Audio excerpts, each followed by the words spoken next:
Good morning. Hey, there's my microphone. That's maybe better. Good morning. Welcome. It's time. We have to finish Death by Degrees. Base Hall, Macaw, lurkers in chat, VOD viewers, everybody else. Welcome. Happy Saturday. Let's do some gaming.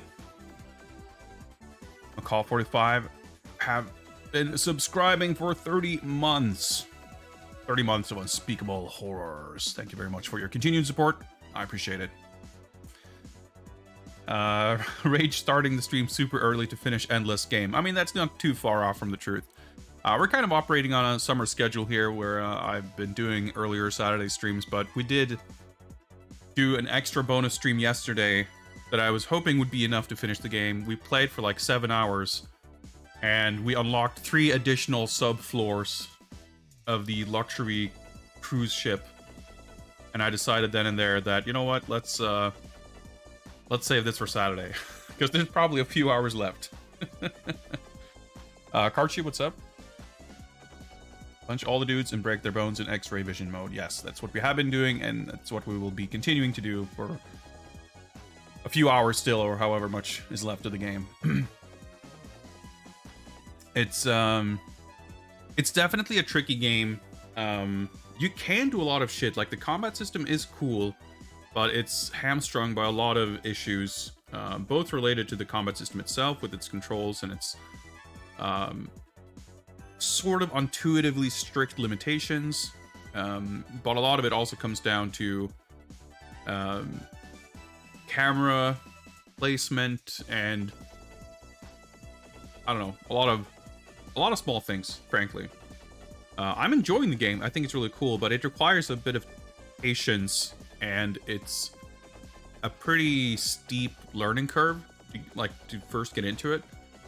I think I died more and had more trouble at the very beginning than I've ever had since. Even dealing with some pretty tricky enemies and situations and stuff. But at this point, I've been pretty good at being stingy with healing items and other resources. So where we're at right now, we're pretty well stocked on both healing items and aroma oils and weapons and all kinds of crap. So I feel like we can probably, unless, I don't know, I was gonna say, unless the game introduces new, even tougher enemies. But it's not been too long since the game introduced the 8-foot cyborgs, and they are very significantly tougher than anything else previously. And, it seems reasonable that that's going to be kind of the extent of it. I mean, the game has surprised me in the past. It has, for instance, surprised me by being about 5 times longer than I thought it would be. So who knows? Maybe we should not be taking anything for granted. But even so, we have, I think I have 2 Ripper blades, a railgun, grenades, a couple of swords. We got a lot of gear to help us deal with those situations. What's up, Athenia? Or for enemies that require healing items to kill. Well, I will say that the current enemies are, they drop a lot more items than a lot of enemies have previously. I still kind of feel like the Kung Fu assassins are worse to deal with than the cyborgs, frankly, because the cyborgs, you can, when you're being surrounded by them, it's an issue, because that's an issue with any enemy type. The combat system just isn't, despite being seemingly designed around letting you fight in any direction, it's not really you're not really well equipped to deal with incoming attacks from multiple directions at once. So that's kind of true for anyone. But if you can avoid being surrounded, the cyborgs, you can kind of just bully them and stun lock them and kind of hit them out of, all of their attacks have massive startup. Their attacks are really, far reaching and a lot of hits, so they're kind of difficult to parry and stuff like that. But because they have pretty long startup, as long as you're aggressive, it's not that big of a deal to kind of prevent them from hitting you. They also have to sort of wake up, and they're pretty slow at the beginning when they start aggroing and start attacking you. You can kind of see it coming for the most part. At least if they're on screen. This game does have a bad habit of spawning enemies off screen, but you can kind of see them coming, and a lot of times that gives you enough time and room to chuck a grenade at them, and the grenades are quite powerful, and I think probably they're a good weapon against those enemies. I think maybe they'd be a little harder to use against human enemies, but they work well against the cyborg. So they're, when I first encountered them, I was like exasperated, like, holy shit, how is this gonna, like, oh my god, like, I didn't want to have to deal with new enemies at this point. But at this, like, having fought a bunch of them now, I'm like, it's pretty fine, not too worried about it. Yeah, but Cartoo, I agree, like, there's a lot of cool stuff this game has going for it. I like the vibe, the atmosphere is great, like, even the environments, despite, you know, it takes place on a ship and on a prison, cave, sewer, facility, island. All these places that could very easily be extremely bland and dull are actually, for the most part, quite nice to look at. And I like the character design, the animation is great. The combat system has a lot of flaws, but at its core, like, it's not bad, it's just annoying when things are a little tough to, like when things just counteract each other, like when you have these combat and, you know, scenarios that are being hamstrung by the weird camera or the controls being a little weird. There's a lot of good ideas, a lot of, like, there's not a lot about the game that I think is fundamentally poorly thought out. It's just the execution of some things that kind of fumble a bit on the finish line. As well as, I think, you know, I wouldn't say the pacing of the game is bad, but it's very long, and it's got some segments that are a bit longer than they probably need to be, especially the kind of minigame stuff, like the sniping sections. There haven't been that many of them, 3 or 4, but every one of them, like, you kind of feel like you're done, and then they keep going for another. Like, when you feel like the sniper section is like, well, that was fun. Can we move on now? That's like, then that's when you have done like 20-25% of it, and then, like, the rest of it just keeps going. I think probably the worst issue with the game, that, like, in terms of more fundamental issues, not talking about the execution or specifics about, you know, certain camera angles or the camera controls or the analog stick fighting or, like, those kinds of things. Just on a more basic level, I think the game's way of presenting objectives and giving you clear goals and giving you instructions on how to reach those goals and, like, what you're intended to do next, where you're intended to go, I don't think the game does a great job. I mean, when we returned to the cruise ship and we had to do the Metal Gear 2, you know, memory alloy key puzzle, I was stuck for, like, I don't know, an hour, probably more, not understanding what I was supposed to do. And it sort of boiled down to, there was a room where there was no manual camera control, because for the most part, like, the game has these set camera angles, but you can hold R2 to have free camera control, but in some places the game won't let you do that. But that's usually only reserved to, like, particular corners or areas. It's very rarely, like, an entire room that's like that. But there is a room that is basically that way, where you can't control the camera at all in the room. And it just so happens that apparently I did not fully explore that room because I missed a camera angle that has, like, a painting on it that you inspect and you get some kind of a hint. And I had missed that entirely. And there was no real indication that is where I should be looking in the first place. And by missing a very slight hint, there's no other, like, safeguards, there's no safety net to kind of funnel you into the right direction. So not realizing that this room is where I'm supposed to figure out, you know, where to go next, or this is the next piece of information is going to be in this room. By leaving that room, I suddenly have, like, this entire game map to explore with no real hints. So, like, all right, I kept exploring the entire thing, and every now and again I come to a place where there's, like, 30 cyborgs waiting. It's like, all right, this looks like a big fight encounter. Like, that's probably a sign that I'm supposed to go here, right? There's something here. You fight 30 cyborgs, you get some items out of it.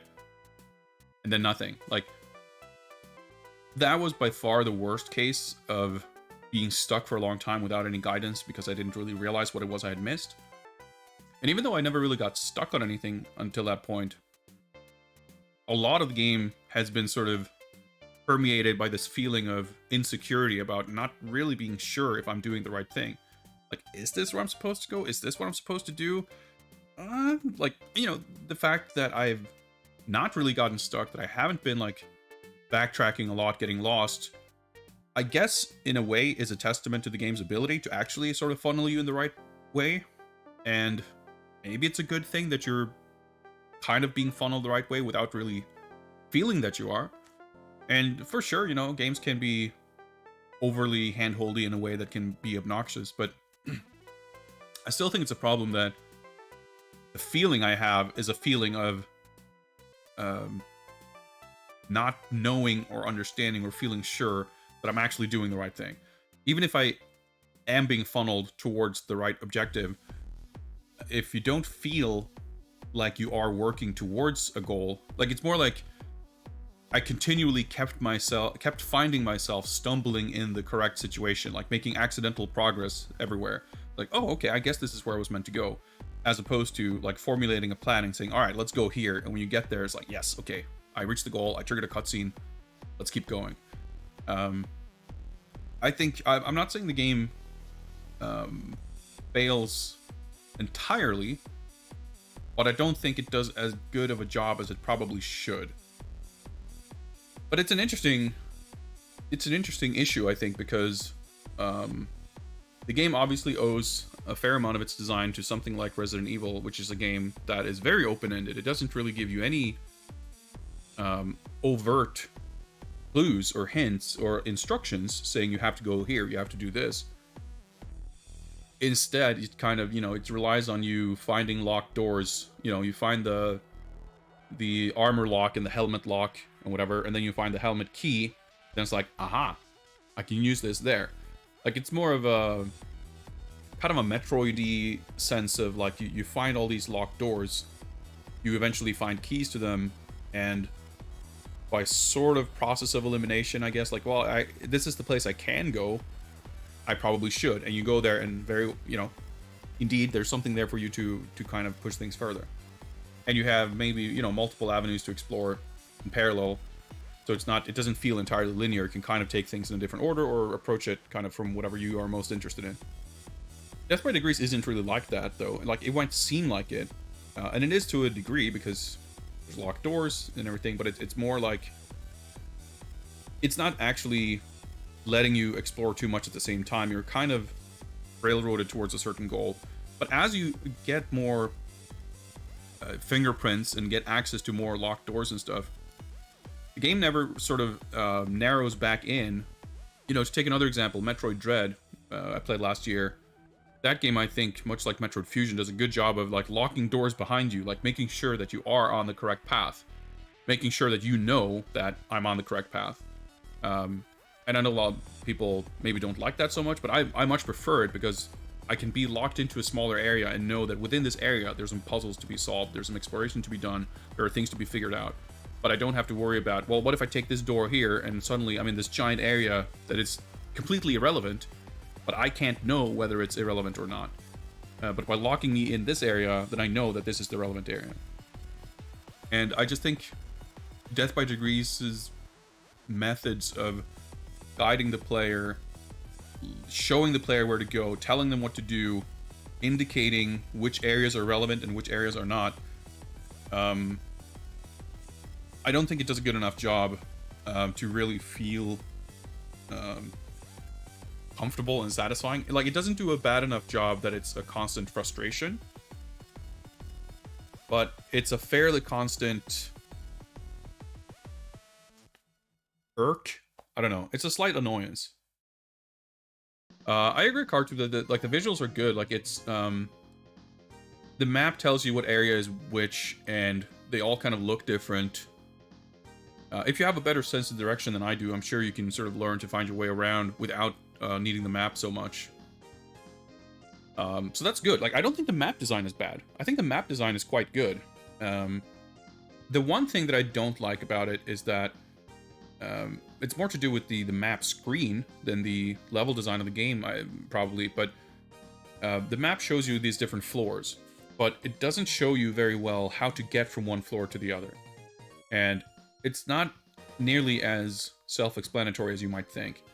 There's ladders, there's elevators, there's staircases. Sometimes you have transitions from, like, that skip entire floors. You might have, you're on second floor, and then there's a staircase, and it leads to B1, or whatever. Sometimes an elevator is only active for a certain time in the game. It's only maybe activated in a cutscene, and you can't actually use it afterwards. I find myself spending a lot of time staring at the map, trying to figure out how to get from one floor to the other. And you also have, like, every floor on the map has, like, multiple floors. Like, you have overlapping rooms and stuff, like, within the same floor. And it might not have made sense to take those, like, because sometimes it's like you crawl into a vent and you go upside and whatever, you come into another space. It would not have made sense to split those off into 2 separate floors on the map, sure.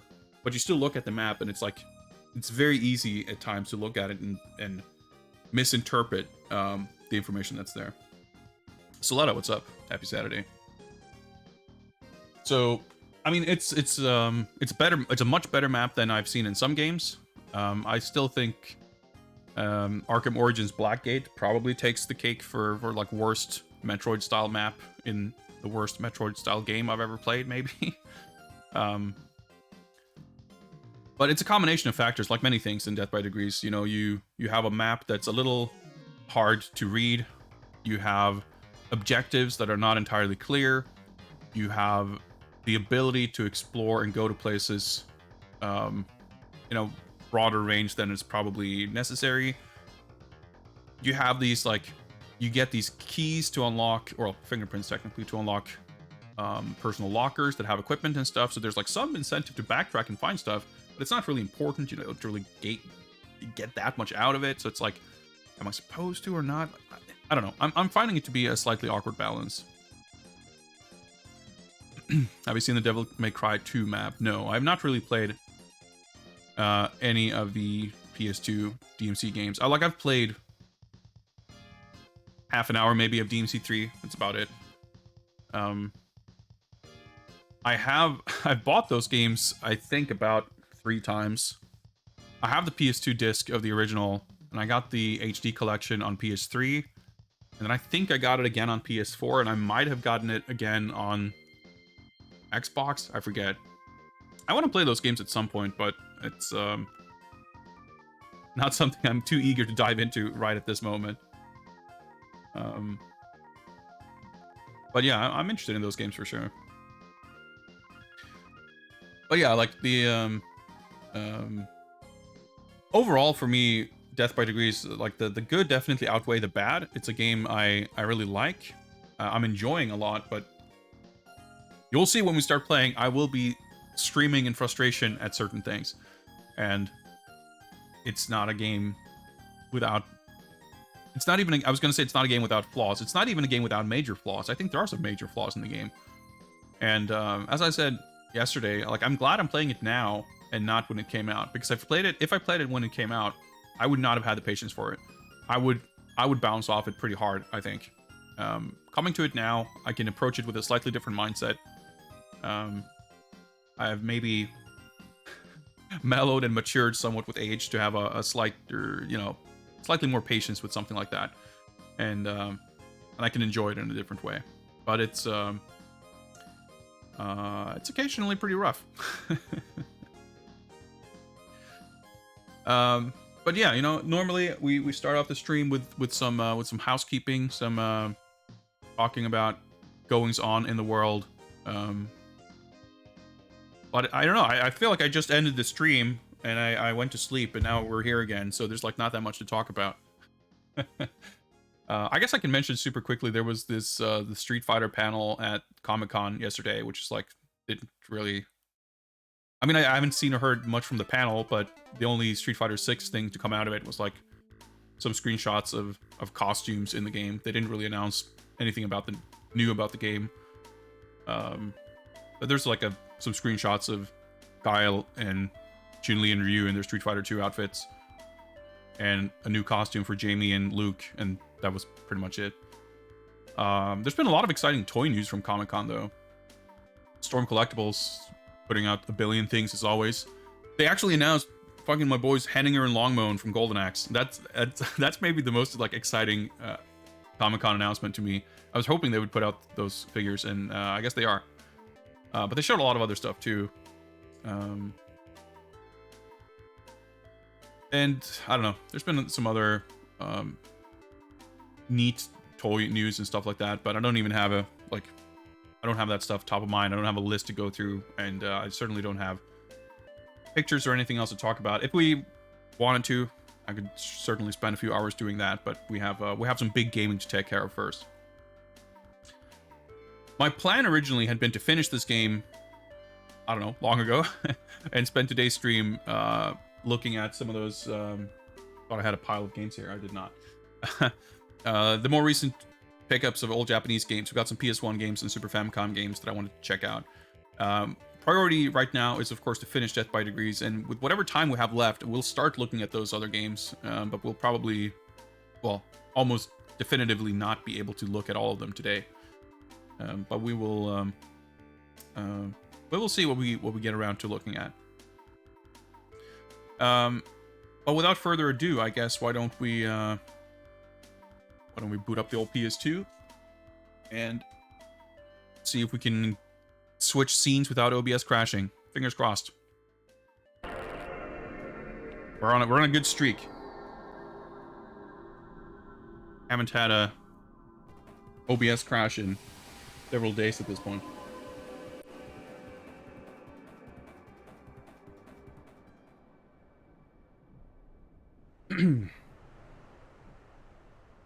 Let's swap my display here so I can actually see the game. Let the PS2 try to identify the disc. There we go. Or I thought, nope, my screen just blacked out. Okay, I'm probably gonna need to futz with the capture settings.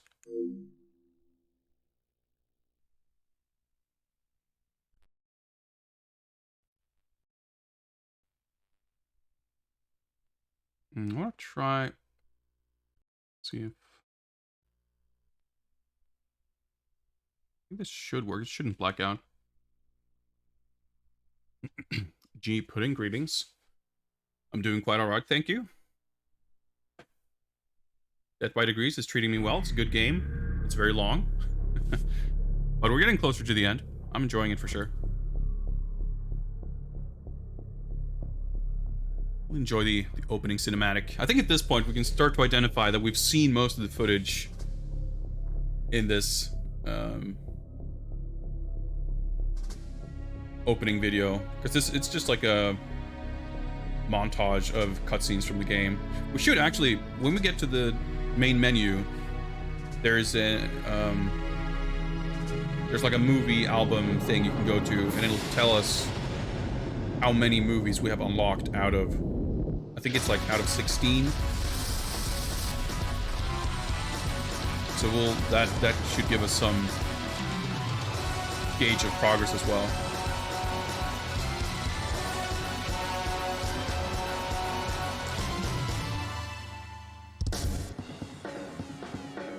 But yeah, it's been a long trip. We're infiltrating the ship together with John and Alan. Got the fingerprint scanner to help us unlock doors. John got killed pretty much instantly. We were able to... Oh yeah, this is the underground fighting tournament that is our cover, I guess, for infiltrating the ship. We successfully infiltrated the super secret crime boss meeting with our little drone camera to find that Enrique and Lana Ley killed all the other people, and they were, I guess, looking for Salacia. We didn't really know what it was, other than it was some kind of a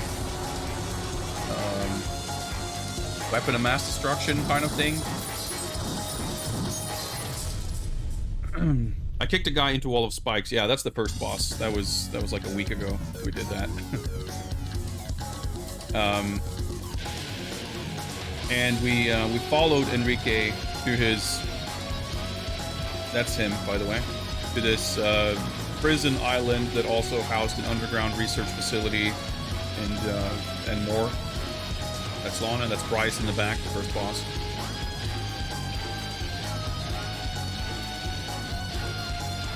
We try to rescue Lucas Hayes, that black guy we saw with the shirt and tie, who was a scientist.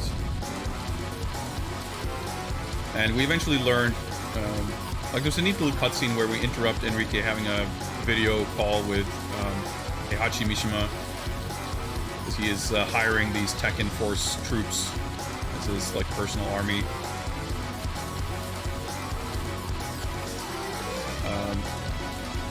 He's also got Anna Williams on Kainer, I guess. We had a pretty sick boss fight against Anna. In any case, as it turns out, this Salacia is a satellite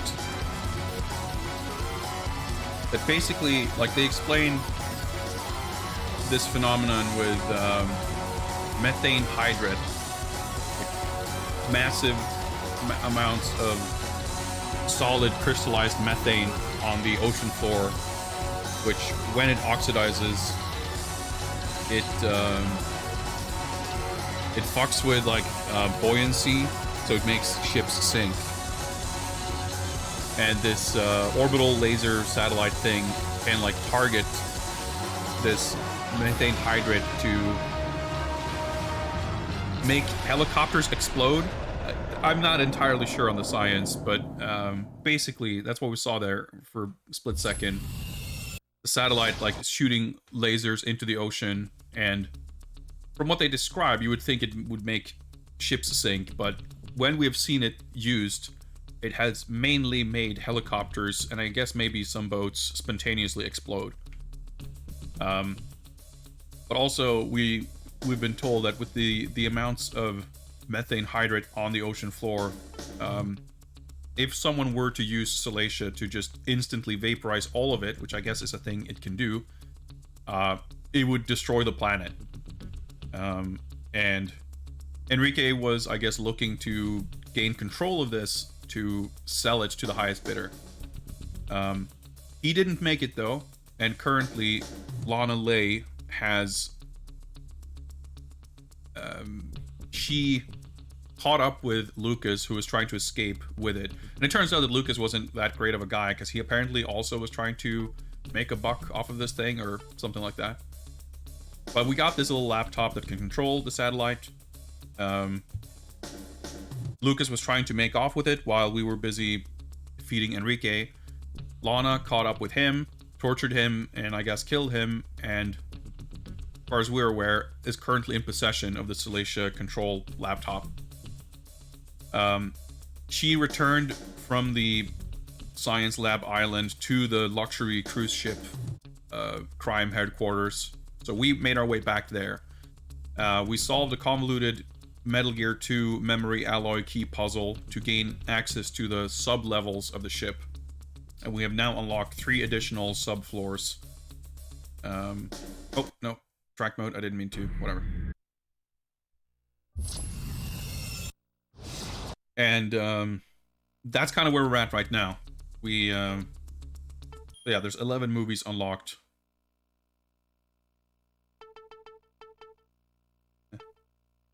Methane hydrate, yeah, so... Okay, nice. We got the Tekken 5 trailer. There's 5 more movies to unlock, but it could be... So this, like... This cutscene has, like, 3 videos in it, because there's, like... loads... There's, like, loading screens in between the different movies. So... There could, like, the ending could be 3 of these or whatever. I don't think this is an indication to say that we've done 2/3 of the game.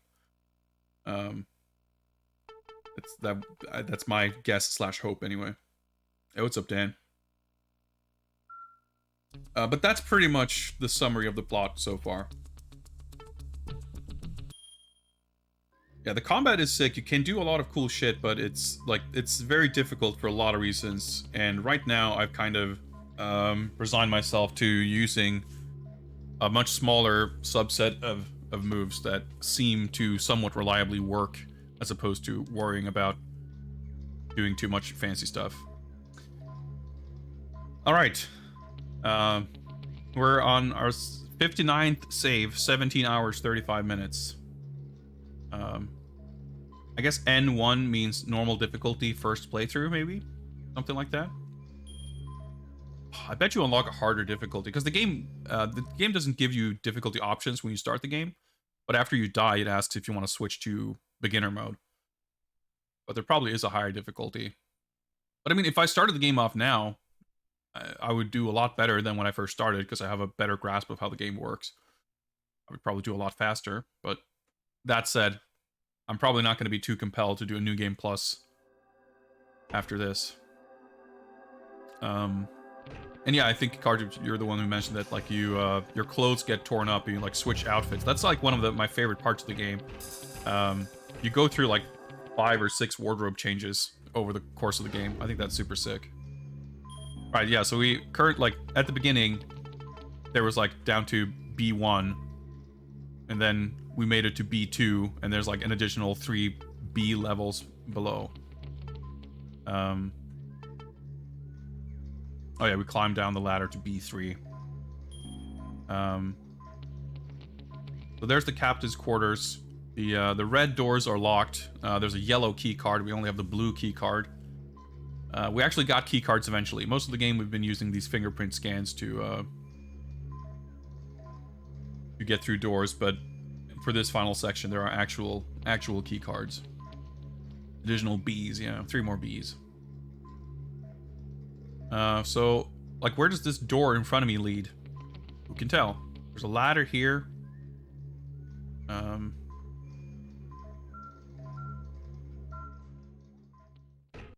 Is this like an elevator? I think. Yeah.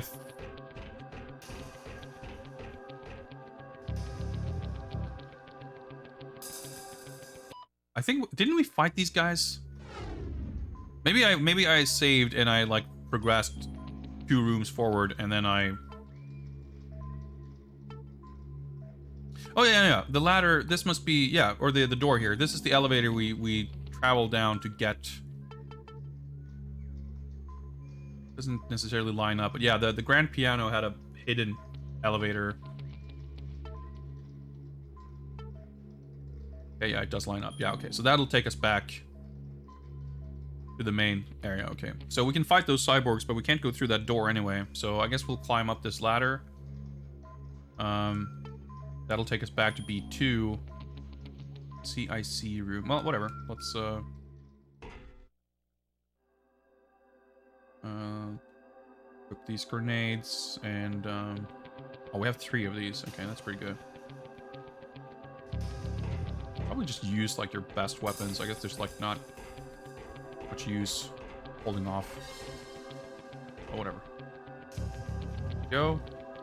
Okay, we got 2 more cyborgs. An item of some kind.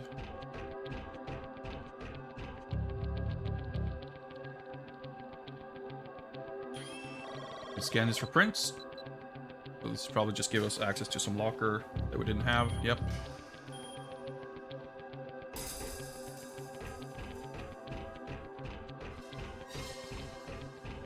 So I can't, like, fight when I'm in the free cam, so I have to do, like... Oh, shit. I thought I had the grenades equipped.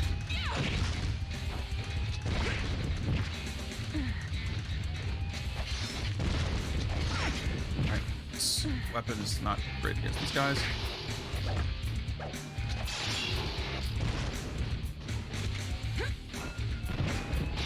don't know if I hit them.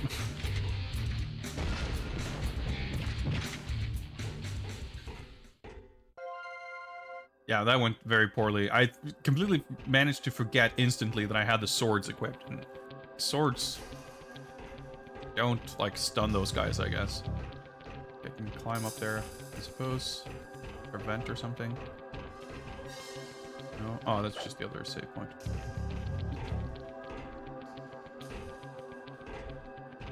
Is there literally any purpose to this? Guess not. Did I just go up here to find a fingerprint? Ah, okay, I see. Oh, I can go inside. I was gonna say, this is gonna be like, we have to go here later, but that might be... I don't think there's a lot of other places we can go. That's the thing I scanned. Alright. Okay. Well, I guess we'll, try... enter the ship. Oh, wrong side.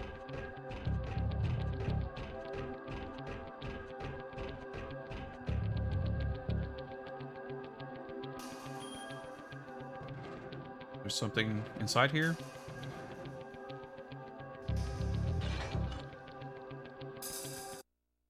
Got some generic spy jams. The music in this game has been like surprisingly underwhelming, I have to say. Seems like unusual for... No! Jesus, okay. Whew, at least I didn't instantly exit. This. A defibrillator? No, okay. Scuba gear. Oh, it's not... I'm just scanning it for prints. Partial print, okay.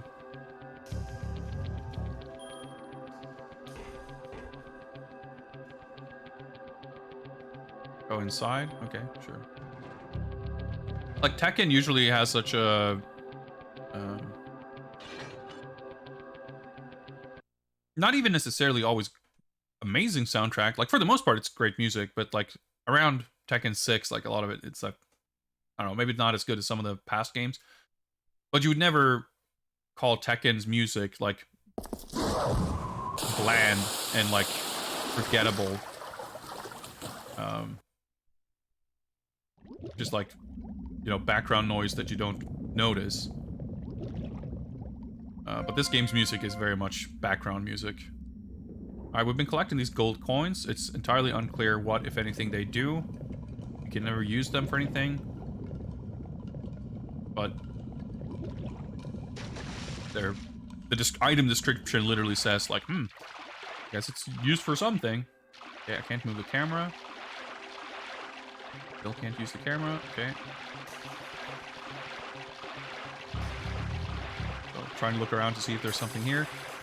Might be enemies right in front of me. I have no idea. I basically just want to get a better view at, like, what's actually below the surface, because once you actually submerge, it's way harder to see that. Okay.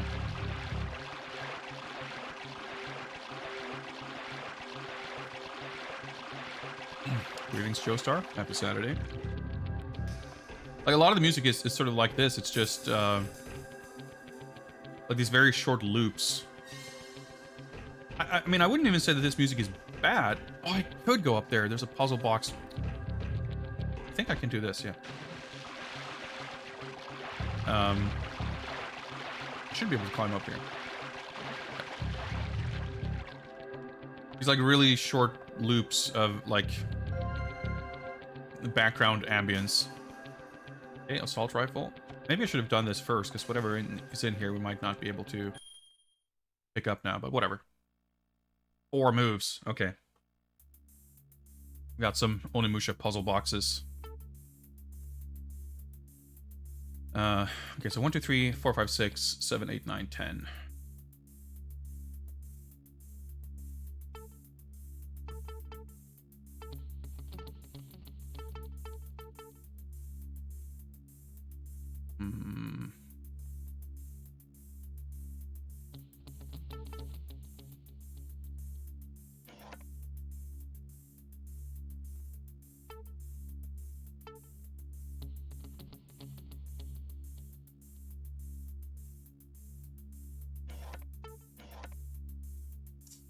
I did those in the wrong order. I can almost had it, though.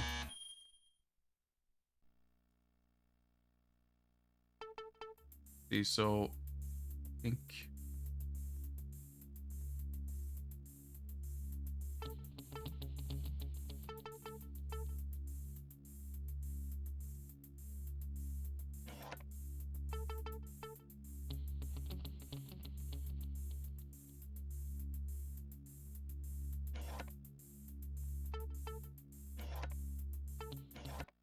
There we go.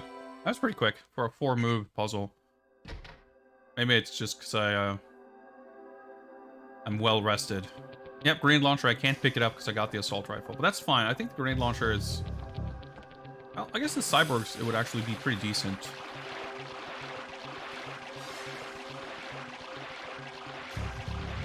Big brain, yeah, occasionally. I was gonna say something about like, oh, it's because I'm well rested. I'm really not well rested.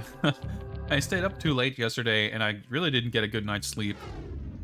But it's because I don't have 6 hours of Death by Degrees behind me currently, I guess.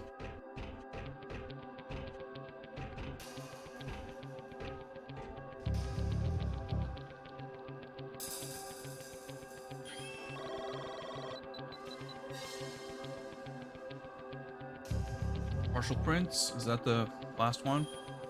Yeah.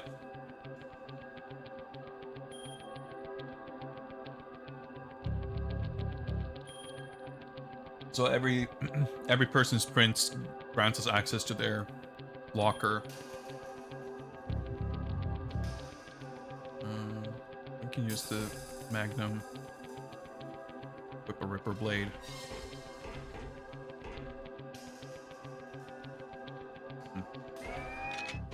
No, what the fuck?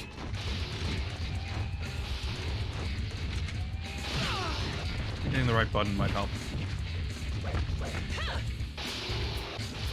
Dude, my fucking dodge move didn't jump over him like it should. Okay. These guys drop anything? No. Okay. Staircases. It'd be a bit of a liability, but also I got my joysticks mixed up, and that happens. Like I held the grenade button and then I tapped the left stick, which makes you dodge. Tapping the right stick or flicking it, whatever, makes you attack. All right, let's just eat some medium military food. We'll be fine. I guess the grenades must have hit the other guys. Yeah. Okay. Well, that wasn't bad then.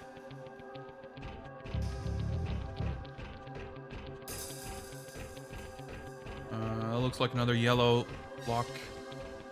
Yeah. We need to upgrade our our blue key card to a yellow key card. Okay, so here's an elevator that goes up. I guess this might help us go. Yeah, okay, we saw this elevator on B2. B3 rather.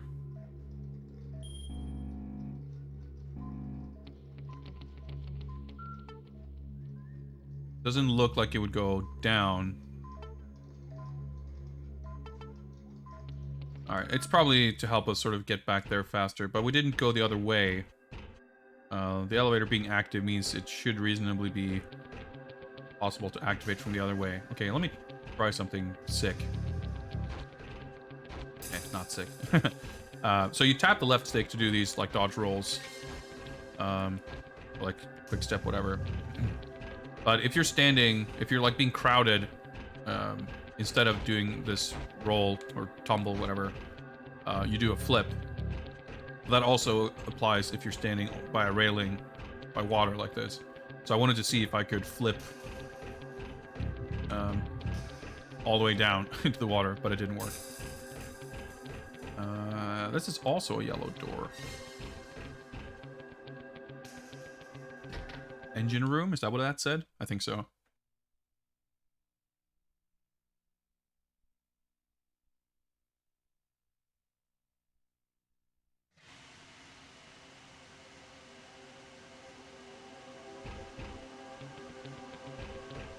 Probably not accessible. There's a keyhole.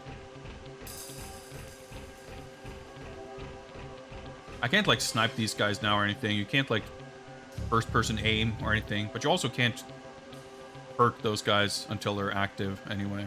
Okay. It's important. I don't know what the significance is, but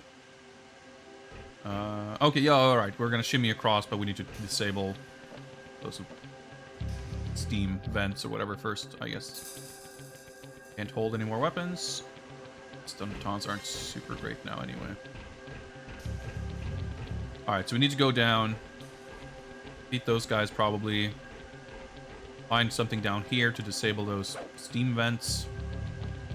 Oh, okay. Oh yeah, we got this nice frame rate.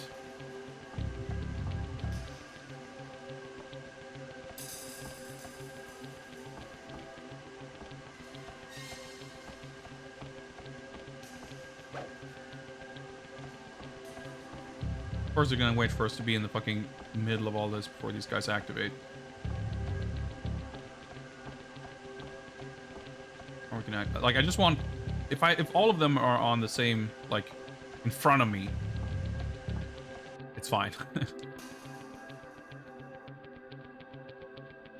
Alright, there's instructions. Something about the pipe. Pull the lever. Alright, so if by pulling the switch, we'll deactivate it for a limited time. Sounds like. But we're obviously gonna have to stick around to fight these guys for a little bit. Oh, okay. A limited time is 1 second. No, okay, it's just... I see, okay. Surely these guys aren't just for show. Yep.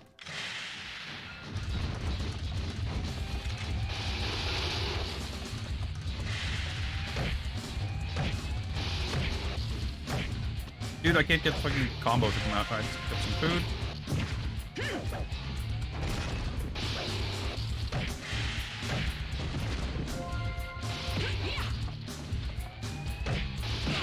What the hell? Like, I can't get fucking any moves to come out.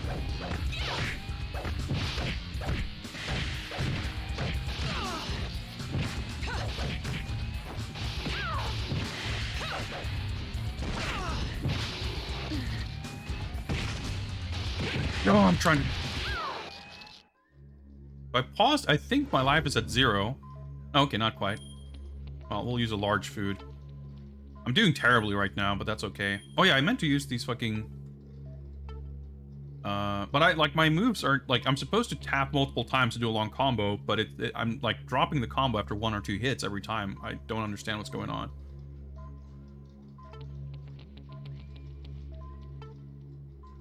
Let's do this to take less damage. And then I tried to use my X-ray move, and that, like, didn't come out either.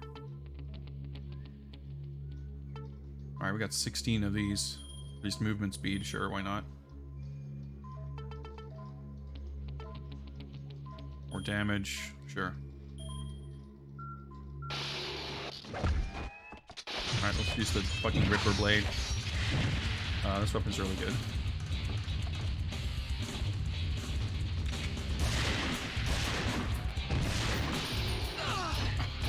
Trying to dodge.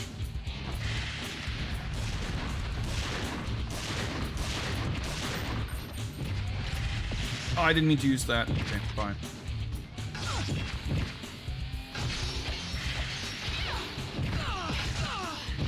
I was gonna say, some of these guys probably drop items.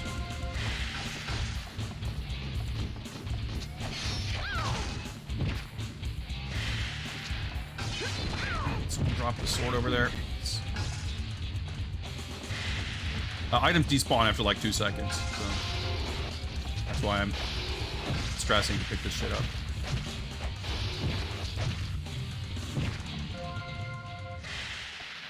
See, I should have just used the sword right away. The Ripper Blade. I'm so annoyed with myself. Like, I even thought about it, like, after streaming yesterday. It's like, you know what? I've had the wrong strategy this entire game. Like, I've been holding off on using weapons, and I keep, like, wanting to save my good weapons. It's like, you know what? It doesn't matter if it's, like, what kind of enemy it is. If using a weapon or anything, like, helps you take down enemies faster, helps you take them out without getting hurt, like, you should just do it. Because you'll get more stuff quickly anyway. Like, we spent the entire game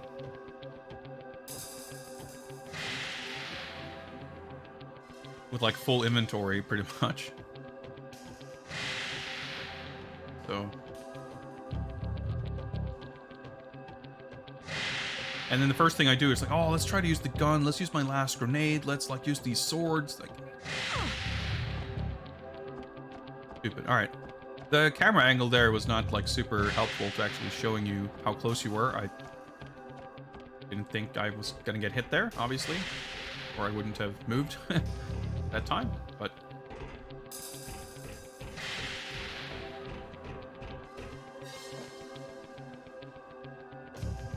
I also have to remember to like always hold X to shimmy faster.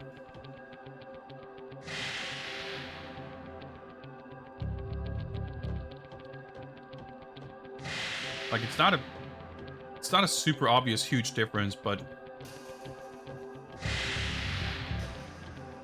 definitely is faster. Okay, there we go. There's something on that crate. I guess there was not.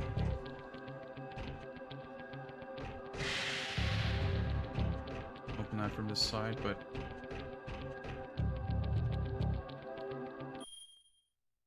did I do this just for a puzzle box? That seems unlikely. 5 moves. Wow, okay.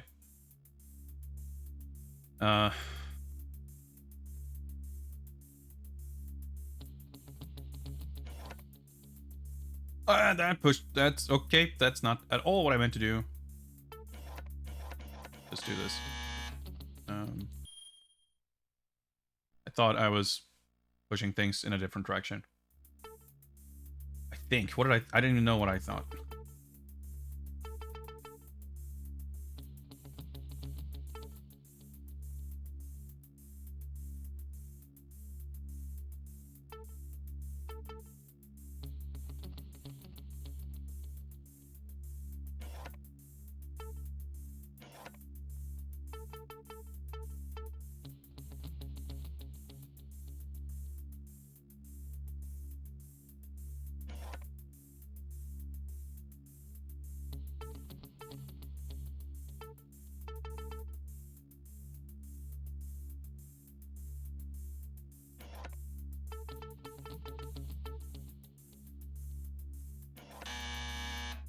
Okay, not quite right.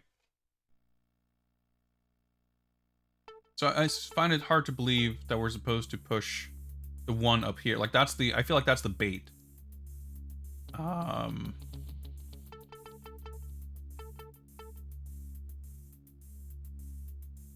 Yeah, so I think this is what I did.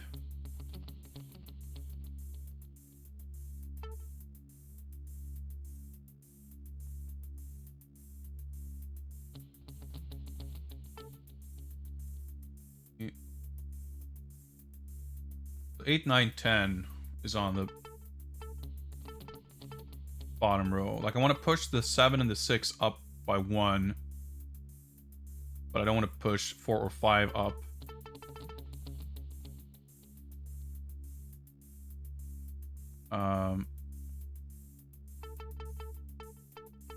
But the 7 should be to the left of the 4. That actually puts that in the correct spot. But now I can't push the 6 up without fucking up.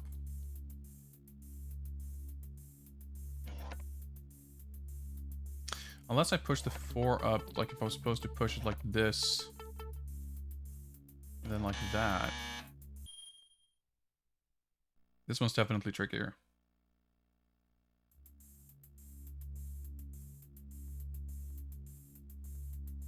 No, because that would be 4, 6. Well, unless...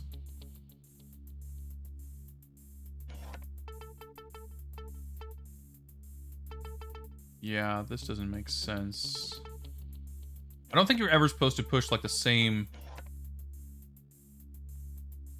thing twice. Yeah, this is, like, super fucked. The moves are so limited that, like, it does, like, you should probably never push this. Like, if you're pushing the same line multiple times, you're doing something wrong. What if we're supposed to do this? And should it get over there at some point? Although I don't think that's right.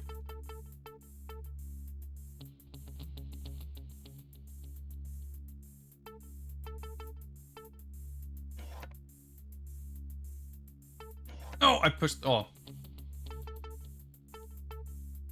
no, undo. I just realized that's actually.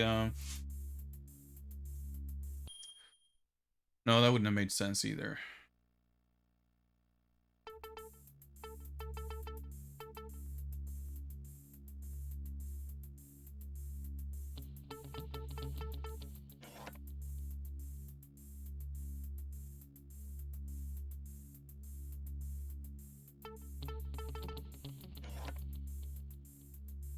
Oh, that's definitely wrong, but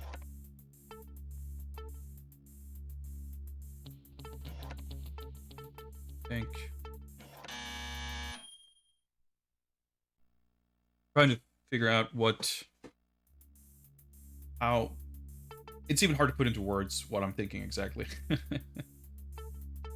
4, 5, and that means you want 6 and 7 at the beginning of that row.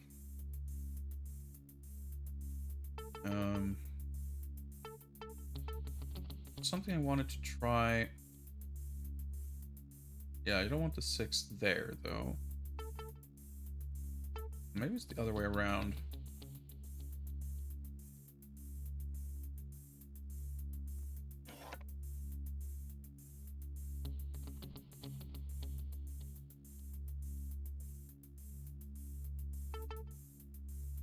Doesn't seem...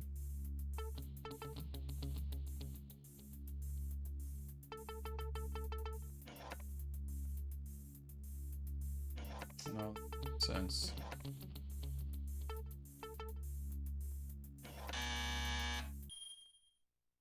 Yeah, let's try to let's be a little naive about this and say, okay, so this isn't bait, this is just what we do.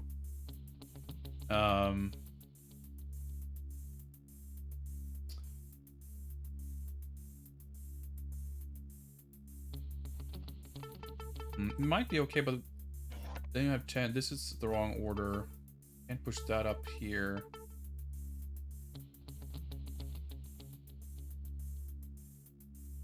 Seven.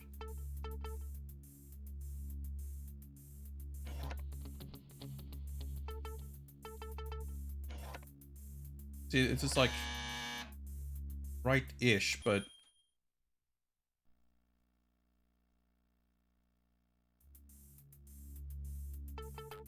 what if we do...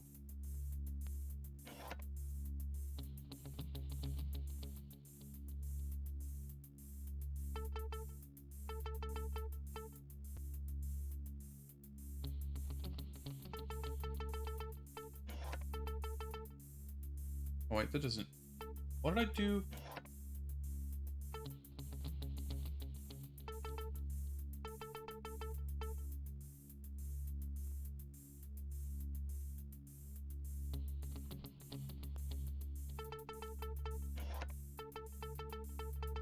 Yeah, but then I still don't have enough moves.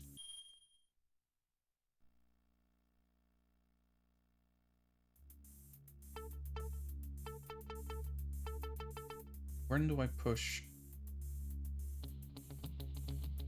this? I feel like I have to do it.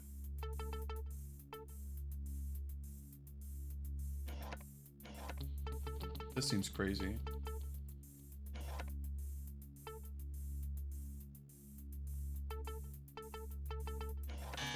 That's not quite right.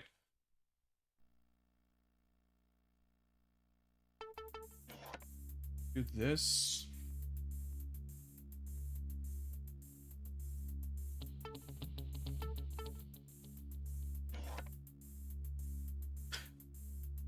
This doesn't seem right.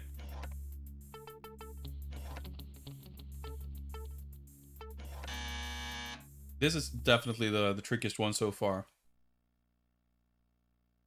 It's the first time we've had 5 moves.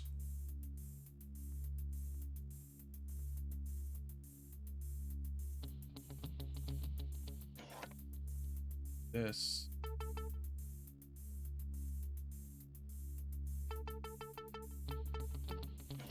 Check out.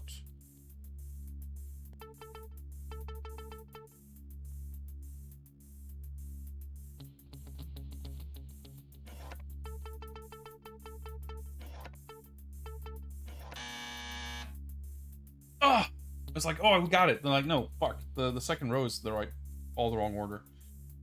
And this is the exact, we've got this result, I think, a few times, but probably with by different methods. So, the 4 and 5 need to be pushed over.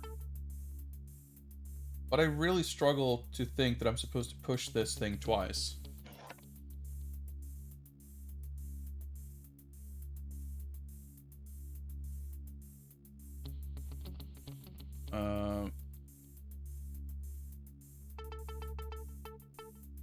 Seven in the correct spot.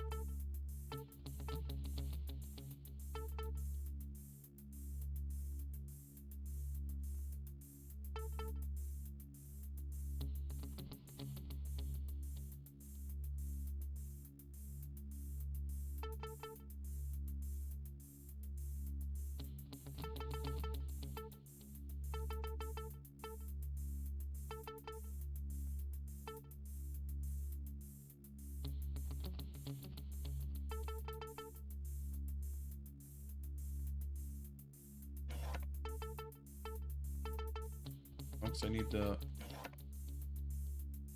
there. Fuck. I'm definitely open to suggestions.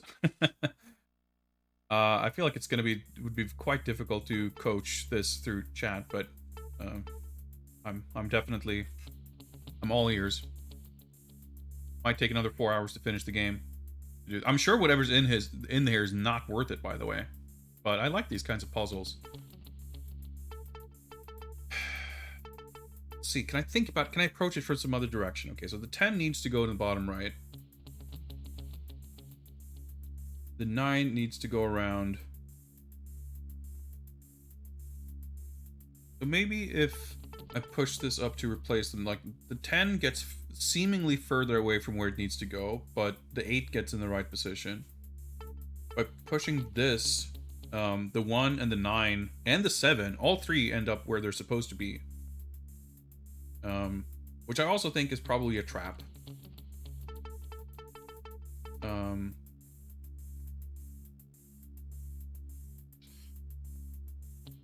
This could, like, I'm sure with 5 moves, I'm sure there's going to be a move where something gets put in what appears to be a worse position before it ends up where it's supposed to be.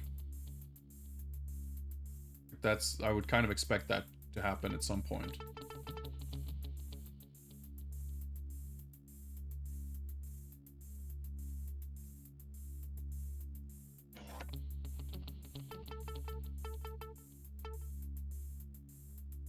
Not gonna at all.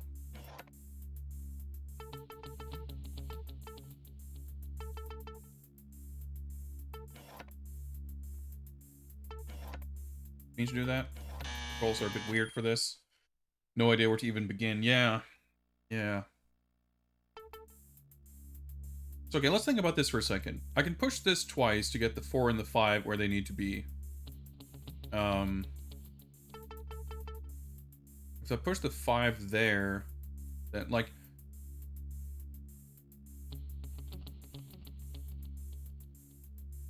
I definitely can't get them where they need to be in fewer moves than 2.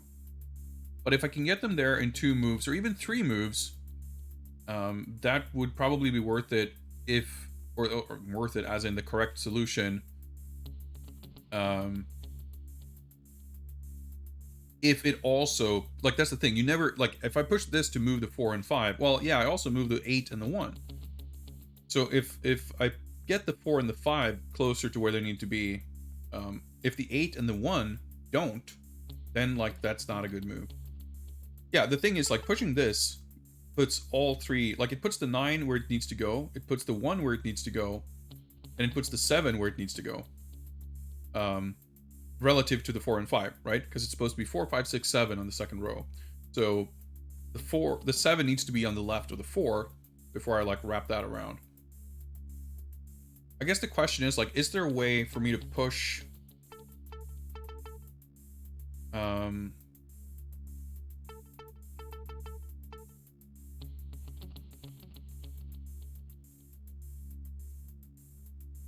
like the 7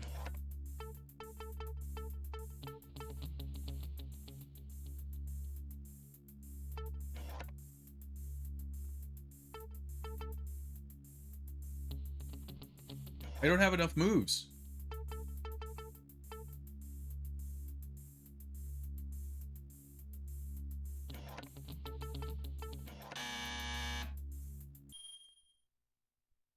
That's the thing, like, pushing... I don't know, can we try to even further not overthink it? The 9... See, the 9 ends up right, but the... well, let's do this. The 8 and 9 are correct.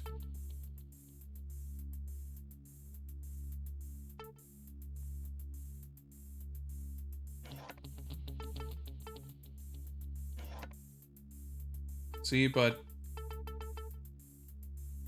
we don't have enough moves to slide these over. So it's like, could I push them? Could I do that earlier? Or can I get everything more offset to the right? Like, in the course of doing that somehow? Can I, like, push these relative to each other in some other weird way by, like, pushing some other shit around? Like, it's a good move, but is it, like, not the first move I should be doing? Because now I can push something like here.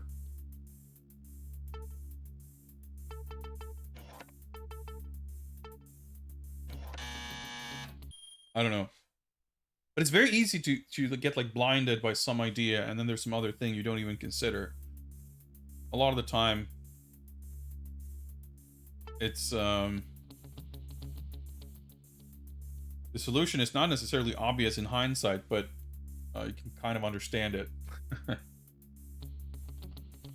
So sometimes, like, one way to think of it is, like, where is every tile and where does it need to go? And if I can, like, sometimes by wrapping them around or, like, just getting the tile where it needs to go by some unintuitive way that you wouldn't think of by approaching it from, like, instead of looking at a move and say, all right, what does this move do? What can I do with this? But, like, thinking of, okay, how do I get the 7 where it needs to go or whatever.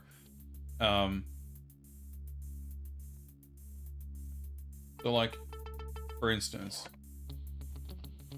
not what I meant to do, but fine.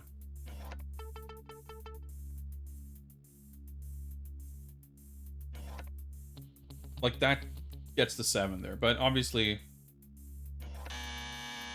Yeah, this is the toughest challenge in the game. Very much like Onimusha in that sense.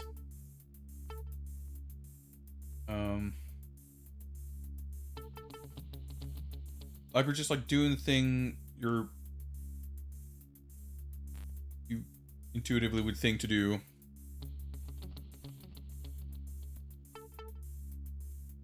Nine, 1, 7 up. 8, 1, 4, 6 right. Well, it doesn't have 8, 4, 8, 1. It's 8, 1, 4, 5. But if I push this up, it's going to be 8, 7, 4, 5.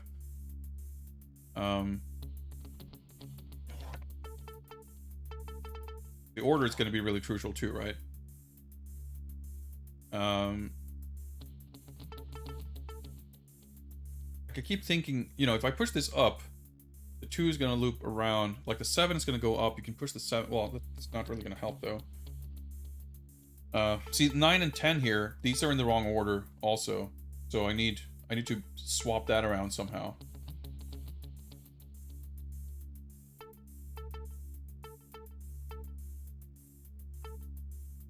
Yeah, I just don't believe, like, the thing is, I don't think you can get... Never mind, I accidentally completed it. I didn't even know what I did. I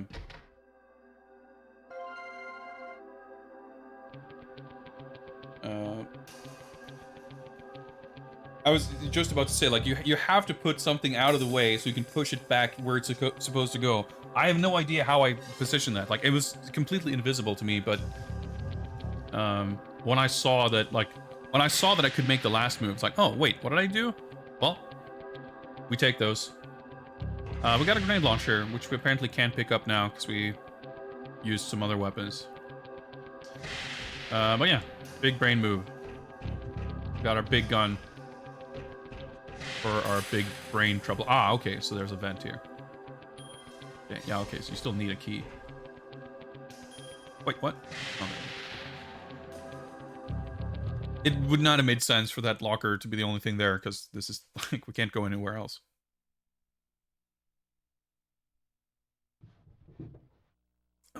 Nah, no big brain damage sustained. This was just, our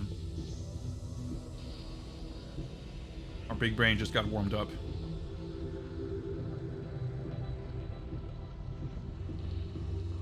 Question is, where is this gonna take us? No gold coins hidden here. Okay, rats, that's probably a good sign. There's an exit. Probably where we're going. Yeah.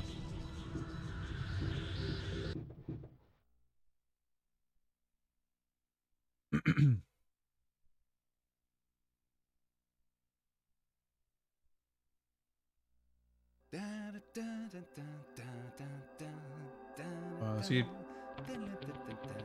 taking a piss? No, just dancing. Fine. Also, every goddamn time you enter a room, there's enemies and shit, but you can't see where they are because the camera is not focusing on them. Alright, you scan this pen. Prints for lockers we're probably not going to find or bother with. That's a card writer. I guess we can use that to get a yellow key card. Is this not a... I thought that document was like shining.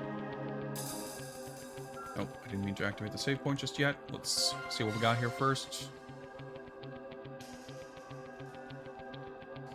Aluminum key with a yellow tag. I think this probably, yeah, engine room. This is just gonna unlock the gate. Let's see what's even in here.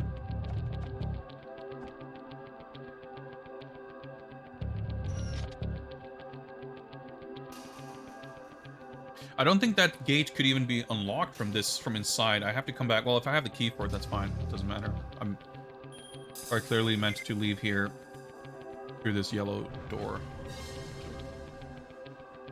Weapons locker? Guys ready for another puzzle? Let's see how this one compares if it's like way harder. 5 moves. Okay. I don't think we're gonna do this puzzle.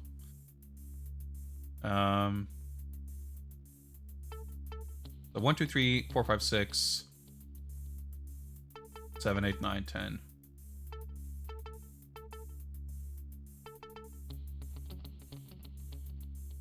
Seems easier. Does it though?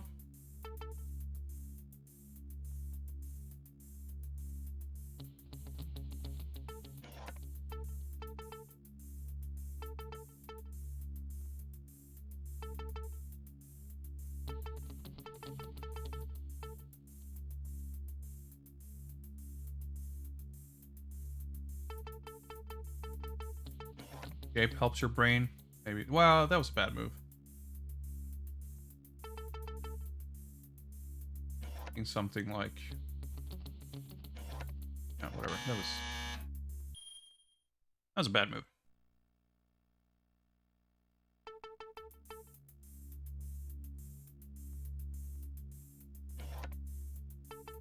Yeah, so 9 needs to get squeezed into next to the 10 there somehow. So the 9 or 10 needs to move up at some point, that's for sure.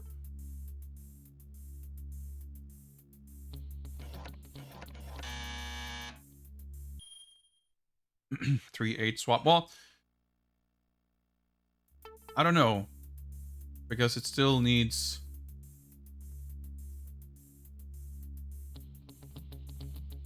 Getting some, like, getting one... Yeah, the 3 needs to go there, but is the 8 really helped by being put there relative to the 2 and 10?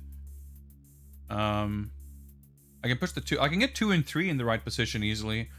I can push this to get the 5, so I can get like 2, 3, 5, 6, 10. But then, like, you have 3 pieces that are just like completely in the wrong place. So the 9 and 10 need to go next to each other, right? That means that they have to be shuffled around somehow.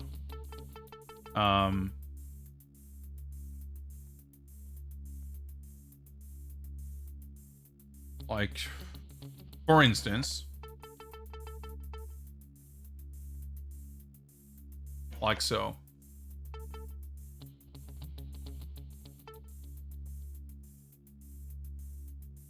But the 7 is now in the incorrect spot.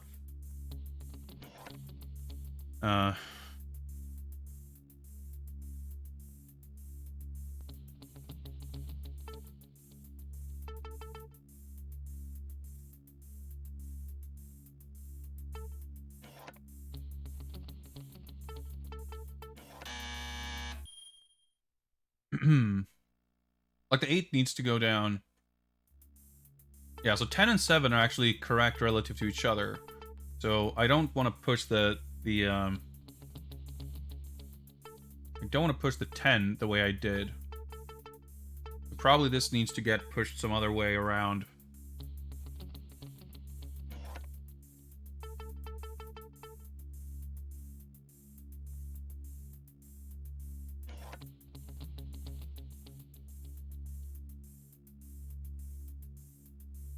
Yeah, we're kind of on the right track here, but I think it's just a matter of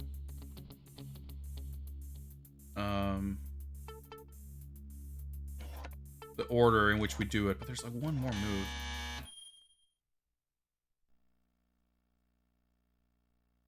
Yeah, see, it's kind of this. It's an interesting intertwined puzzle here, because this row right here, like the 1 and 4 and 3 are like spaced. So let's think about what this row is supposed to be. It's supposed to be 1, 2, 4, 7. So the 4 and 1 need to be like moved. That's, you know, they need to be swapped actually in this case. The 3 needs to move over here. That's supposed to be 2, 3. 4, 5, 6. So the 4 and 5 are way off. I can get the 5 there, but that's not the right spot. I could push it down this way.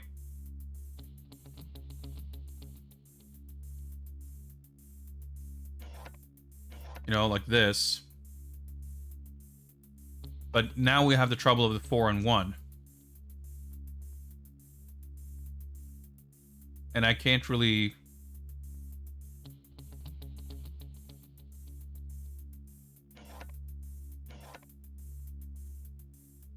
Okay, I guess...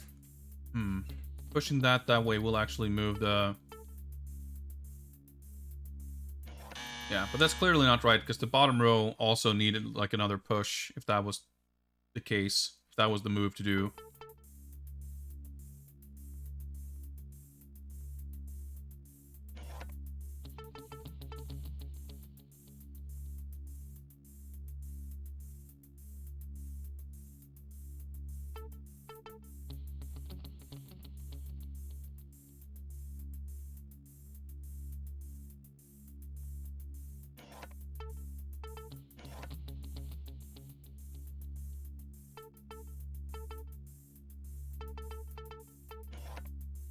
Yeah, there's gonna be a lot of moves that, like, seem not to make sense. But okay, if you think about it, how do we get the 4 in the right spot? I can push this down twice. I think that's really the only way to make sense of how to get the 4 there, because if I push it here, so it ends up on the bottom right, it's gonna be another, like, 4 moves to get it there. We can't rule it out. We have enough moves, so maybe it's just, like, coincidentally that would put it there. But pushing this up will literally, at this juncture anyway, misalign everything else. Yeah, that's what I'm thinking. Like, currently, I'm exploring the possibility of the 4 being put into position in any other way other than pushing down here twice. Yeah, I know the 4 is meant to go where the 1 is right now. As it stands, that will also put the 1 in the right position. But,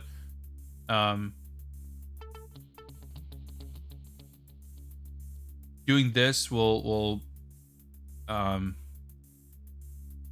actually, let's try this.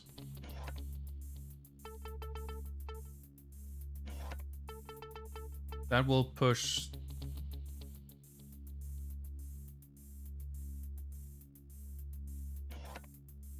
No, it doesn't make sense, because now I have to push this twice to get that right.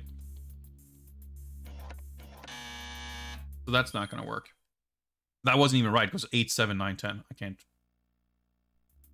count. Yeah, so 10, 7.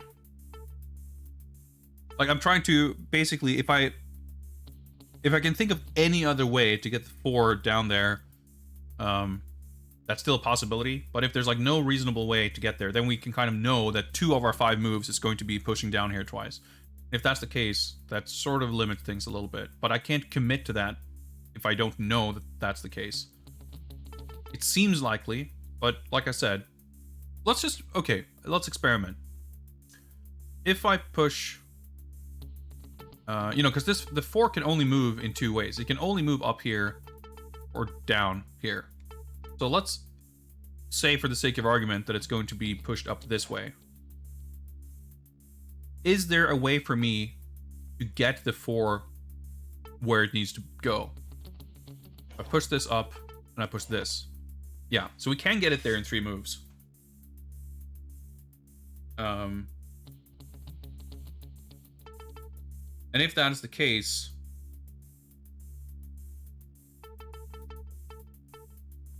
can we comfortably assume that that's a wrong solution?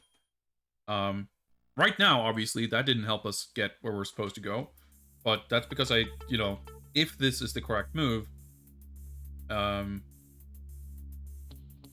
it could be I did it in the completely wrong order. So if those are 3 of our moves, what other 2 moves do we get? So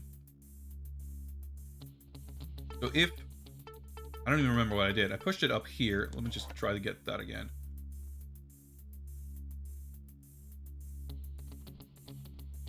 And then I pushed this again, and then I pushed this. That's how I did it, right? There's no other way to get it there.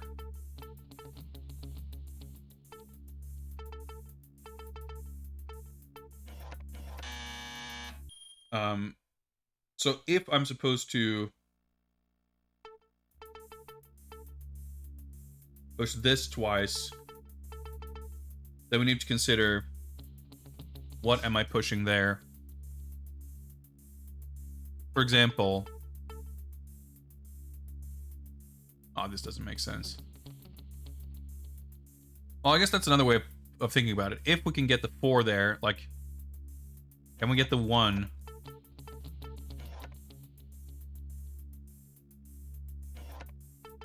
Alright, I think at this point it seems reasonable to discard that idea. Which means that, yes, we will have to do this.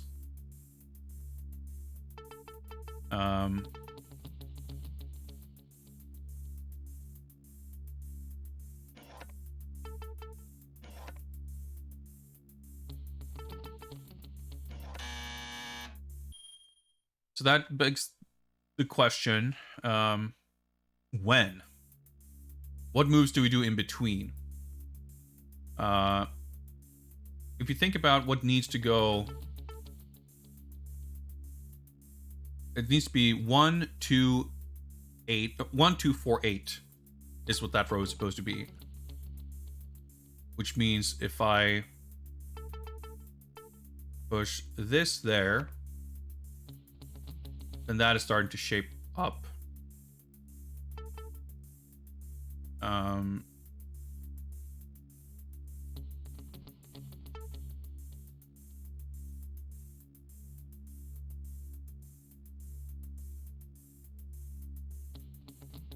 I need the 2 there eventually, though. And I don't want to push the 10 up. I probably want to push the 5 up.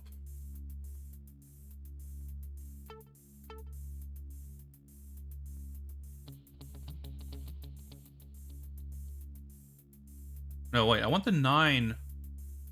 Shit, wait, the 10? Fuck. If I push this down twice, we will have 1, 9, 4, 8. Do I push it like once? No, that doesn't make sense either. Because things are... Because if I push this once, the 9 is up here, and I can't do anything with the 9. I need to push it twice. So getting the 9 there is fine, because if I push this up, the 9 is going to end up where it needs to go. I think I needed to push this earlier.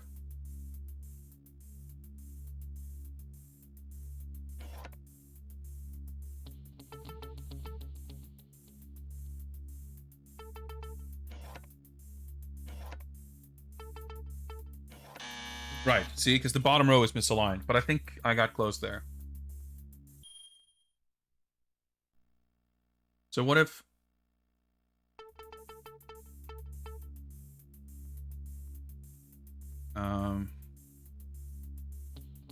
Yeah, I think those are the correct moves, but the order is not right. Oh, what's up, Dom? Yeah, hang on. Let me see if I can figure this out. See, the problem now is like trying to remember specifically what moves you made. So I swapped these, right? And so we had 4, 8, 1, 9. Let's see if we can move this first. Like, we have to move...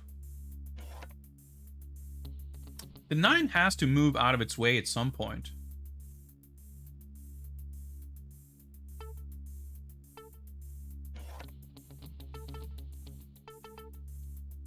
Yeah, but I guess that's supposed to be like 2, 5, 3, 4, 5, 6, 7. 7. What am I thinking? It's 1, 2, 3, 4, 5, 6, 7, 8, 9. It's not supposed to be 8. It's supposed to be 7. I'm a Dumbo.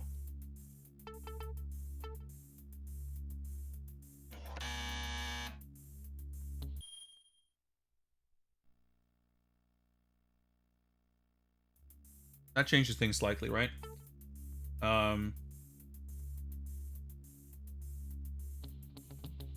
That might not be the right series of moves.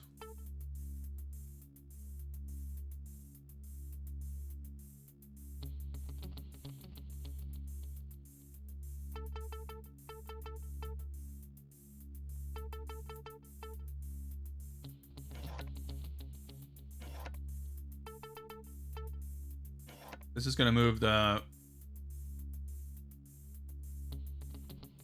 8.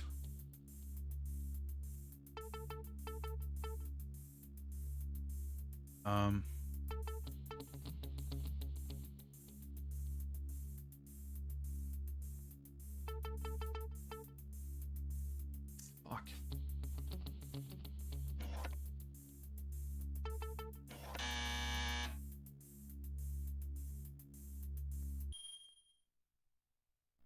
I'm getting lost.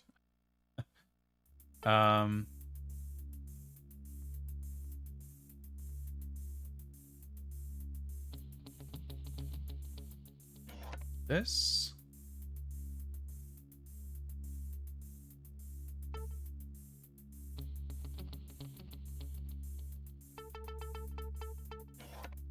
It gets put there.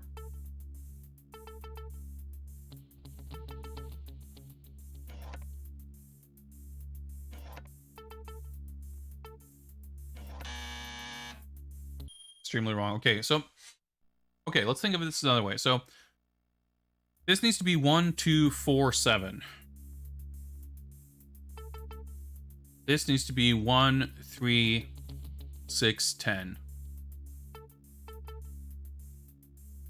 Pushing this, for example, will put the 3 relative to the 4, or the 6 correctly. And this needs to be 9, 2, 5, 9.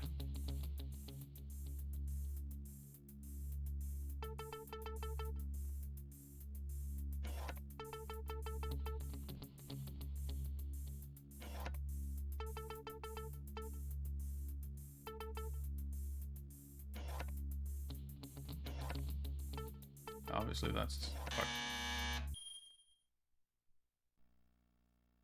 Starting to think that's like a trap again. I'm so suspicious. What do I do to get the 9 and 10 correct?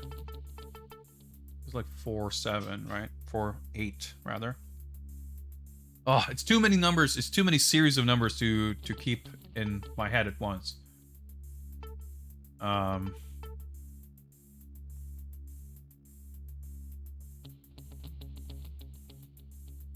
If I were to do this, that puts the 2 and 3 relative, like they're supposed to be next to each other, but they have to move up, and like, yeah, I don't think that's clearly correct.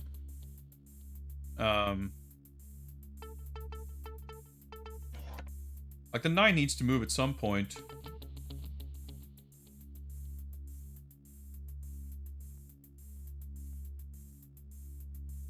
Maybe if I'd swap the 3 in. You know, if the 8 had been where the 3 is right now.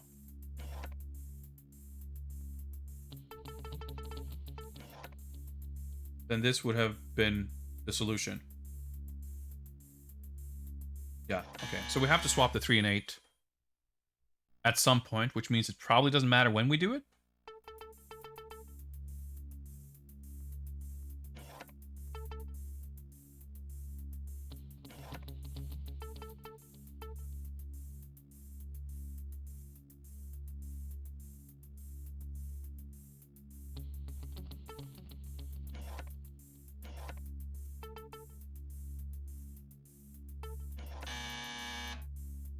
How did I do this?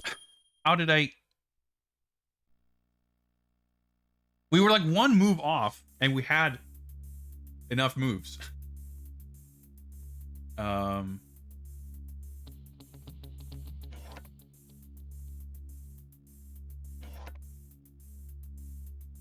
I did that. So if I do swap that and then swap the 3 and 8...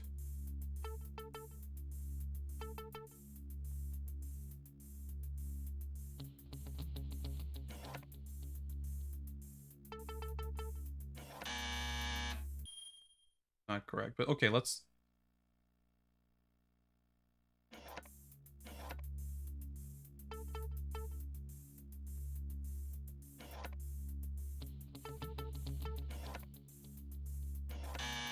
I don't even remember what I did. Okay, I thought for some reason I could push the that line first before...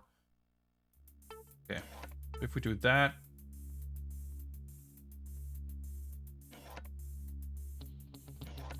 Seven, 8, 5, 10.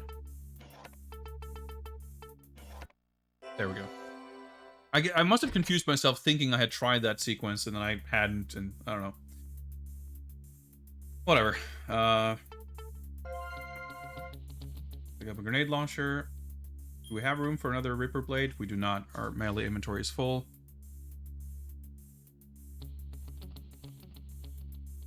Bunch of magnums. If I have one, I think I can refill. Yep. Maybe we're just out of... Or like maybe we just have gun room. Yeah, that's fine.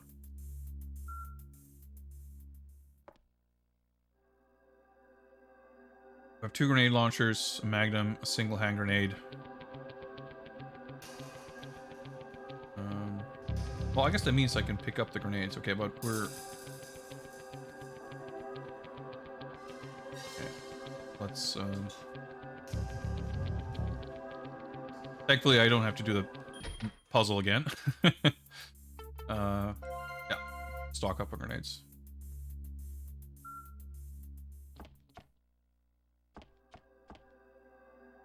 And we just use the card rider. I mean, yeah. No reason to suspect that we have to do anything else. Because there's not really anywhere else we can even go. Yellow card. Yes. Good. Well, good thing we did all that crap before saving.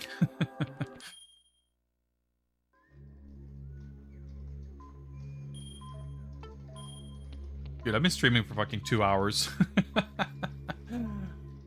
I mean, that probably an hour of that is just sliding puzzles, but now this is open. Where are we? E5, okay. Well. So there's one more. There's like a red lock. Like we read a document about it. The red key can open yellow, blue, and red doors. So there's still... This puts us back here. Okay. But there was probably another yellow... Oh yeah, there was a yellow door all the way back when we first got into this sub area. Yeah, okay, so this is the engine room, right? And I think I have the key to that little red door, but I don't think we have any reason. I guess I can open that because there's like a box at the end of that hallway, like if I want to get to that. Like, I think that's the only purpose. So we're pretty much done there. Which means we go back up to B4. And now we... Oh yeah, the tank room, whatever, okay.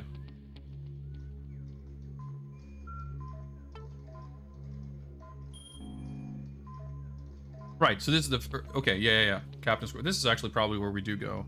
In fact, does the staircase even lead to... B4? Probably, I don't know. The captain's quarters has the little red X. But that doesn't mean we won't have to do an extremely roundabout trek to make our way there. It doesn't necessarily mean that we head directly for that room.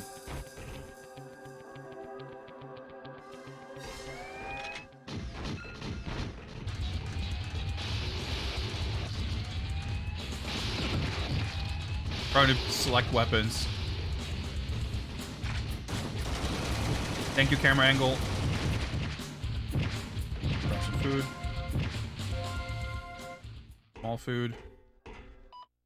It's I was trying desperately to find my way to a magnum. I didn't manage. You know what? 4 rounds of this is gonna be a liability. Because, yeah, you have to, like, take a second to drop the weapon. Oh, right, there's the elevator.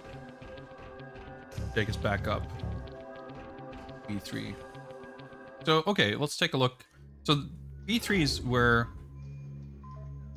we're actually ostensibly meant to go. Yeah, and we can't get through, like, there's a red door. Okay, well, let's explore this area first then. We can, like, well, I was gonna say, we can check out those lockers. Most likely, we're not gonna be able to carry whatever's inside. Well, I guess I did free up a weapon slot, or firearm slot right now, so...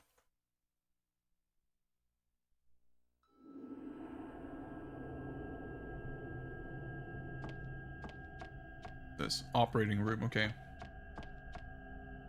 Kind of infirmary.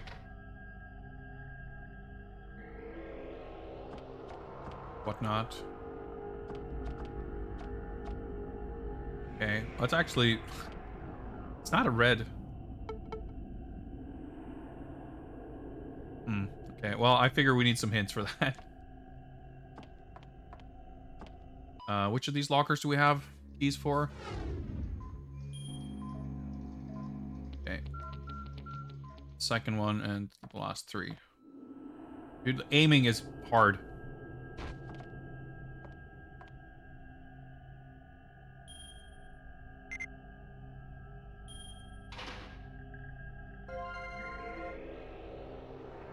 Alright, aroma oil.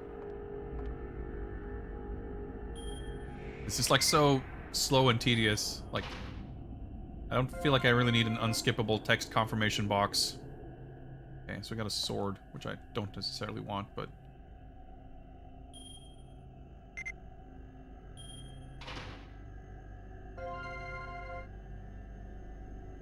Railgun? Okay, that's actually a really good weapon.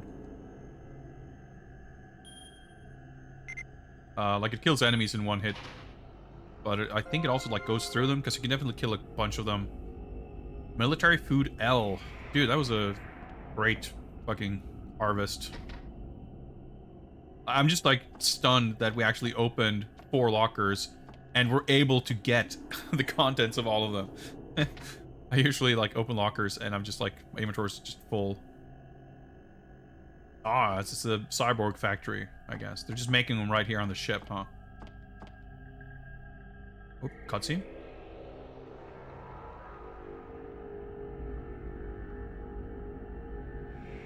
Pretty sick.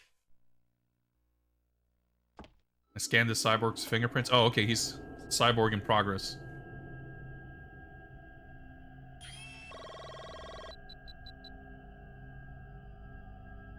Tim Fellner. Walker 20. There's a briefcase over there. Oh, sick. Defibrillator kit lets you revive with full health and full meter.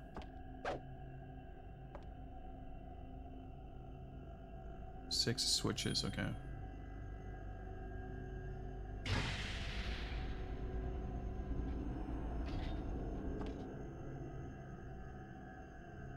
All these prints.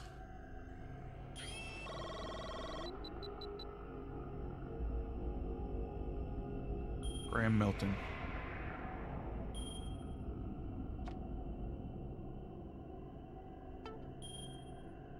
Tedious, but...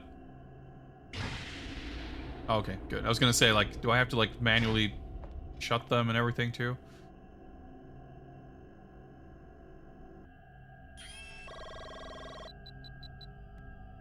So this seems like it's basically entirely optional just to get these extra lockers, some of which you might have to backtrack extremely far to even find. And, like, I don't even know what could be inside those lockers to make it worthwhile. Like, you know, defibrillator kit is great. Ripper sword is good, but, like, is it good to be that worth that much trouble? Yeah, I have a skimming tool. We saw it in the intro. The John and Alan skimming prints off of dudes to gain access. I think it's a cool gimmick. It fits thematically, and they do some more stuff with it. Like, there's some parts where you find partial prints, so you have to find like multiple objects to get a full print. It just gives a little more texture, I think, to what is essentially a lock and key mechanic. Like, it ties it in. Like, they could have just had key cards, right? But there's a few aspects to, like, being able to do something with a fingerprint that I guess you couldn't do with a key. But also just, like... it's cool. Alright,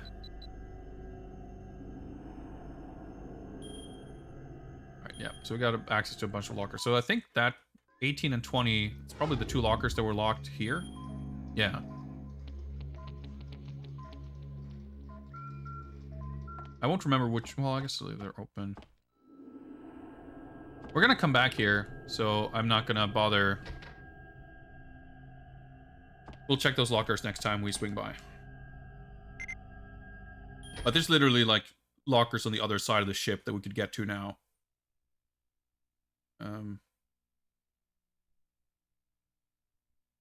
Like, conceptually, thematically, I like it.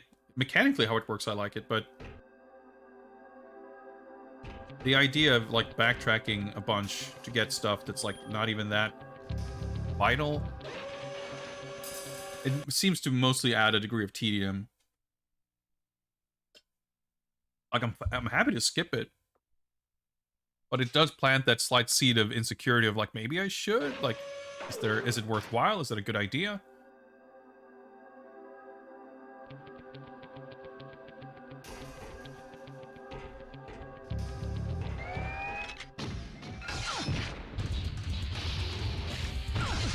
Good, okay.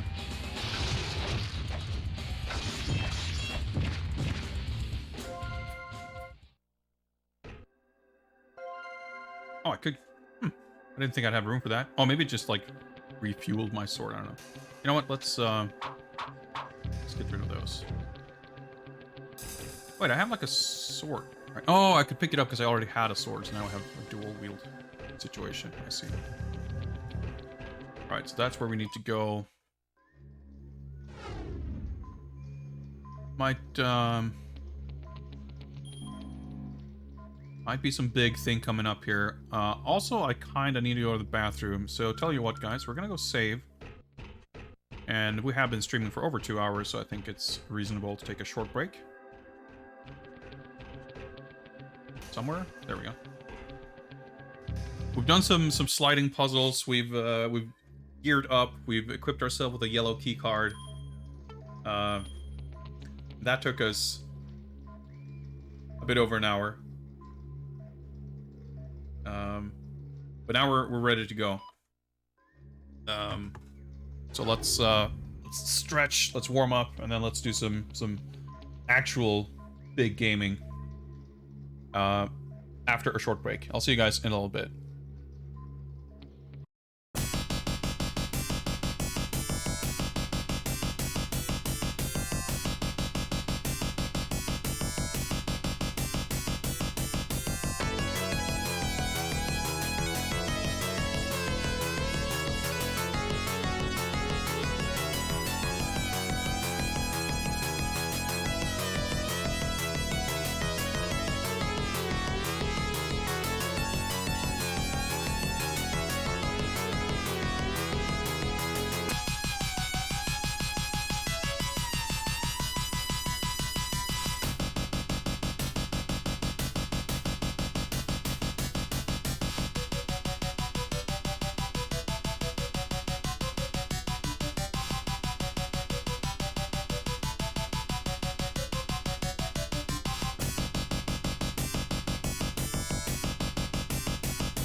Okay. I'm back and ready to go. Let's eat a little snack, I guess. Why not? Actually, let's take a look at our skill list here.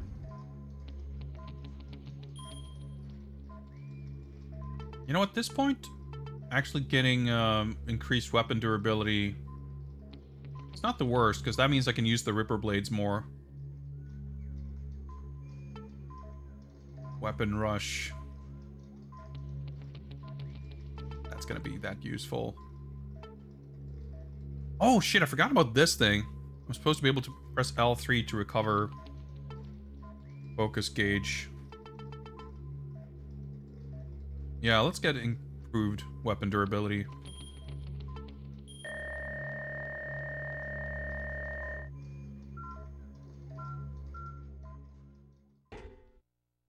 Oh, it's the taunt. Right, I did the taunt, like, by accident in a battle before. Right, okay, makes sense. But we got 1, 2, 3, Yeah, 3 Ripper Blades. Grenade, 2 grenade launchers, a railgun, and a magnum. Grenades. Okay.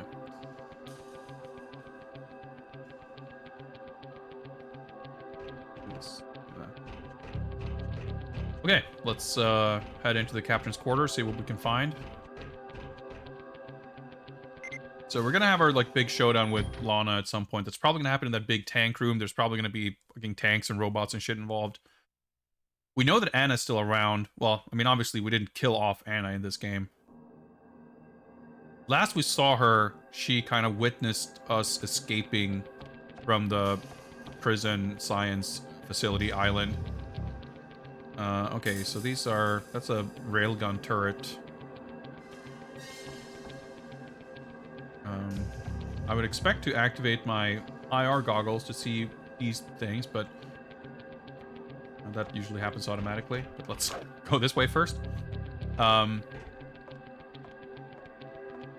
I wouldn't be shocked to see Anna return. Like, I guess she was hired by Enrique, so it's possible that she's just like, you know, she's done her job. Yeah, we don't have the red key card. And we've seen the last of her. We did have one good boss fight with her. But, you know.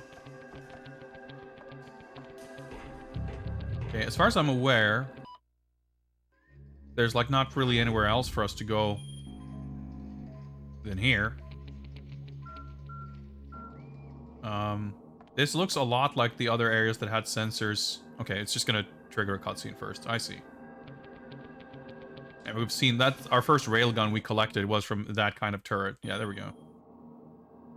Yeah, okay. Pretty much exactly what I expected.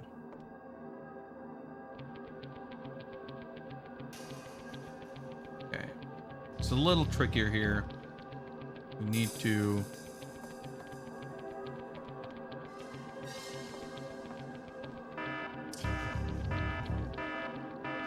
Oh yeah, this might actually just kill us straight up. Okay, did not. Or it did. Probably just slow. Yep. I just remember that the turret section, like, it's a good thing we saved. It doesn't even let me use the fucking defibrillator. Wow. There's no checkpoints, so you just have to load your save game. The game mercifully doesn't force you through the menu to load and pick the file, whatever, but it's literally... There's no other checkpoints than when you save.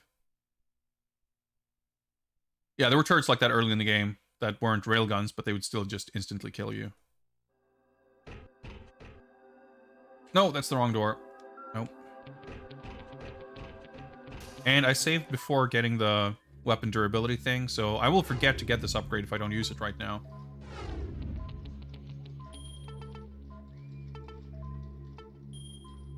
So, let's do that.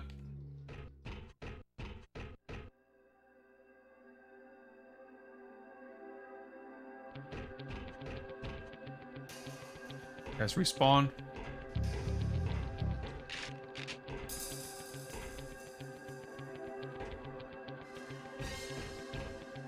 Just do that, I guess.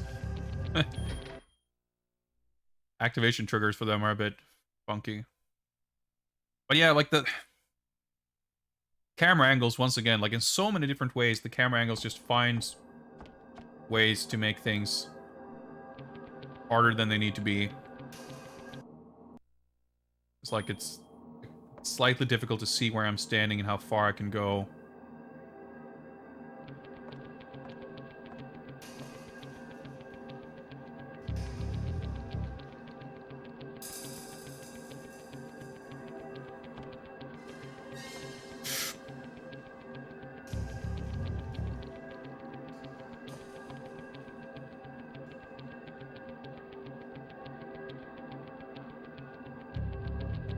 So I can go, as soon as I can go to my immediate left. Oh, fuck's sake. This shit is so dumb.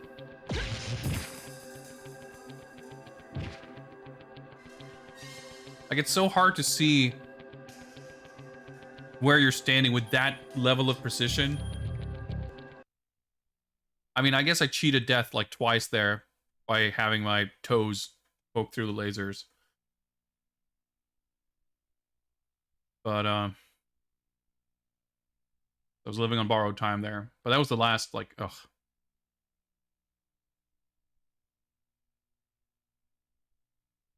Load time, we have to do this again. You know what? Fuck it, I'm not gonna get the weapon thing. Because I know I don't have to fight anyone before I deal with this shit. So let me just get back to it as soon as I can. Unskippable, by the way. This animation. Like, it looks cool, but you just want to move things along as quickly as you can at some point.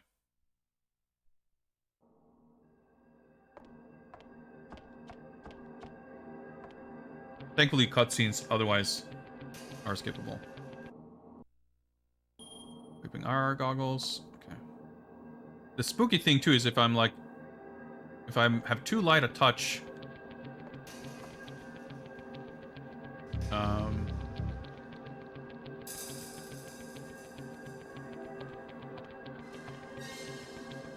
I might do an accidental roll. Holy shit, okay.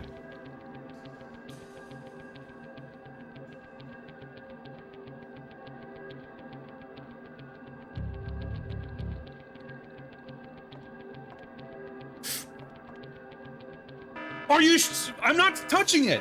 I'm not touching it! Oh, I was like, oh cool, it's like, I'm home free. But no. Like, that was the correct routing, but... And, like, to add insult to injury, it asks me if I want to lower the difficulty level. Like, I'm fairly positive that the difficulty level is not going to impact how this works at all.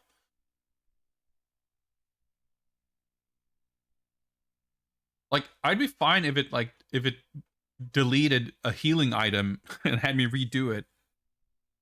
Like, the worst punishment is just, like, having to wait through 2-3 load screens and run back before I can try it again. Like, it's just, it does not add any kind of interesting tension or challenge. It only adds, like, tedium. Good fucking thing I saved, but...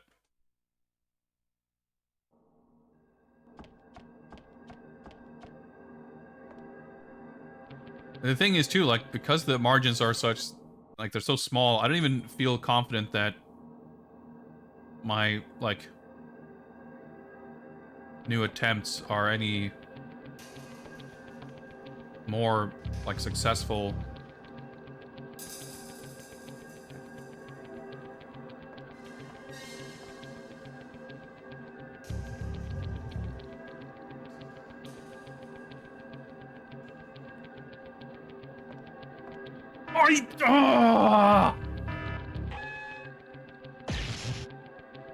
See, that's the thing, like, I know where I'm supposed to go and what I need to do, but... Because the camera is, like, fucking...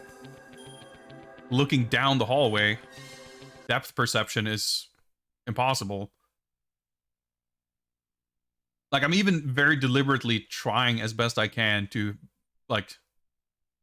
stand in such an open area as possible. What can I even say? Like,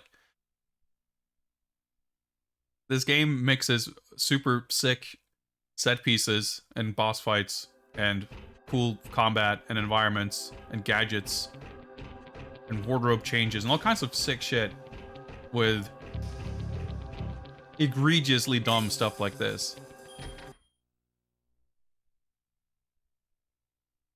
Like, how did anyone think this was good? Like, well, it's gonna make the game take longer to beat, so... value. I don't feel like I'm doing this, like, exceptionally poorly either.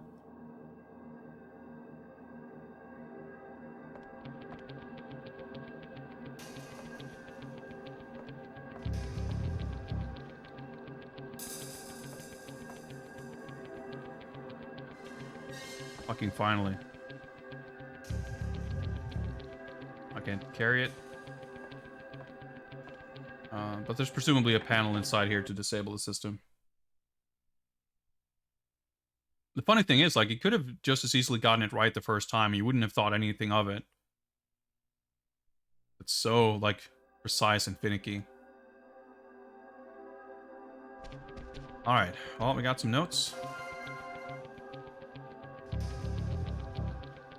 Ah, okay. I was gonna say, we need something to open that lock. looked like there was a graph there. Okay, so these are the participants in this secret meeting. Lana Lay, 45. Graham Milton, 56. Yuri Gogniev, 67. Enrique Ortega, 78. Vincent Breschu, I guess that's French or something, 89. Klaus Dijkstra, no number.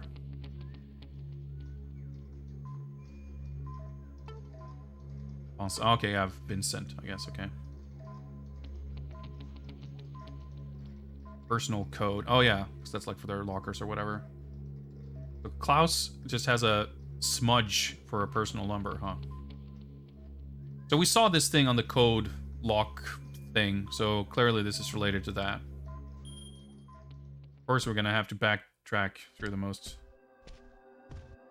noxious ways, okay? Fucking shogi board. Some pieces missing. Well, I can't interact with it. Dude, I'm so upset right now because there didn't seem to be a security panel to disable the turret. So I guess we have to sneak our way back again. I can make sense of this, but I guess we'll come back for this. But let's pay extremely close attention. Although, you know what? This might have been disabled or something now. I can drop some weapon I have to pick up the railgun. And that should eliminate the threat, right? Because normally there's like a panel somewhere. Okay, let's look at our weapon inventory. The railgun is a great weapon anyway, right? So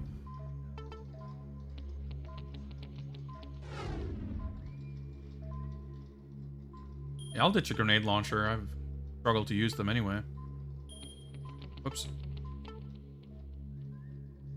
Oh, I guess I equipped it? Or what, 2? Wait, what? Oh, can I like rearrange them or something? Is that the idea?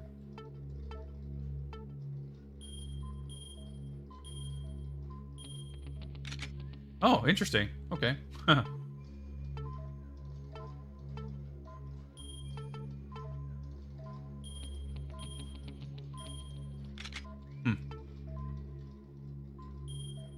Didn't realize that was a thing.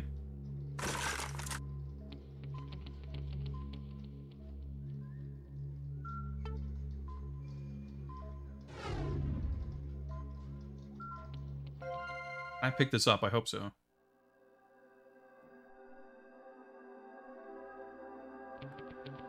Okay, so that disables it. That's so stupid that I have to do that, but... Oh shit, the whole mount just disappeared. Okay. We're still gonna have to sort of do some creative interpretation to figure out exactly how to reference that document to open the lock. Was that inside the... That was in the locker room by the morgue, or whatever, the infirmary cyborg operating room. Means I probably want to ride the elevator, which I think is on the other side of these dudes, yeah. So I guess, you see, this, like, secret room, I guess, is accessed either from above or below, but more likely through some secret panel using the Go board or whatever.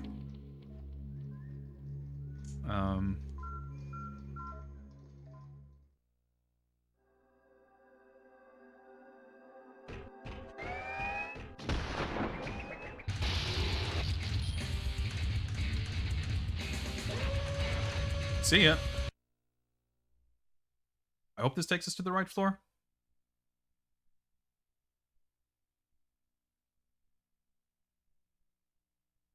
Keep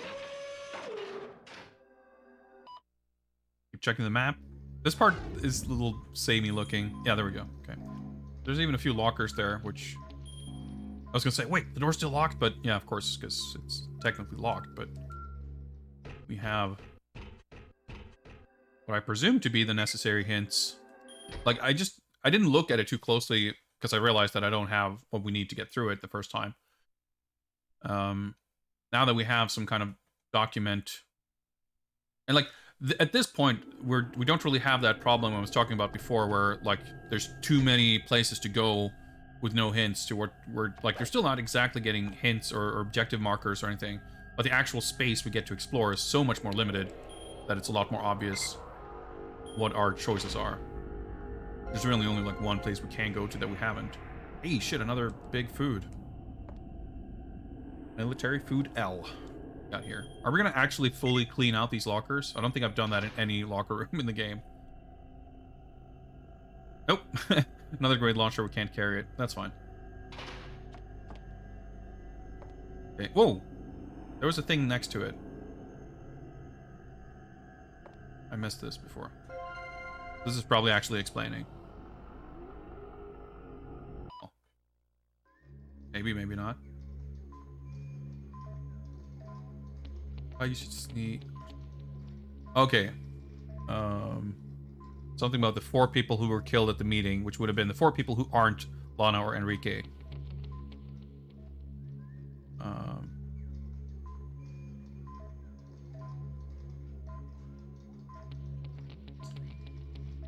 Like, yeah, we're not, I guess, dumping their bodies in the ocean. We're keeping them here for the time being.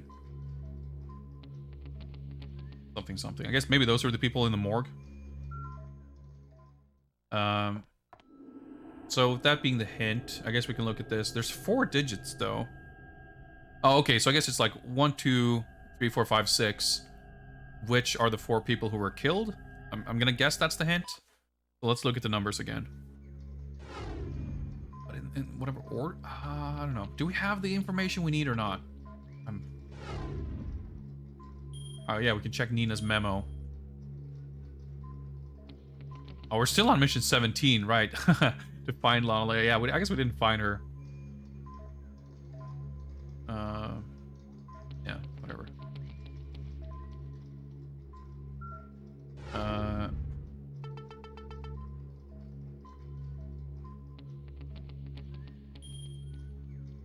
Oh, this is the memory alloy key manual. Okay.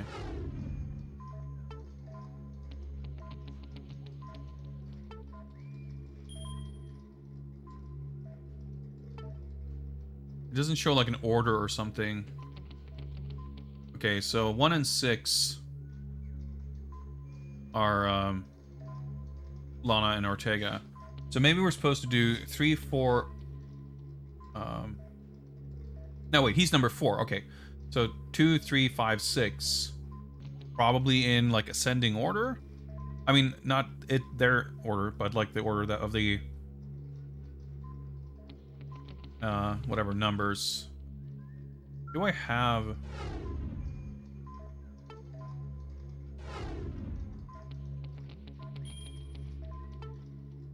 B2, okay.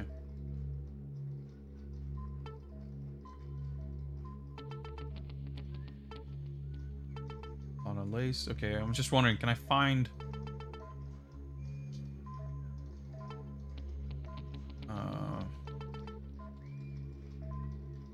Yeah, here's Vincent Bechet, number 89. So do I have? Yeah, here's Klaus. 0. Okay.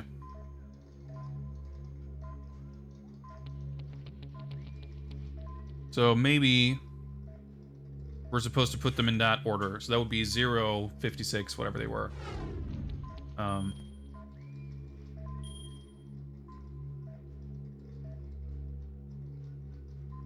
I'm just guessing here, but let's say 0, 56, 67, 89, which would be 6, 2, 3, 5. I'm purely guessing here, but... Oh, wait. Oh, okay. Maybe we're entering them. Okay.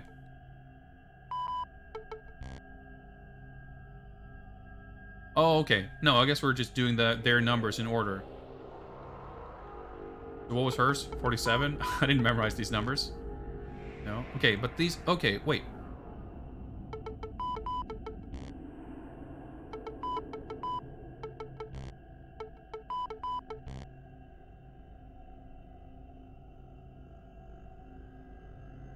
Okay. So it connects, like, those 4 I was gonna say, do I add them together? But that's more than 2 digits, so that doesn't make sense either.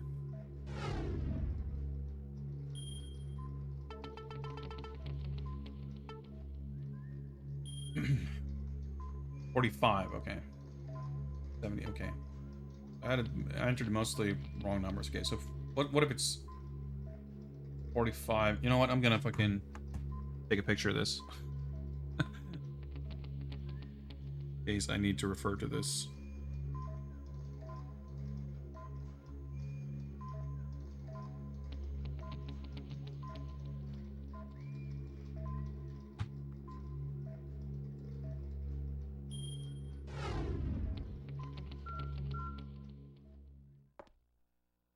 Okay, so if... There we go. Okay, so 2 is 56. 7. 78. 89. 00. There we go. Okay. I think that was pretty, possible to figure out. But if I like missed something, I didn't realize that, like, if I'd gone through that office and not found that paper or something, like, I could have been very confused, as opposed to slightly confused. Okay, we got more cyborg hibernation pods. Kind of control panel.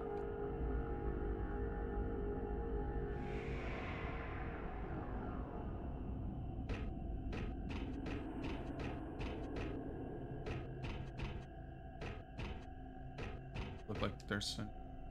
Nope. I want to try and like keep them in frame, but I'm not caught too off guard when I inevitably have to fight them.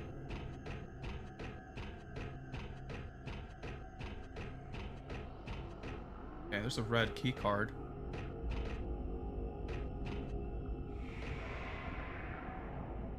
Spooky noises.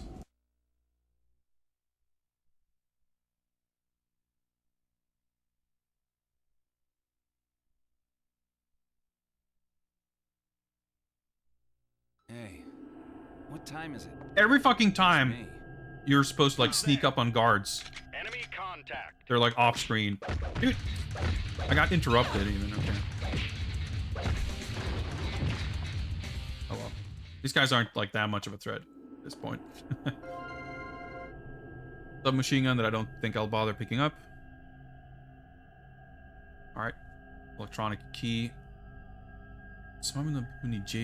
Okay, so all these like robot sarcophagi I had was described as having some sort of an emblem with a J mark on it. So is this to like unlock them? I'm supposed to like go back halfway through the game to unlock. Ugh.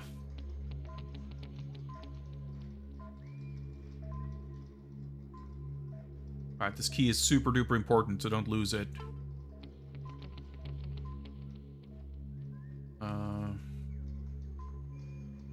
Go to hand the key back to Jean. Seemed weird. I don't really get it, but I gave him the key.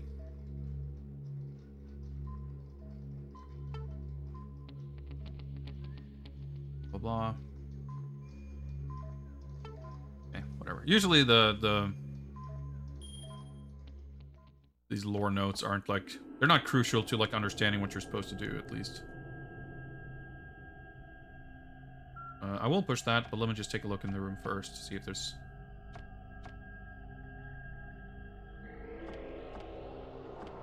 I can't believe how... Yeah, there we go. I was gonna say how long that weapon was sticking around before despawning, but there we go. Alright, well, let's pull the switch. Nothing bad could happen.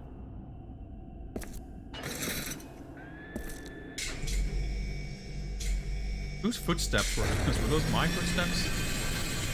Okay. I have a feeling that might be our way out of here. Or something like that. Okay. Now we have the key. I guess we can... Where do we... Okay. There's not a huge amount of space to explore. I think one of those... Gold coin. I think there was a sarcophagus in that first, like, hub area that we first got to these sub-levels in. Yep, figured. Fucking camera change.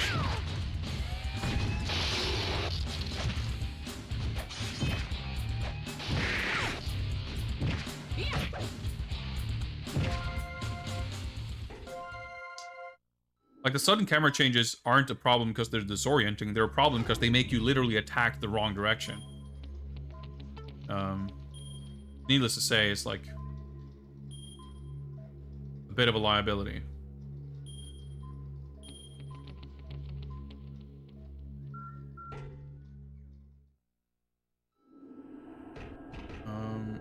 So I don't...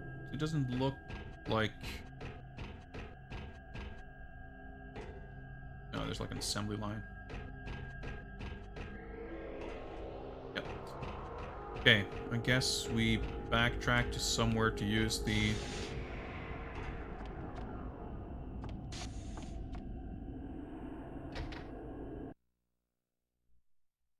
J key.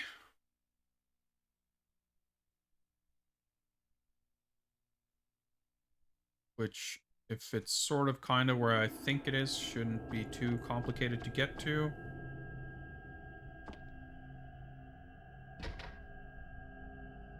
We might just have to do some wandering around, fighting some cyborgs. Like, so far, like, I've taken a lot of hits fighting these guys, because every single fight has been, like, in a cramped space where the camera angle changes. Like, so I can't get, like, a good... I can't get a good vantage point on, like, the fight, and I can't, like...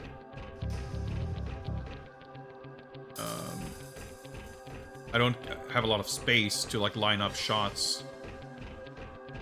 Okay. Go down... Up, rather. It looked like we were going up, but then I thought the text said go down. I was like, okay, I'm going down? But no, we're going up, I guess. These dudes are gonna pretty much activate right off the bat, I would think.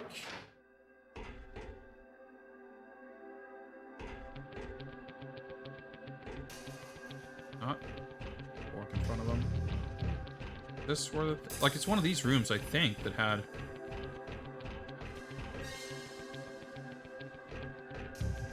Do I have to go all the way down?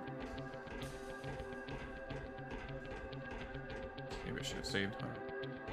Or is it up here, maybe? I don't think so. I know I've seen one, but... Could very well have been down there.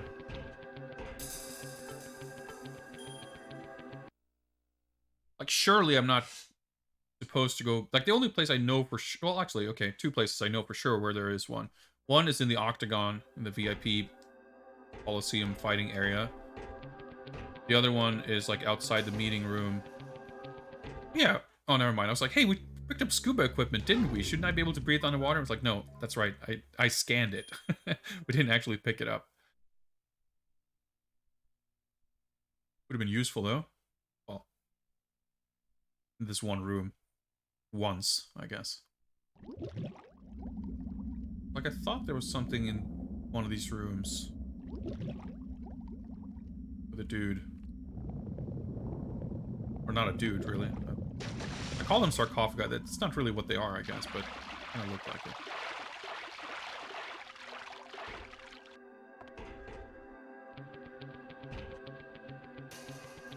Probably misremembering. Take a look at the map.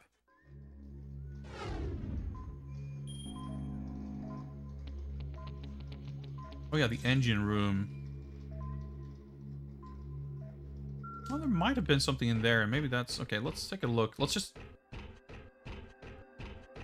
I don't want to needlessly leave stones unturned. Man, the game sure finds ways to make you... I don't want to say waste time, but... getting from point A to point B and doing what you need to do is never quite as simple and straightforward as you would think. I don't think I need to go here. I just wanted to make sure that I'd used that key. So, is there... Yes, there we go. It's down here. Good. I don't know if I can use the key with these things. I don't know what using a key with one of those things would do. But it's the closest I have to an idea of what to do.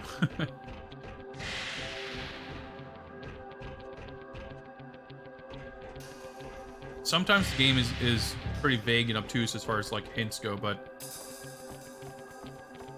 we're not generally steered wrong by something of an actual hint. Rolls. Yes, we can use it.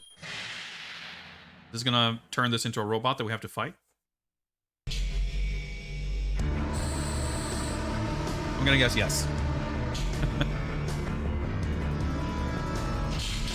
We fought one of these guys before, but we didn't really have to fight it. Well, we had to fight it a little bit.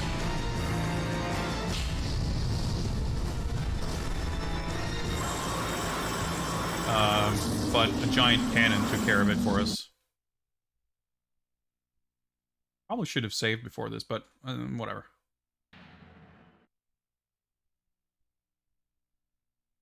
So I don't know that using weapons seems super effective. At least this guy like doesn't block.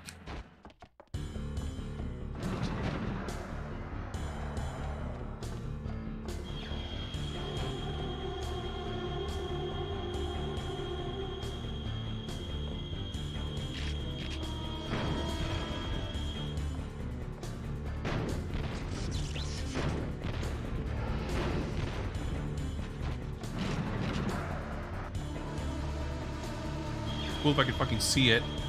It's not where I thought that was. Oh, that did good damage. Oh my god, so does this. Jesus.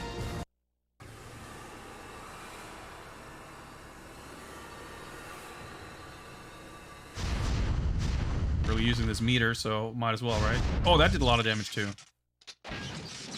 Okay, this game was a lot... Well, I was gonna say a lot weaker than the last one of these. Maybe I'm just way more buff. Okay, good. I was gonna say, well, now what? Oh my god, it drops the pieces. We have to go and activate the fight the other... Oh, Jesus Christ. Okay. We have to backtrack. I mean, it's, I guess, not super duper far. But... we have to backtrack. We have to make our way back to the ship. And that's how we get the missing 3 pieces on the shogi board. But hey, saving the railgun for this didn't seem to be that bad of an idea, did it? Hopefully I don't, like, miss. Also, the fucking X-ray thing did a shit ton of damage. So, let's see how this works. Oh, it only gives me... I can only use this to gain meter in battle, I guess. What was inside this thing? Stun Tonfa, which kind of a waste, honestly, but... Well, I know where to go, at least. The other 2 robots are in, yeah, there's one in the octagon, and the other one is, like, outside of the meeting room. The meeting room... one, like, that's super cramped, so I don't even understand. I hope I'm not misremembering. Wait, how do we get out of here? Oh, it's the other side, right?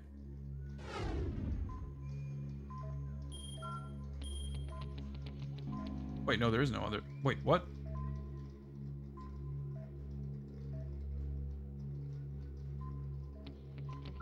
There's... See, this is what I mean. When you're trying to figure out how to get from one floor to the other, the map is, like, not much help. The map does not make clear that you change to a different floor by going up here.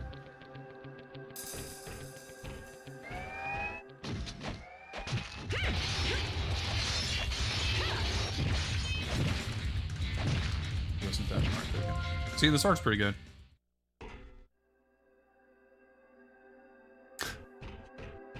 get so much gameplay. I get so many hours of running around.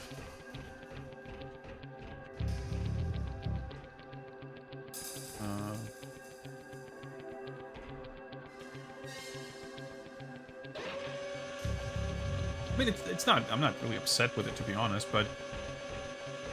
This is... I mean, it's like cool in a way, because we've seen those things like 15 hours ago. It's like, oh yeah, now we get the payoff, but... it's still a little... Like, now when it feels like we're... You know... Oh, it's just this area. I just need to enter this door. I just need to go into this room. And it's like, well, I just need to fucking go to the other side of the game map to fight this one thing to get an item so I can go back here and use it. Like, I feel like it loses so much momentum. But we probably want to save. I didn't save before that fight, so... Oh, the thing is, too, like, it just feels like we have to go super far. But the fact is, like, once we take this elevator up, it's like we literally go through one door. It's like 2 rooms over, but it just feels like it's so far away because it's so, like... Such a different part of the game. So this is the secret grand piano elevator. Might be robots here, but we should be able to make a dash for the door. Not have to deal with them. Controls are a little bit fucked because the camera angles keep changing. There we go.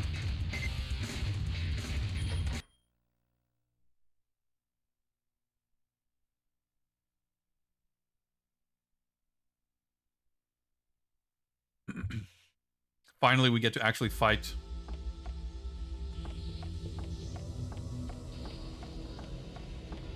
In the octagon.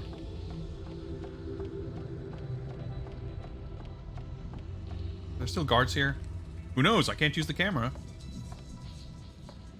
Oh, I guess not. So previously there was like a food item or something on top of this, and I was like a little scared to go use it. Okay, this is a lot smaller than I remembered it too. Of course.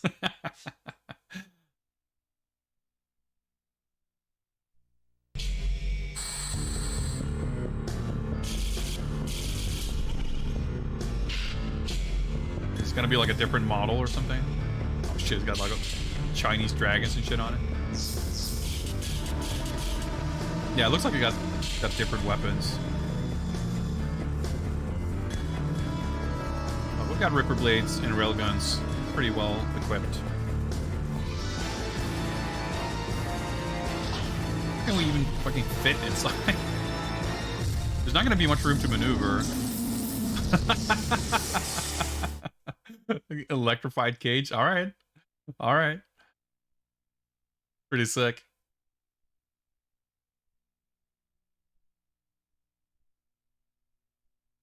So much loading in this game too. I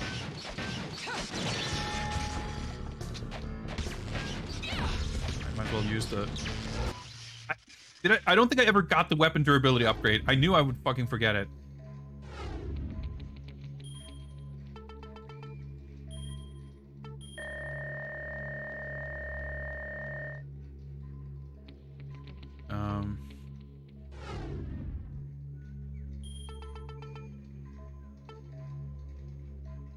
Extra damage, sure.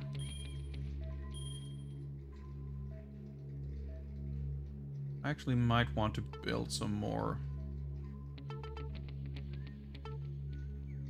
Meter too, why not? Yeah, we've been max level for a bit. We found like 45 of those cyborgs on the helipad on the ship, which gave us a lot of XP. But we had naturally almost max leveled anyway.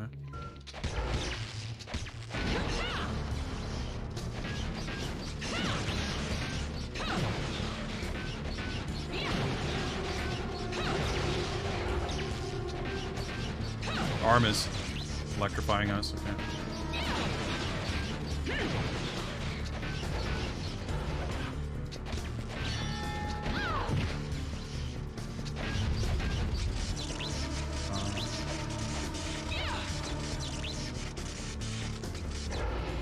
Did I get a meter for that? I don't know.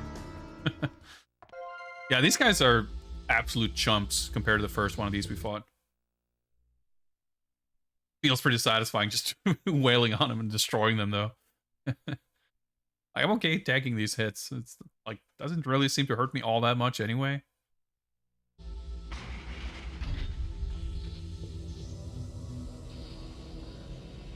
I think, let me consult the map. I think we go through... no, it's on... Technically, we can go through the apartment and go up the ladder, but I think we can just go up the atrium stairs, or elevator for that matter. It's not here. It's on the 3rd floor. Yeah.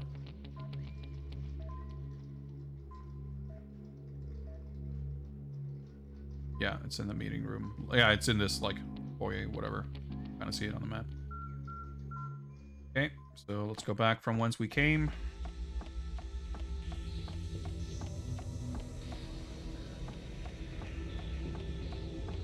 It would have been wild to, like, the first time I was here, I got lost because I couldn't see that was the staircase. Yeah, the camera's not helping with that.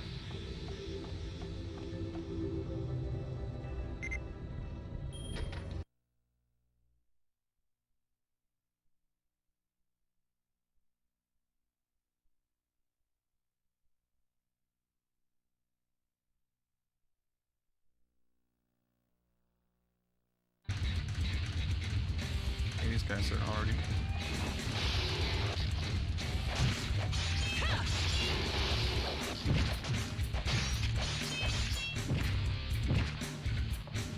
Don't drop anything? Nope. Okay. Well, I guess that clears the way to the elevator. Grab. That's greedy, not wanting to waste my sword. Oh no, my sword! So yeah, these like bigger hits sort of stun them. But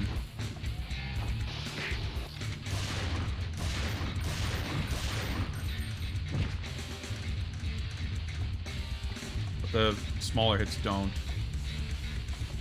Alright. And when you have like the stun batons, you never get those like big hits that actually stun them.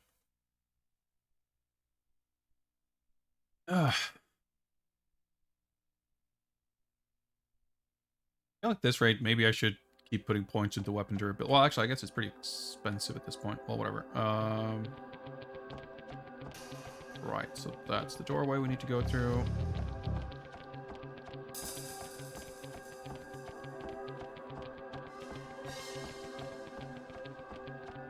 I feel like there was like some puzzle room or something in this part of the ship that we still didn't interact with, so we might not even be done when we're done with all this shit in the basement.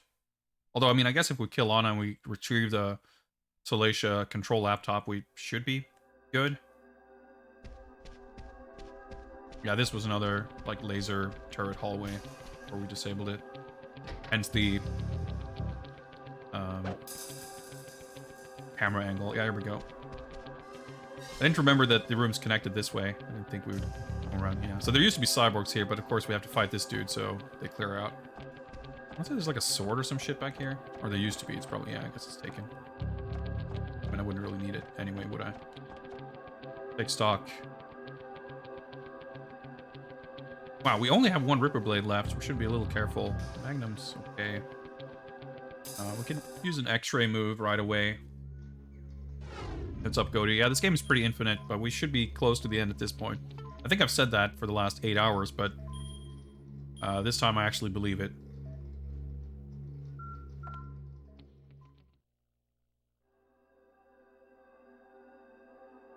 I have multiple... No, okay. Actually, I could use some melee weapons at this point. I thought this room would be really cramped, but I guess the octagon was a lot smaller than I remembered. That was like more cramped than this.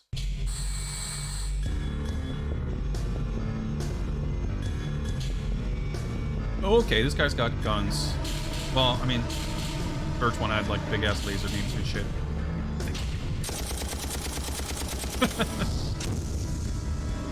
He's just like warming up.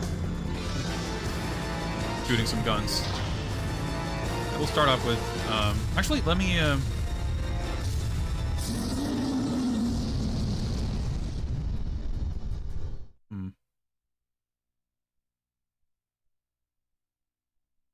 let me use some oil.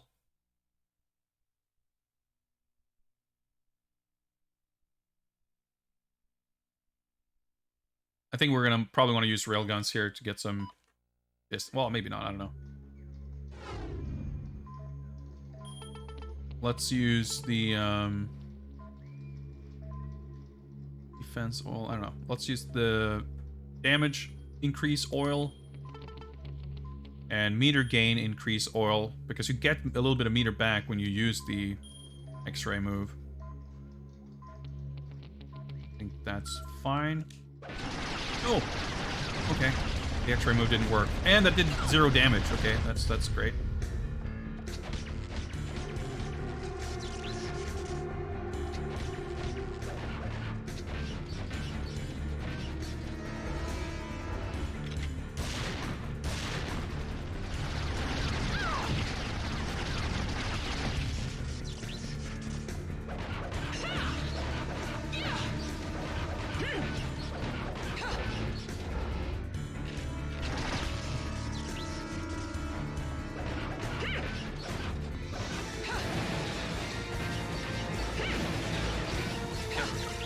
Not a big deal.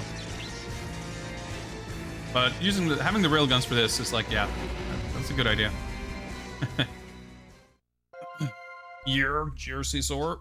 Canuck named Tex. Greetings, everybody. Happy Saturday. Okay. Wait, what? Do I get a cutscene or something now? Will the game mercifully teleport me to where I need to go? Or is it just... Nope. Just a little bit of loading for good measure. Okay, time to go back underground. So we'll just go back the way we came.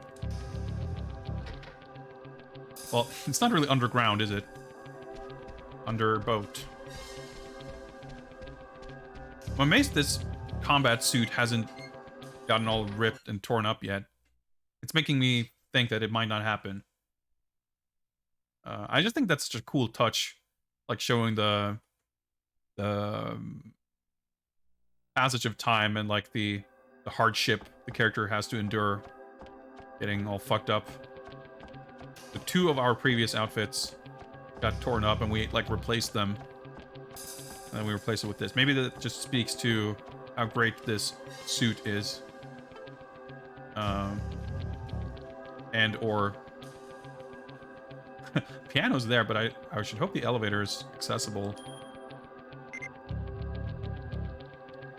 We're so powerful, we don't get beat up, which is not true, because we get more beat up than ever. We just have more health and more healing items to make up for it. Of course, the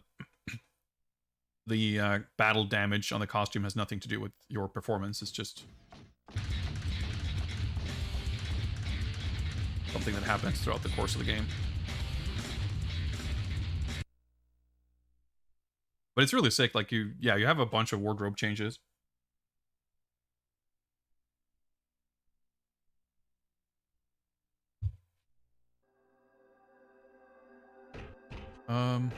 Guess we'll save.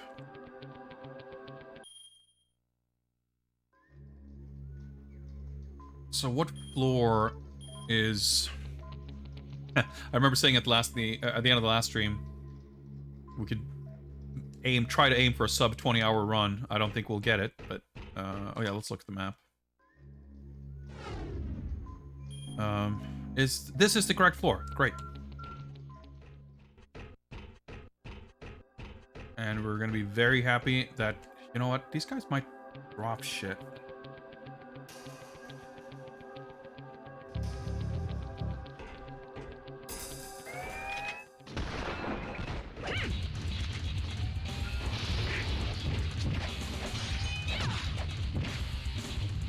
Yes, a new Ripper Blade, thank you. And some green oil.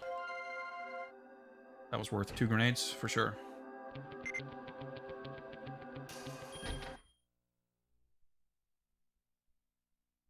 Good thing we dismounted the the railgun here, so we can just go through the hallway. The way the controls change when camera angle changes is very awkward. So I believe we go inside here, right? In the captain room.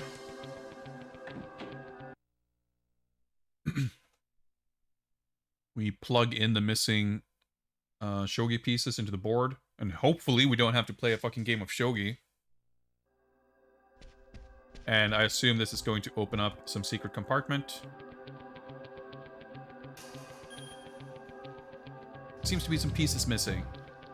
Want to use the horse piece? Yeah, okay. Just slot right in. Use the general piece. Yep.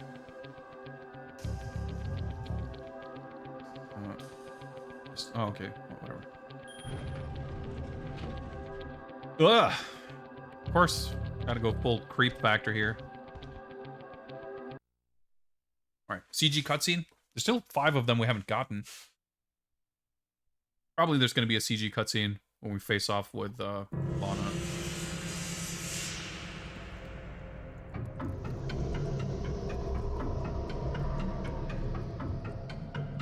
Oh shit, it's Bryce.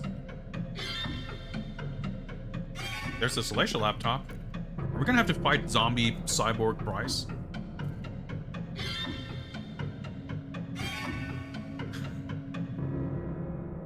He was the first boss.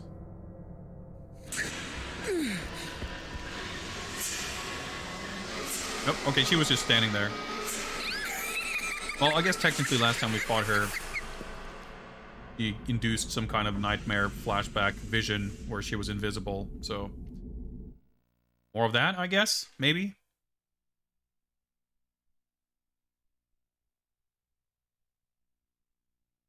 Are we gonna get imprisoned again? In the whole new section of the game?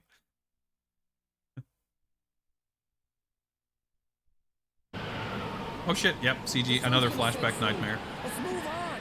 I've had enough, you're wasting my time! Albert! Hey, the kids stay, so don't push your luck, pal. I've got an itchy trigger finger.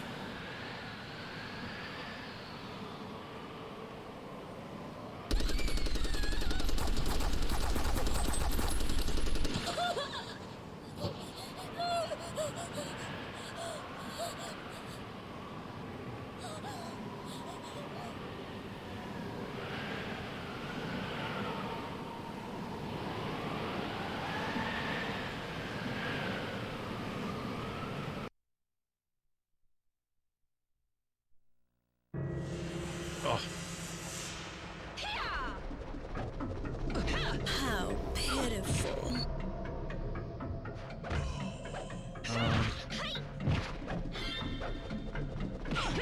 Think. Wait, does Anna Nina not have life bars? Okay, something hit me there. This is similar to the last time we fought her, but not exactly the same. Might have to take a life just to figure out what the heck's going on. So in the first time we did this, oh, maybe Kid Nina didn't have a life bar. I don't remember. Definitely had to clear out zombies. Okay. It's her. How stupid. I'd like to see where Lana is. Oh, there. Okay. See her for once. That hurts.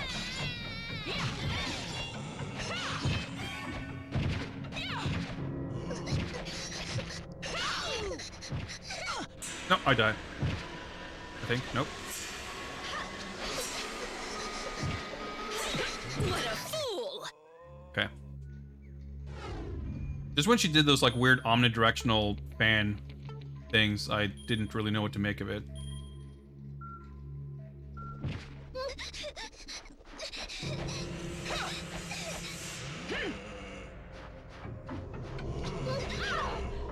Okay. Okay, so Nina and Anna getting hurt deals damage to me. I think it just seemed like it would have instantly killed me in the first boss fight because my life bar was like a quarter of the length that it is now.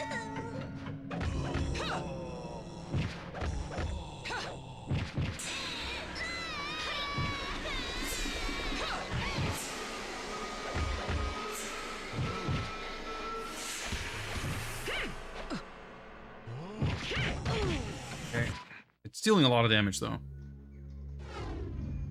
But that's fine, like, when the hell are we else going to need to use all these healing items? It's fine. But I should probably,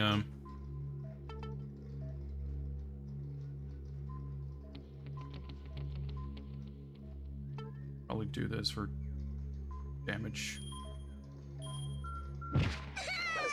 Why are you interfering?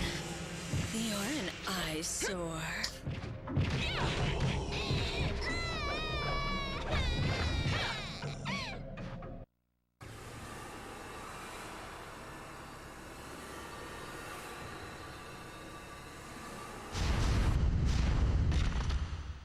Looks a bit goofy, but it did okay damage.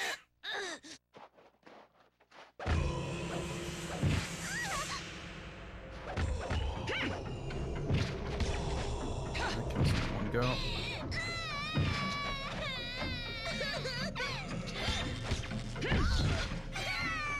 Oh, she got hit. Dude. Okay, I'll use the defibrillator. Hopefully I can. I have 3 of them. Okay.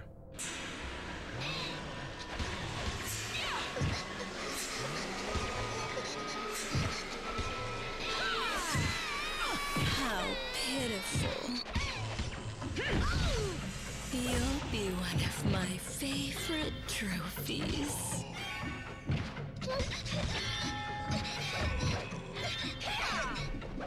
Fuck.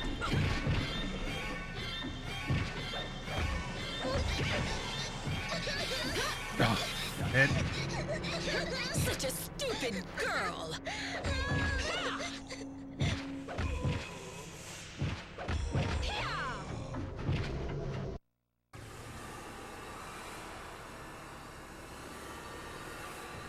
Ah, I couldn't target the... Okay, whatever. Dude, they keep fucking attacking during the...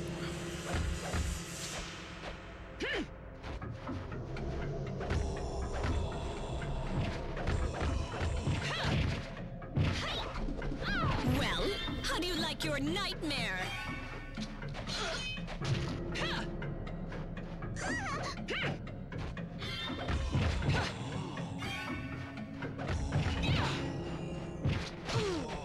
Why don't you relax and let them take you?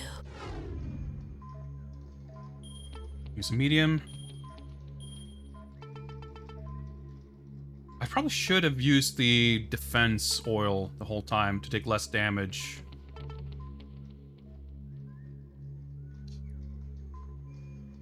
Yeah.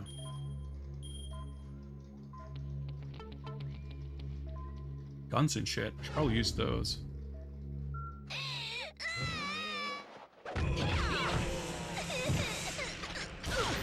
I'll tear you to pieces.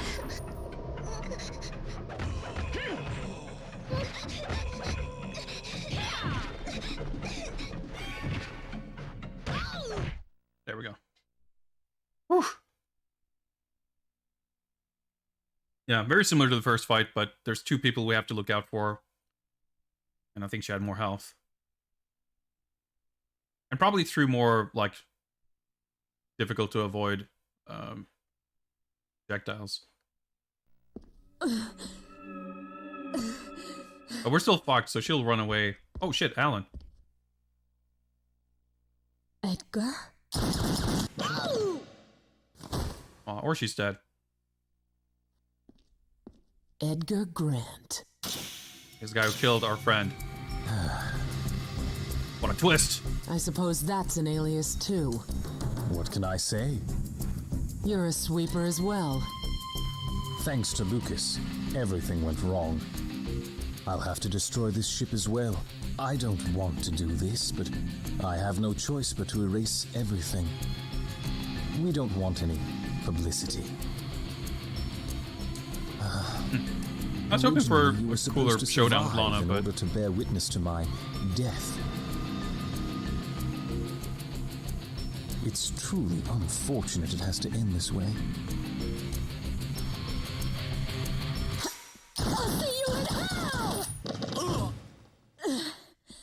I was just about to say, well, we don't know that it's over. I mean, I guess she was only shot a couple of times in the chest. I think, and she had a magnum, so I guess he was shot a couple of times with a magnum. Oh. Fucking room, though. Okay, emergency. Escape elevator.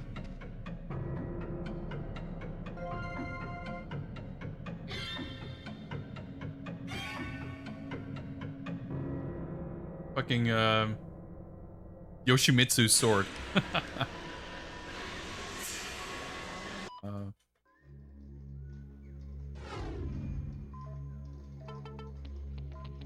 gonna assume it's like different stats. Yeah, okay, so it's like just as powerful as the Ripper blades, but it's faster. Pretty cool. I wonder if it makes different like sounds or hit sparks or something. I would quite like to save. So I guess we have no... I mean, technically I can backtrack, but like... pretty much never have to backtrack. Like, I think anytime like this, I can backtrack to the save. But if it's anything like previous things like this, there would be a save point in the next room. And if there isn't, well, then we're gonna keep using healing items and defibrillators as needed to avoid having to redo the zombie fight.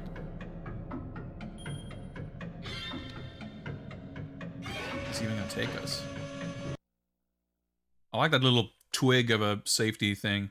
But then the elevator itself has no railings. It doesn't seem super safe.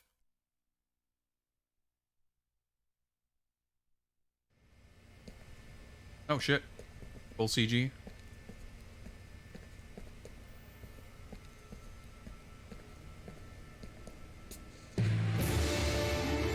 Oh, we're back on the bridge. I guess.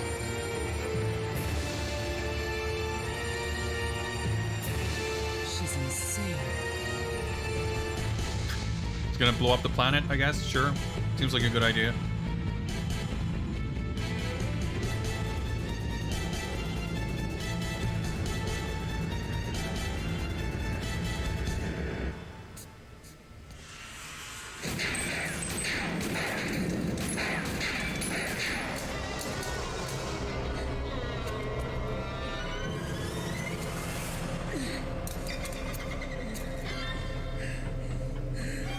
She's still dying, right? Maybe we don't have to fight her. Maybe it's just about deactivating this shit. Or we have to fight her. Probably should have gone back to save, but oh well. Everybody dies someday.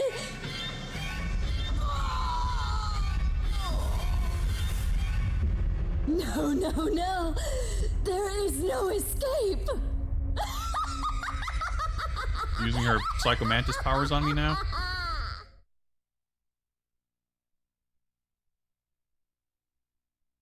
Sure what to make of this, but...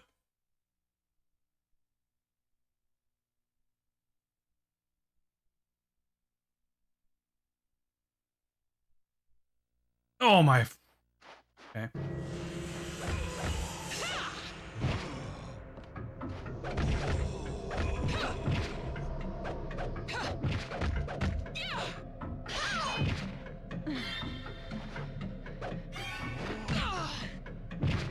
At least I don't think I have to protect anyone else. Oh, okay. Are these flames something?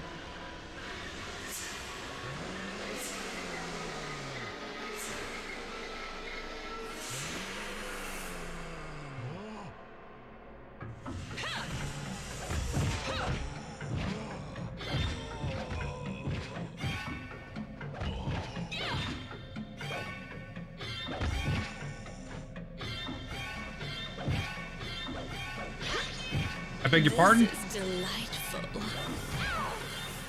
Okay, I got like the opening and my attacks just didn't connect.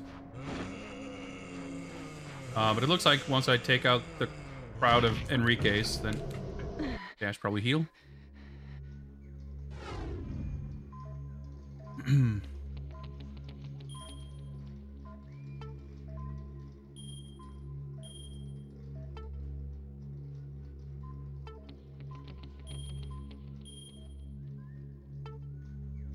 gonna like drag out, so I guess this would be an okay time to use my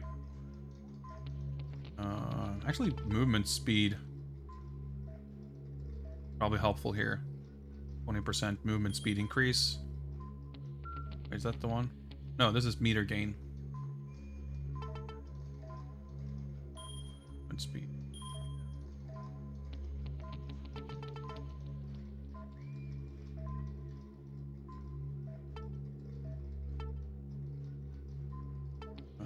Damn it. Well, I guess I shouldn't use this before I can actually hit her. Defense up, though. Dude, I don't have a lot of these left, actually. Ah, sure. Fuck it. Let's use this one.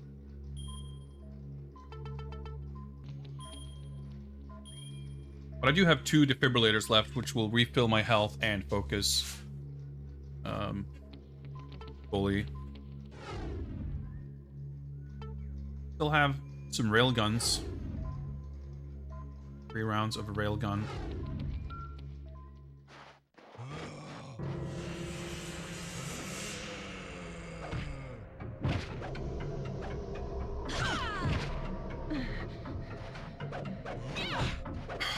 Okay. She's the big one over there, I guess. Maybe. Triangle switch.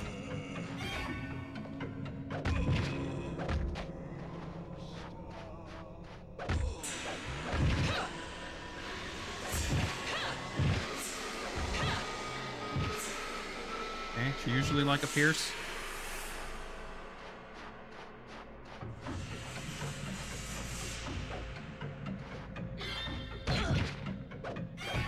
Why are you interfering?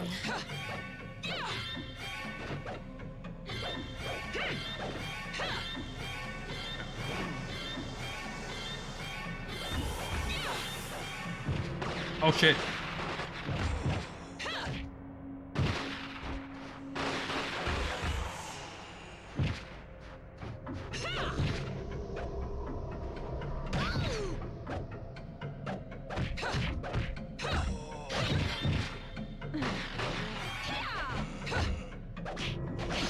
He's just not like instantly disappearing.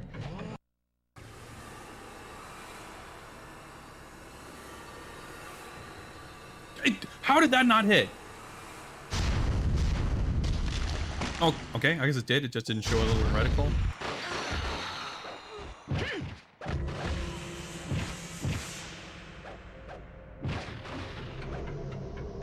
Dude, I'm trying to fucking aim at her.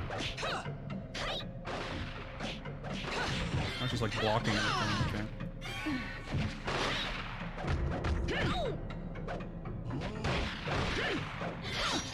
What a pathetic sight.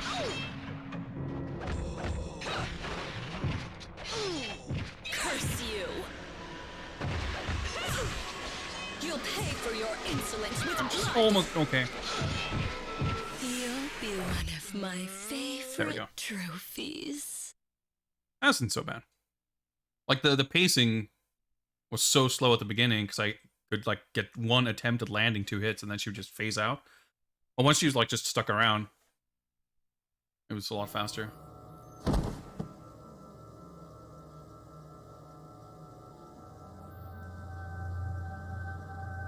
So I like that each young variation of her fight was like and slightly different. strong.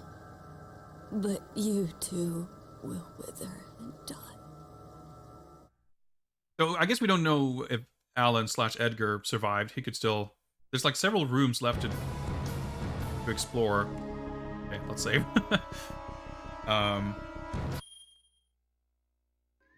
And still room for additional surprises.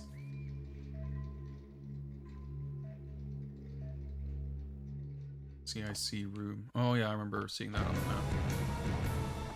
Yeah, this doesn't look great, but like obviously we still need to get the red key card. That's where we came from. Wait, hang on.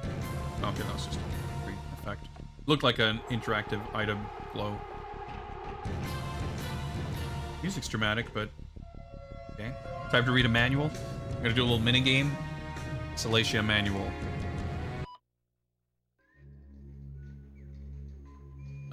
Okay. There's an activation key.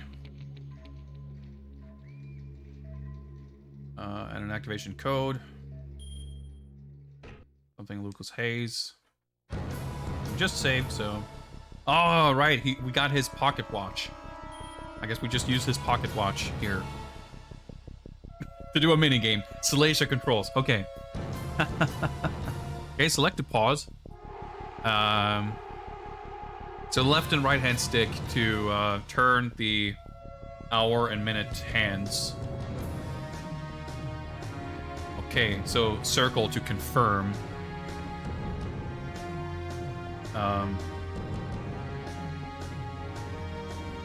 Okay, Salacia activation program active, whatever, explosion program. Enter the correct detonation code within the time allotted. Input first code. If you input the incorrect code 3 times... Or... No, wait. Code error ga sankai... It sounds like it's gonna be, like, cancelled, but I guess that's what we would want. Basically, fuck up 3 times and you're done. Alright. Enter your code within 60 seconds. Begin input. Okay, so what the fuck are we doing? I guess if you look at the clock thing, clock face, I guess we're supposed to connect, like create those 3 symbols.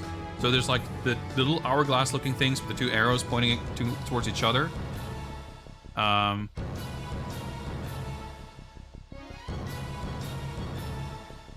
So there's some, I guess the black, like the black hand is the arrow hand, so that's the one that should point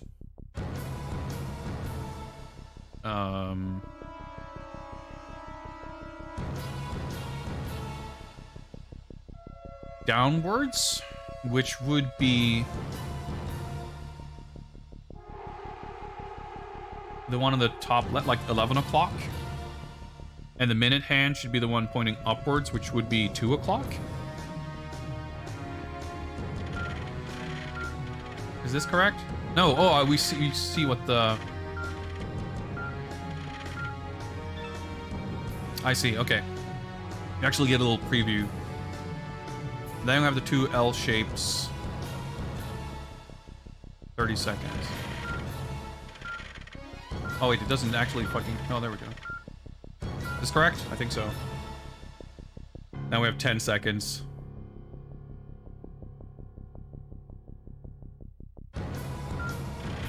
Could have just seen what it was. Wait, what the...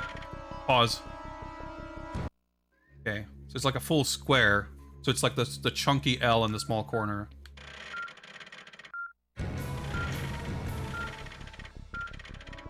Wait, what? No, I didn't have time. Okay, we're done.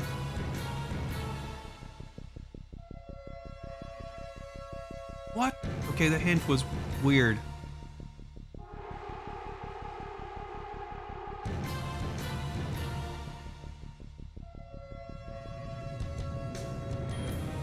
No game over sequence? Whoa!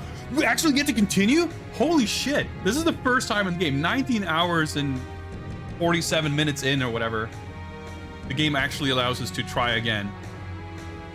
Holy crap.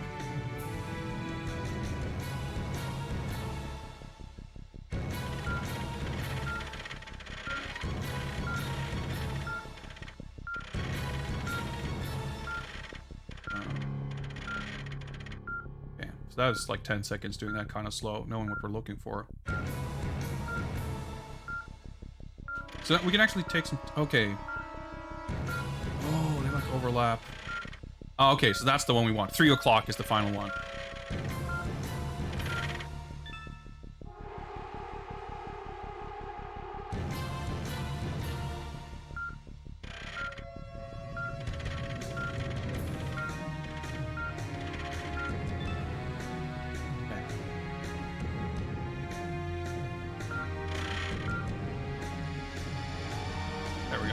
I was able to take some time in the early sections, but you know, his clock was at 3 o'clock. Makes sense.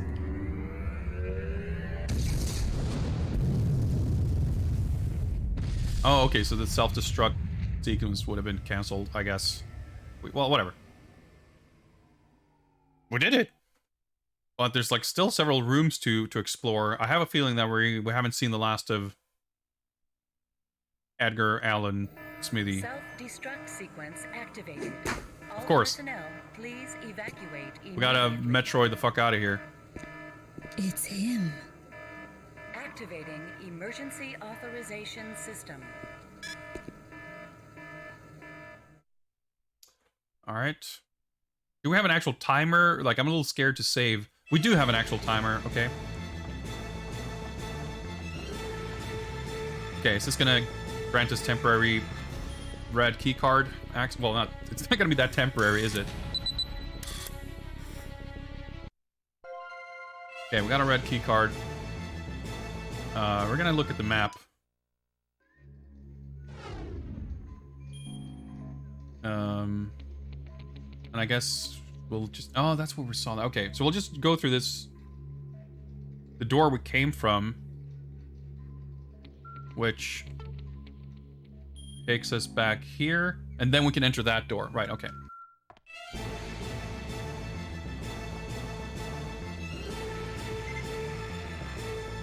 This became a red door. I see. Okay.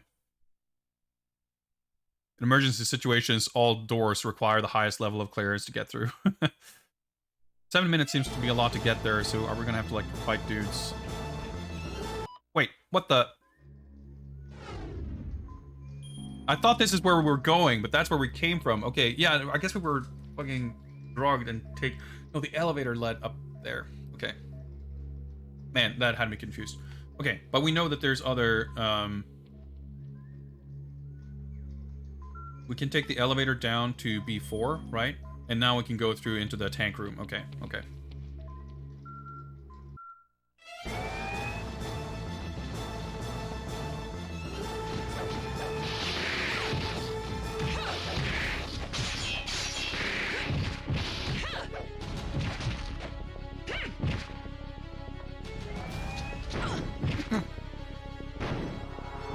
And I'm probably not, like, saving here anyway, so I can use that. It's fine.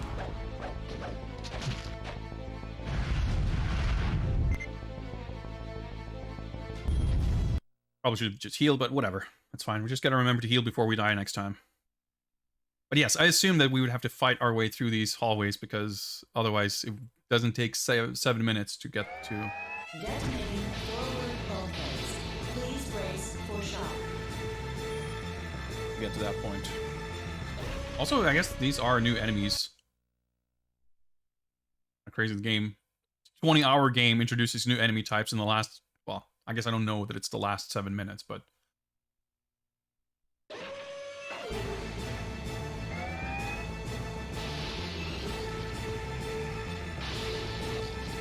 It's so fucking cheap.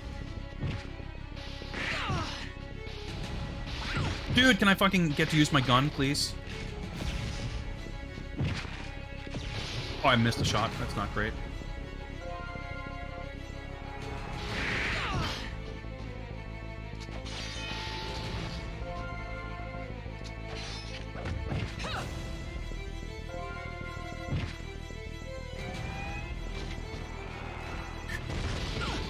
Well, I guess I don't... I just need him to activate so I can use the door. I don't really need to fight him. And let's heal.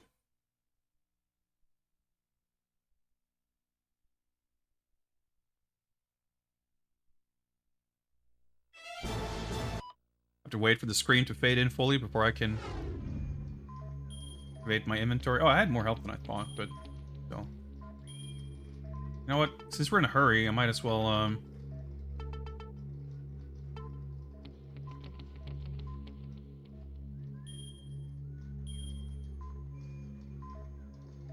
increase our movement speed.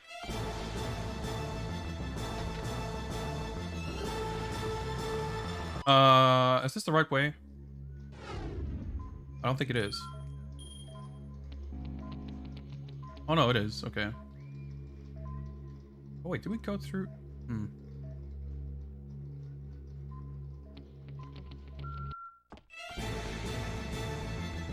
I don't remember what happened when we went through here last time.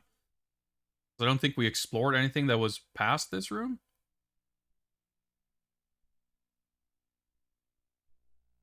Oh yeah, right, these hallways. Detonating central bulkhead. Oh yeah, is this elevator active now? Well, probably not, because we... 5, 4, 3, 2, 1. Oh yeah, the escape pod thing. We saw that, right, right.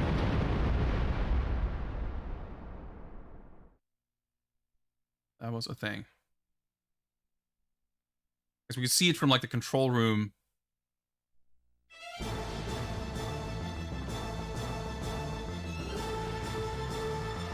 Looks like an escape pod. It's not, like, set to go or whatever. Enter the escape pod? Maybe there was more we could have done. We had, like, 5 minutes to spare.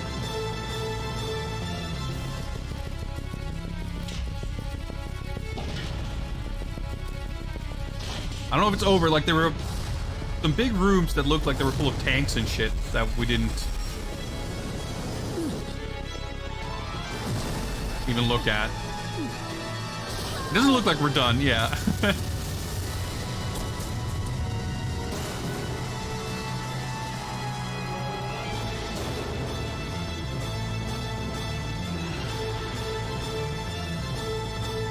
I'm not sure what her escape plan is here. Like, she can get off the ship, but, well, okay.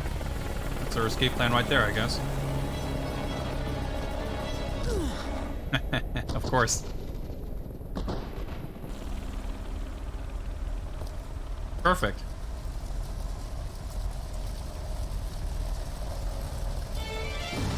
All we were waiting for. Proper showdown.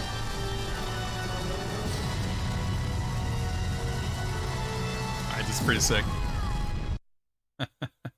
Alright, we're gonna use some oils and shit. I guess we still only have 5 minutes to fight her. 5 minutes is probably way longer than most boss fights take, but... Oh, there's no timer, but our movement speed is still... not sure what the weapon situation is gonna be. Well, our,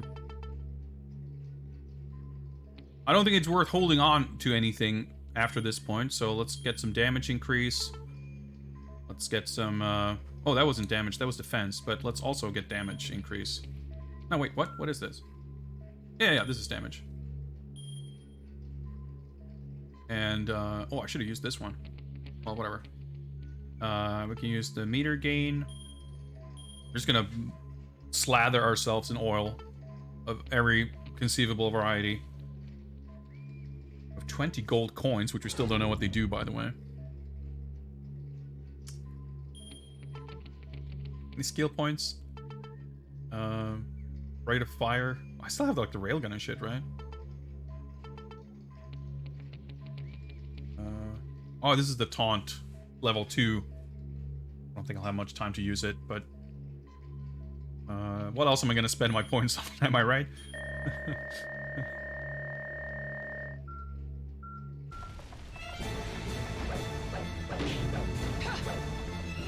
Oh, I don't have weapons. Okay, that makes sense.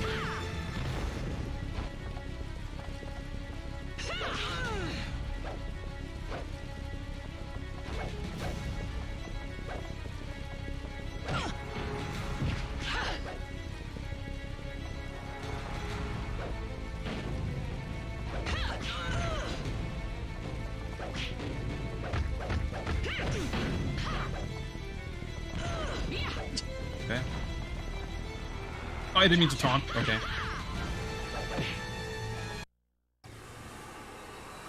Didn't get the proper X-ray move the first time, but we'll use a 2-gauge. Just break her skull and ribs. We'll have to do.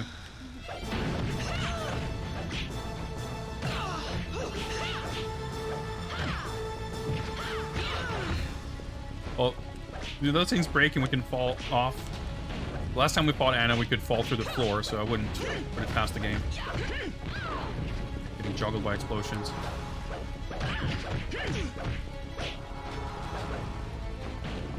I thought it would seem a little silly that we can, like, use railguns and shit, so I think it's good that the game stripped us of our weapons. Okay, time to heal up.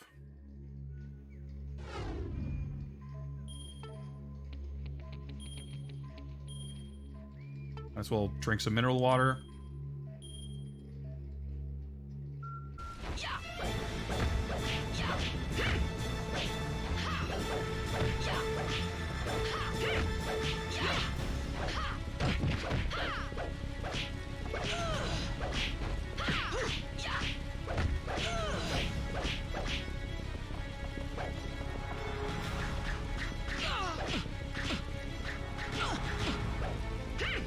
He's doing her fucking 10 strings.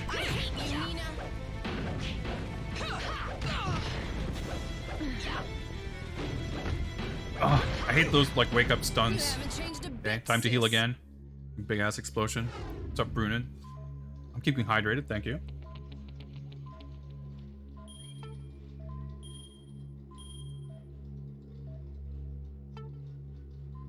Like since I'm in the menu, like fuck it, I'll use this too.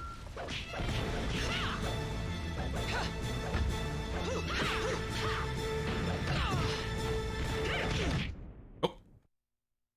Hit the damage threshold value. Phase 2. Completely different audio levels, but that's fine. This is a cool fight.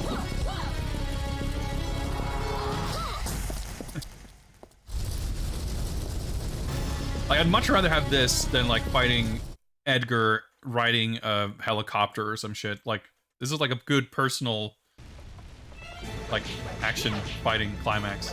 Very good.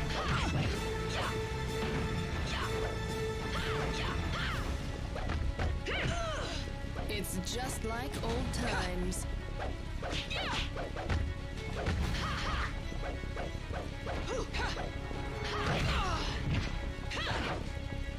Pretty sure I won't be able to grab her. But...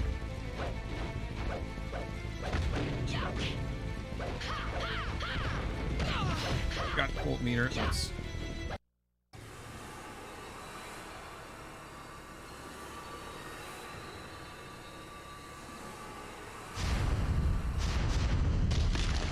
Explode some of her skeleton.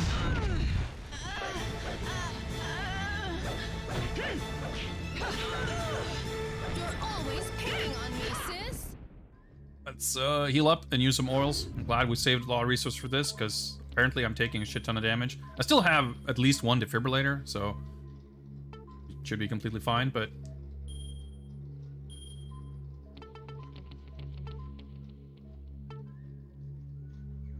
increased damage for 3 minutes.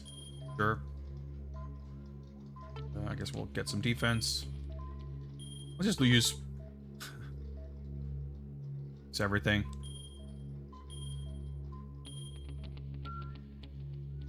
I think I used that one.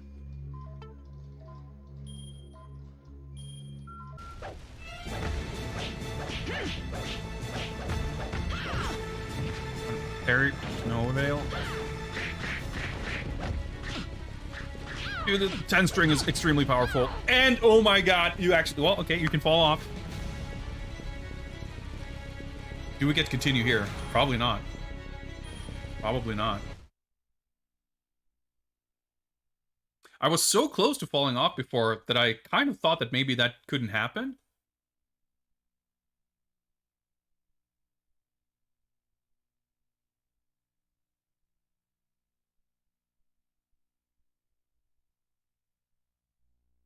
Yep, we have to redo everything. Okay. Well, in that case, I'm going to take a short toilet break because I don't need the added stress of urgently needing to go to the bathroom. So we'll take a short break, and so we have to just activate the emergency shit, and then, like, we know that we can just use the railguns on the robots to get through. That'll help that go a little bit quicker. And also, keep in mind, not, like, get the fuck out of the way if she's doing that combo and not be close to the edge when fighting Anna. I'll be back in a few minutes for what I assume is the final boss. See you guys in a little bit.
All right, let's do this. Let's do this. We'll heal up first, I guess.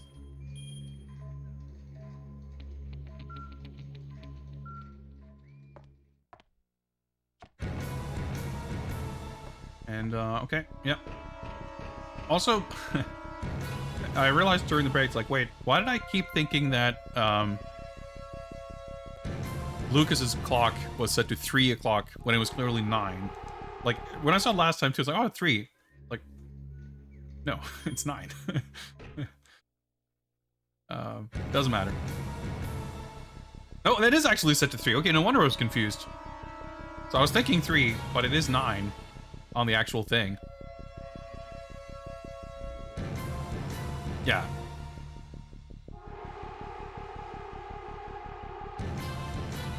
It's this, yeah, okay, so that one.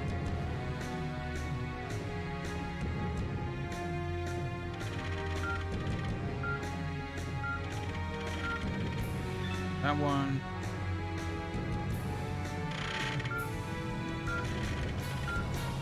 And that one. Okay.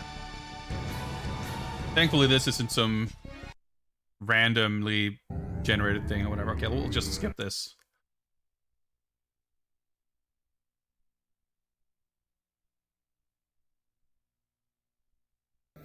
Self-destruct sequence activated. All personnel, please evacuate immediately. It's him. Yeah, okay. It's him. I guess we don't have. We might have to fight him after beating Anna. Okay, almost forgot this. I guess you're not able to leave the room without doing this. I guess that makes sense. They make sure you. They make this a red. Actually, no, that's right. This always was. Never mind. I'm an idiot. Doesn't matter. Designed that way to force us to get the red key card because we're gonna need it later on.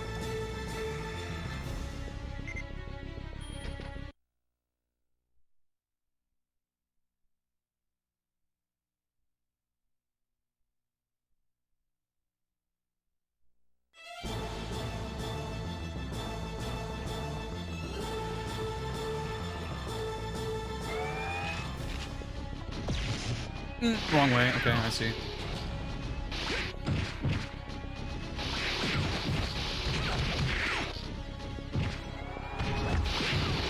I didn't have time to heal. I mashed the pause button. Well, fuck it. I guess we'll use it here. Jesus fucking Christ. Well, okay. If I didn't fuck up and forgot where these guys spawn, this would have gone better. But at least time isn't really a factor.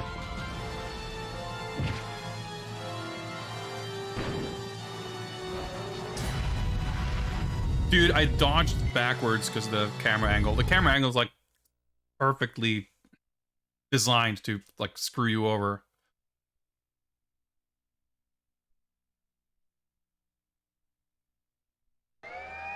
Detonating forward bulkheads. Please brace for shock. Dude, I'm so... That's... What a waste. I don't even need to kill these guys. So I need to go down. Idiot. Whatever. Doesn't really matter. Like, the railgun is extremely powerful, but it takes a bit to... like, there's some wind-up before you fire, and these guys are really fast, unlike the other cyborgs.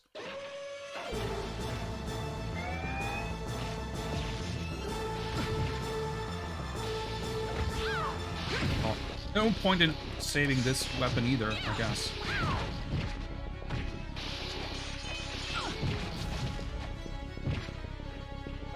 Why is my controller vibrating like crazy? Fuck it. It's... There we go, it stopped vibrating. I think something glitched out.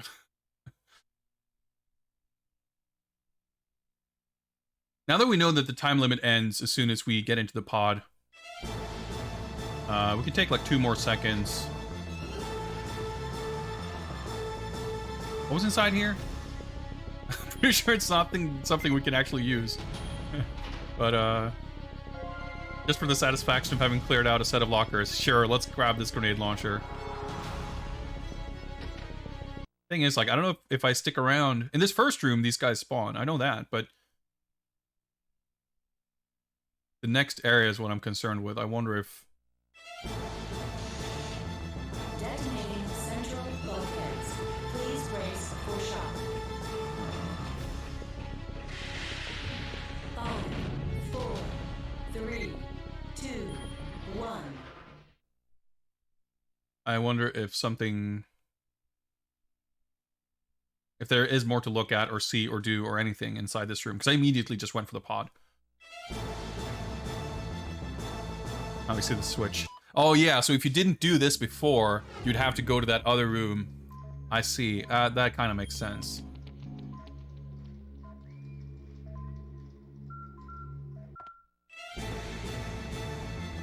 Okay, so that's kind of what the... That's why you get 5 minutes, so you have to run around and fight those other guys. Alright, well... Good thing we did do that. Alright, I'll give this again. Alright, let's destroy Anna and her skeleton. In fact, I should probably, like, crank up, just drink gallons of mineral water to pump up my focus meter gauge.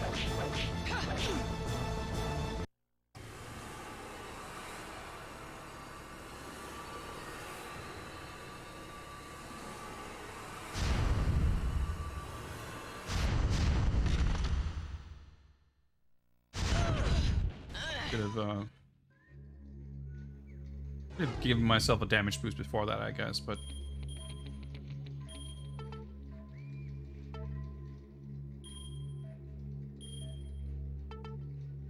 So the red, I only have the small red, so whatever. It just gives us defense boost for 60 seconds. We can use the large damage boost. Lasts for 3 minutes. The 3-minute meter gauge boost. And we take the 3-minute speed boost. And we might as well... I only had a small bottles, actually. I had the one medium, so let's use that. You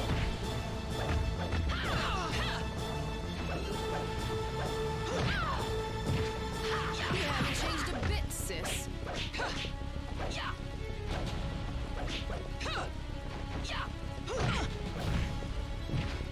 You can probably fall off this side, too.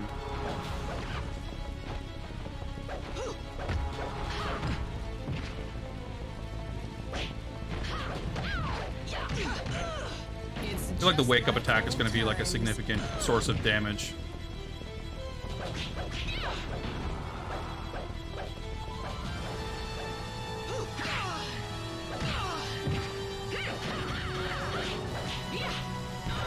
Nice, okay.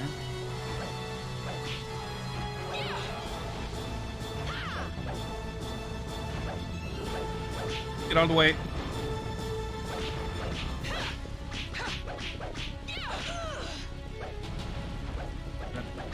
Ran out.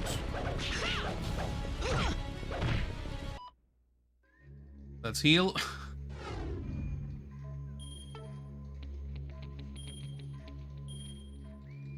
It's so hard. Like, even if you parry her, there's like hardly any window to counterattack.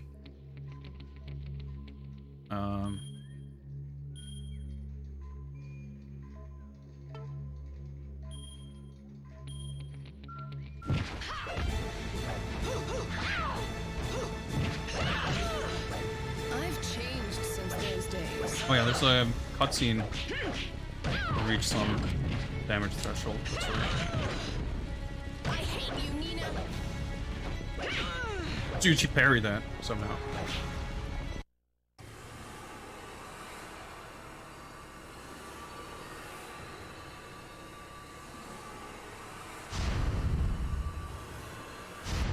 Alright, let's explode more bones. Okay. I hope that this thing doesn't like limit how much damage that could have done, but whatever. Okay. Phase 2. I don't know if anything in the fight actually changes in terms of ease of being knocked off the platform or knocked back or something like that.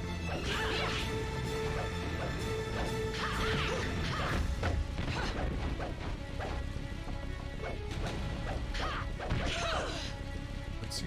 Useless. Throwing doesn't seem to work. Dude, the knockback on that is Time's not over. kind of crazy.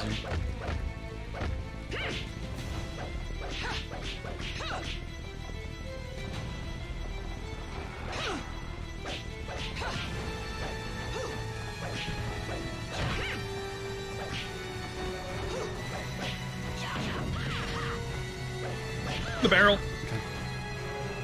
Back roll came in clutch.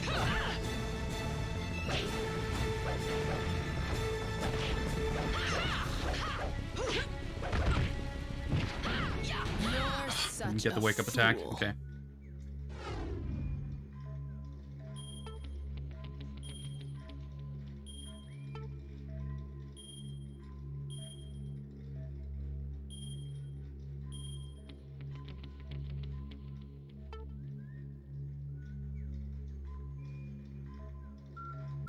Okay, I don't have a red active.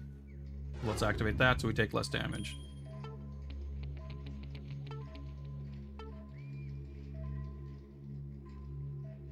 The fighting is... slippery isn't exactly the word I would use for it, but it's not entirely incorrect either. This is a little different. Like, this boss, she just, like, parries everything, which makes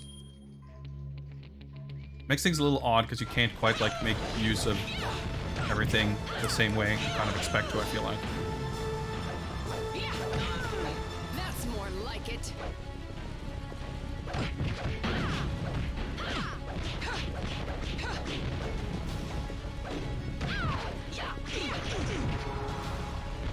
Not bad Oh, at all. okay. She can do that too, I guess.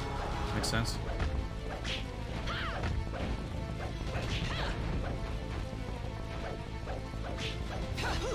Did I get... Hang on. I feel like I have a move that I'm not using.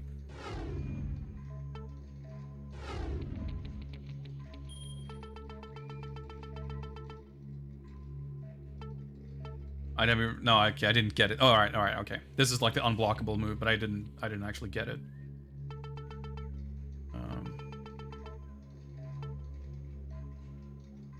Yeah, this is the taunt thing. Yeah, I don't think any of these things are really going to help me. Rate of fire increase. Yep, that's not very helpful. Well, we're here. I might as well use a small healing item. Good fucking thing we stocked up on this, because, like, imagine doing this, just, like, having to do this fight, like, perfectly. I'm not even sure what that would entail.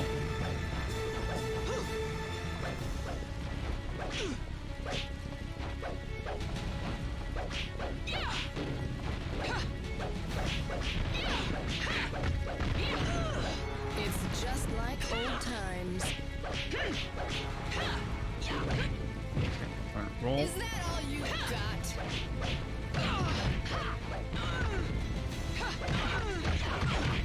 Dude. You're a disgrace to our family. Okay, that was a bit lucky.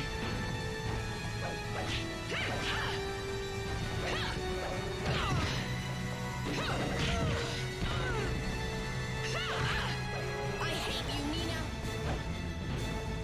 That, like, jumping spin kick is good, but it's, like, hard to get out on command. It's just like old times. Oh, that didn't count. How did that not count? Oh, whatever. Okay, phase 3. Personal best.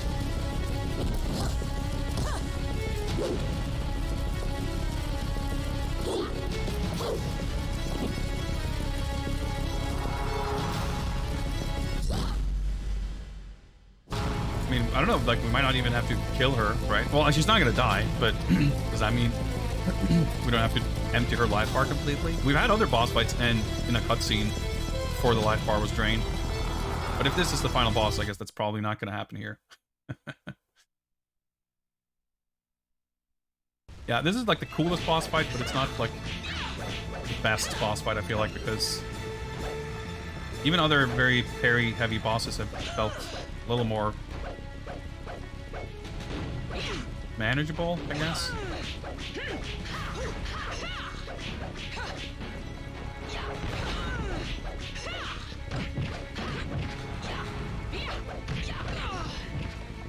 Clumsy, aren't we?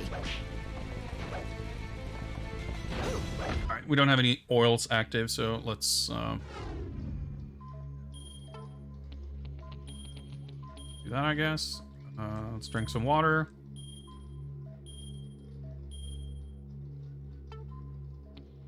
Defense increase.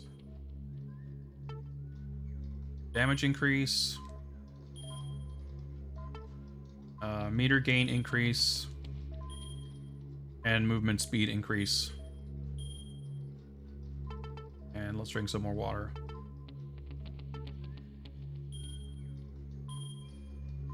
And we'll take another small snack. Dude, imagine if, like, you didn't stockpile this shit. This would be an incredibly annoying anticlimactic finale.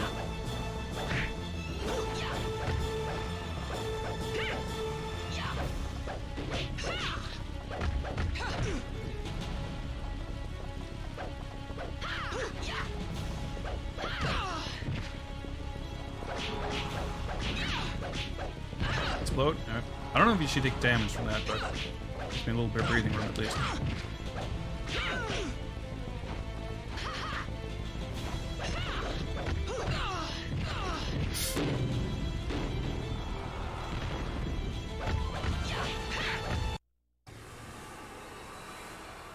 That wasn't a target. Okay.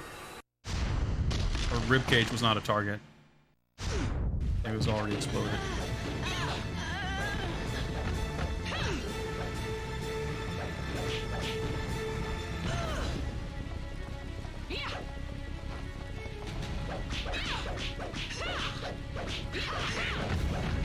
Like, for the most part, you just like can't get a new combo going. You gotta get away from here. Too close to the edge. Oh, okay.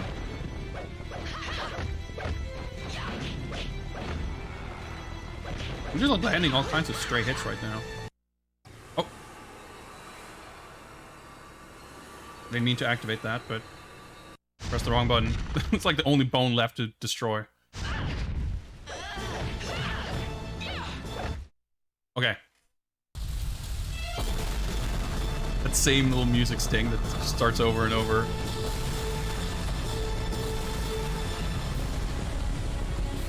Of course.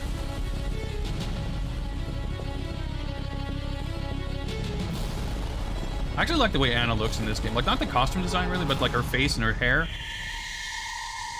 Her design, I think she looks like cooler here than in the other games. You're wasting my time. Hey, the kids stay, so don't push your luck, pal. I've got an itchy trigger finger. Is the reveal that Anna killed her dad? What the? Or what?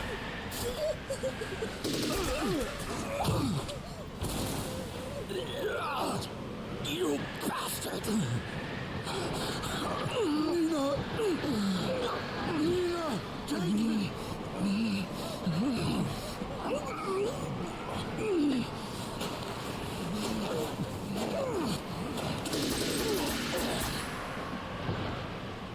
She couldn't do it, but Anna was way tougher. She could pick up a gun.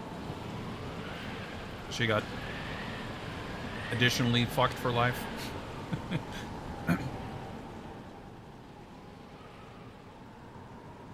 That's what happened, right? She was standing there.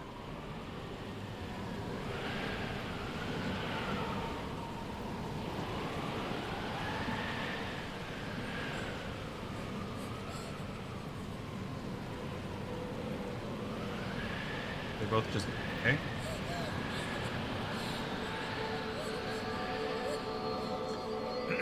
Reminds you of the late game Yakuza boss fight. Yeah, I can kind of see that. Through the end of Yakuza 4. Holy shit, that... My blood boils just thinking about it. Good game otherwise, though, but sure ended on a shitty note.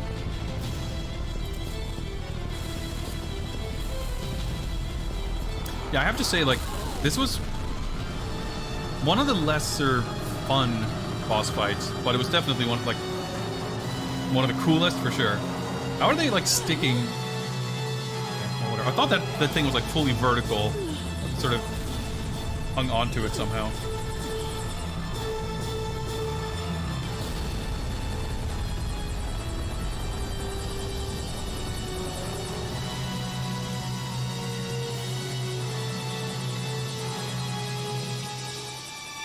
Like, it wasn't like the whole like infinite blocking and stuff, you know, she wasn't super fun to fight. But also like the pressure of knowing that like I could be instantly killed at any second and have to redo a bunch of shit. Like, that made it not fun, knowing that was at, you know, the stakes of the fight. Or like it made it more stressful. But thankfully I had a billion healing items, luck, so we won't need your help. But if the time comes, we'll be counting on you, Sweeper.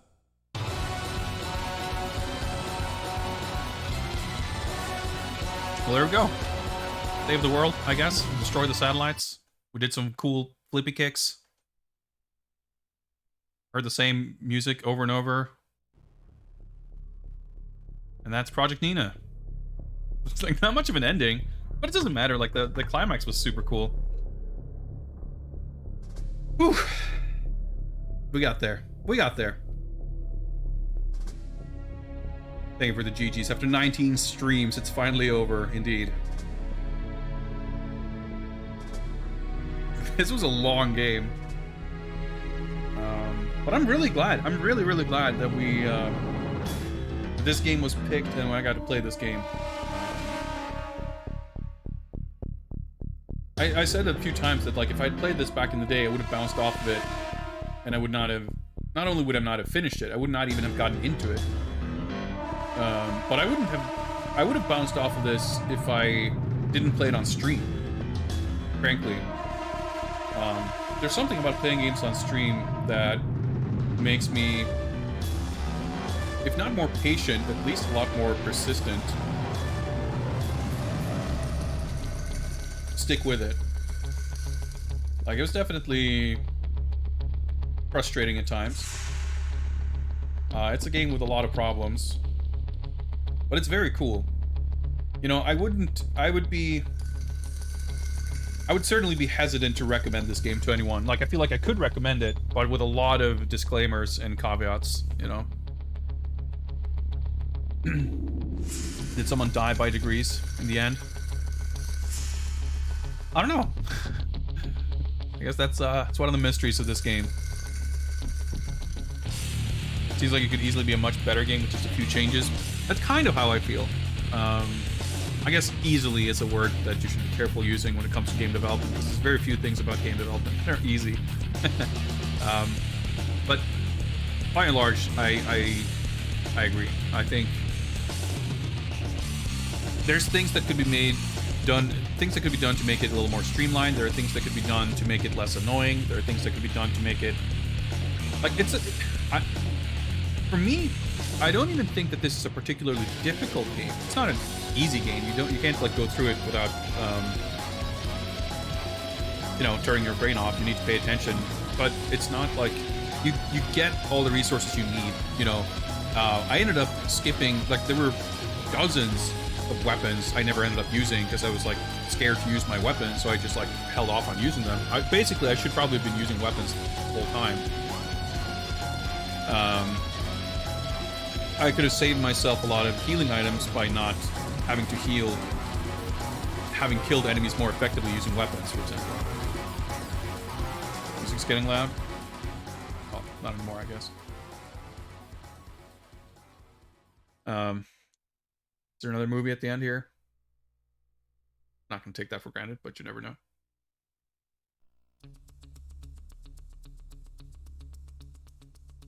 Difficulty normal, level max. 31,000 points. Max combo 35. 20 hours, 36 hours. 36 minutes rather. Felt like 20 hours, 36 hours. 64 saves, 25 continues. I guess it keeps track of that separately, which is so fucking stupid. 2 stars of a rank, because like there's so much shit like that, right? That's the thing. That's what I was trying to get at. I don't think necessarily that this game is the problem with this game's like that makes it kind of tough to get through is that it's difficult. It's difficult in like the controls are difficult. It's difficult to do exactly what you're trying to do at times. But I think it's just that there's so much friction. There's like stuff that makes it tedious in a way that it didn't really have to be. All these small things with like very frequent load times, door opening animations that take a while. Like opening a locker, you have to like watch a little cutscene. You have to see a little window open. You have to confirm it closes and open up to new, like what should be an interaction that could pop up a thing you confirm and literally could take half a second takes 5 seconds. And over the course of a 20-hour game, that shit adds up. And I figured the game would have a rank system of a kind, because that's pretty common in these types of games. And given that the game keeps track of how many times you save, it seems obvious to me that that's going to factor in.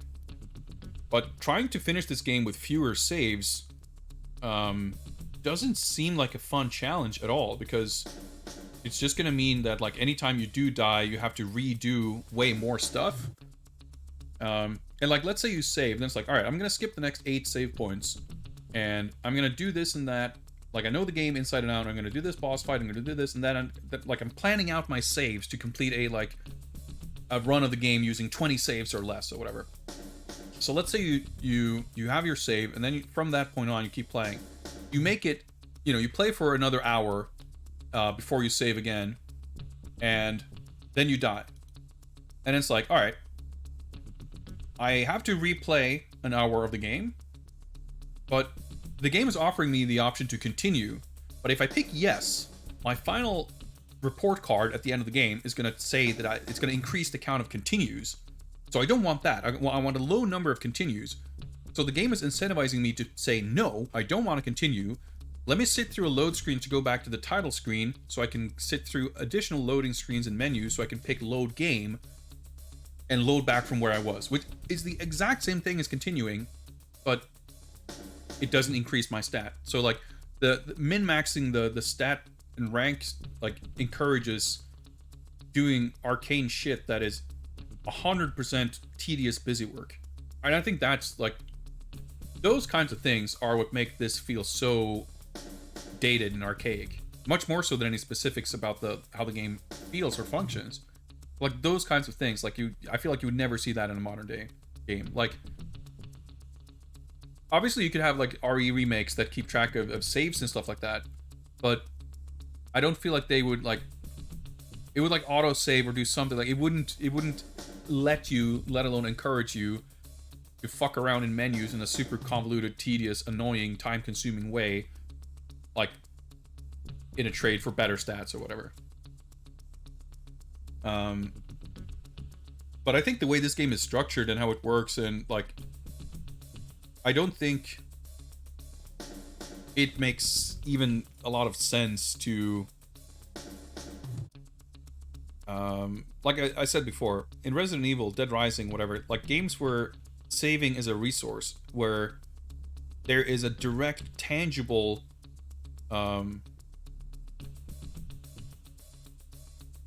impact on your gameplay experience of like from your choice of when and where to save. Tying that into statistics makes sense, but in this game there really isn't, so it makes a lot less sense. Like I know Metal Gear Solid has a lot of detailed stats for stuff like this too, and I think even in that game or those games it makes a lot more sense because those games let you continue. Continuing and saving are like different things. Keeping track of deaths and saves, like, it makes more sense. But also, those games are way shorter. You can fit it, like, doing challenge runs of Metal Gear Solid games is, like, something that makes sense because you can do it in an afternoon. You can do it in a single sitting once you learn the game. And I'm sure finishing this game a second time isn't going to take 20 hours, but it's not going to be 90 minutes either. Like, even if you skip every cutscene, I'm sure you can optimize routes to a degree. Like, I spent some time figuring out where to go, but, like, this is just such a long game. I mean, you could look at something like RE4, you know, which is a long game, too, and you can speedrun it, you can cut down a lot, but it's still a game that you wouldn't necessarily... I don't know, I guess you would... There are challenges and stuff for finishing it with different rankings and difficulty levels and whatever, but... I don't know. I guess I would be slightly curious to do some research on this game just to see if someone has documented, you know, what is the highest rank you can get? Is it 5 stars? Is it 10 stars? I don't know. What dictates the number of stars you get? What are the, you know, the requirements for certain ranks? How long? Like, you know, maybe there's a requirement to beat the game in less than 5 hours or something. Which, if that's a thing, then it stands to reason that that's a possible thing to do. But I don't get that impression. So I would be curious to read up more on that stuff, if only to like get a better sense of what's possible in the game. Because I guess also it would give me a more fleshed out understanding of like my perception of how long this game is, my perception of how difficult it is, my perception of how frequently you reasonably ought to save, etc., etc. Like, all that is colored from this playthrough. And this playthrough is, I would say, representative of an average first playthrough, I guess. But it's not necessarily representative of playing the game, knowing what you're getting yourself into, doing multiple playthroughs, etc. Like, I don't know. Any other Tekken spin-off games? Trying to think. Not that I know of. I mean, there's like... There's like Tekken card games for mobile. There's been Tekken, like a free-to-play Tekken game and stuff like that. But there's no other like story-based standalone game like this. You know, there's this story stuff that's in some of the games. Like Tekken 5 had Devil Within, which is like a third-person beat-em-up kind of thing with starring Devil Jin. But it's nothing like this, and it's, you know, it's just a bonus mode in a fighting game. So yeah, I feel like there's just like there's a lot of parts of this game that don't fit super neatly together. And to be clear, like obviously that's a very subjective thing when it comes to matters of preference, game length, and things like that. You know, like if someone was super into this game, or if this game had been a little bit better, I feel like a lot of people would be super excited to keep grinding and keep playing. You know, I felt very similarly, just in some ways, about Onimusha 4. Where it's like super long game and there's like a billion items of gear to collect and upgrade and whatever. And I'm pretty sure that has like some kind of new game plus thing. Like I can see a certain type of player being extremely into that kind of stuff, loving the fact that the game has so much content and so much to do. But I like, you know, I finished Onimusha 1 in 6 hours or whatever, and I felt great about that. And then Onimusha 4 took like 20 something hours. And I was like, oh, I wish I could have finished it in 6. And I, you know, you could absolutely make a very sick 6-hour game out of this too. So you know, from my point of view, encouraging replays and ranks and doing different stuff starts to make a lot less sense once the game is like over a certain length. But to some people, more length is more good. So, mileage may vary. Yeah, let's see what's next. Anna mode has been unlocked. Challenge mode has been unlocked. Sniper mode has been unlocked. Stingray mode has been unlocked. Honeycomb lock mode has been unlocked. Music player has been unlocked. Wow, we can listen to all the great music. Yes, the closet has been unlocked. Or it's not it's like what do you even call it? It's we can choose outfits, I guess. It's a clothing bag. Bonus images 24-6. Find it in the music player. I wonder if this has to do with... I'm sure this has to do with either coins or maybe which fingerprints we collected. Save your clear data. Yeah.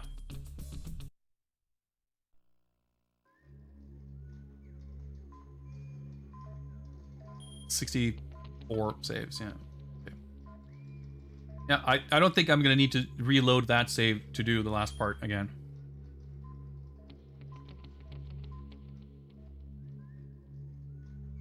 Yeah, so there's number 2. Playthrough number 2. Game start.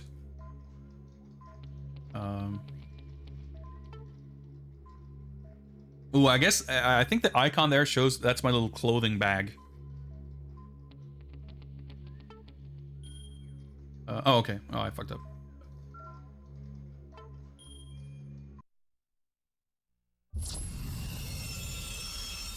So we already knew from the main menu all these modes were like here.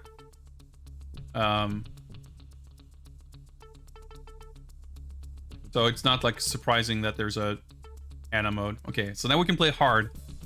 So when you start your first game, you don't have this option, but now we actually have the option. Hard mode. Fucking Christ. 10 out of 50. So that probably means we have 10 challenges available. Yeah, there's a bunch to explore here.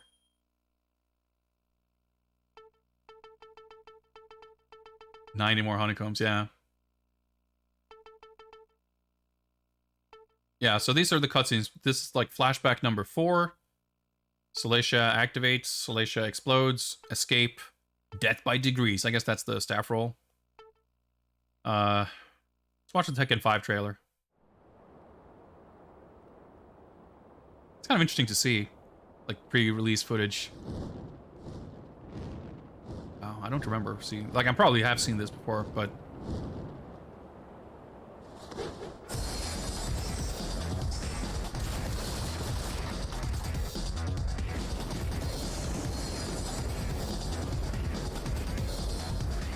There's like footage from the intro, but it's not.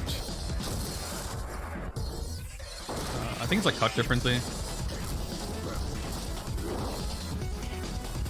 Or maybe this is the arcade opening, but I don't think this like. It might be actually. I'm not sure. Because I know there's like the arcade opening, and then this ends, and then the console opening starts with the Asuka stuff and whatever.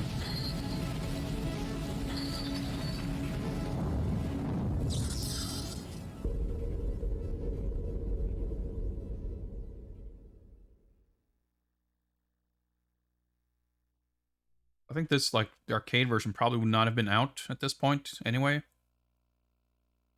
Oh, that was neat. Yeah, let's see what else we got. We still weren't actually told what the coins were for.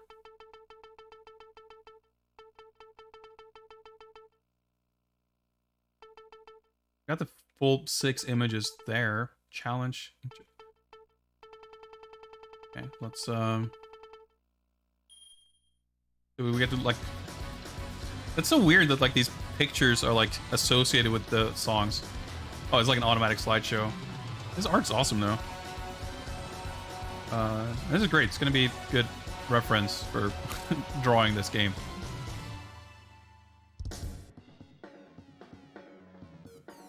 Doesn't really look like that though. This looks pretty different in the game. So I wonder what I need to do to get the 6th picture. I got that for the Enrique fight. Okay, that makes sense. This is what I was expecting. The artwork would have something to do with the location. I like that it says ship name.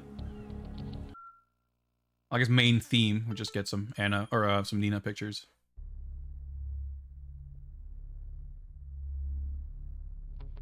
Like, I kind of wish that the game gave me some kind of feedback on, because that's kind of what I mean. Like, I need to go to a guide because I would not in a million years start a new game over and just like, well, let's hope I can unlock more stuff, and then you finish the game and you're just like, well, nope, I didn't manage to unlock anything new.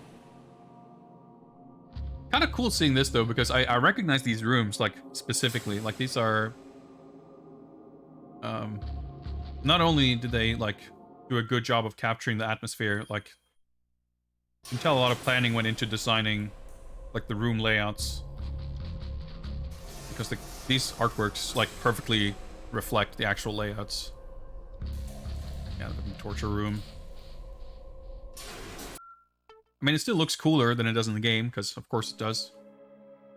Like painted illustrations like this are always going to be cooler than real-time 3D graphics, but cool to see all this like little parts. Like, it's cool to see how like both how closely these drawings like reflect the final result, but also that the actual in-game graphics managed to capture the essence of these artworks so well.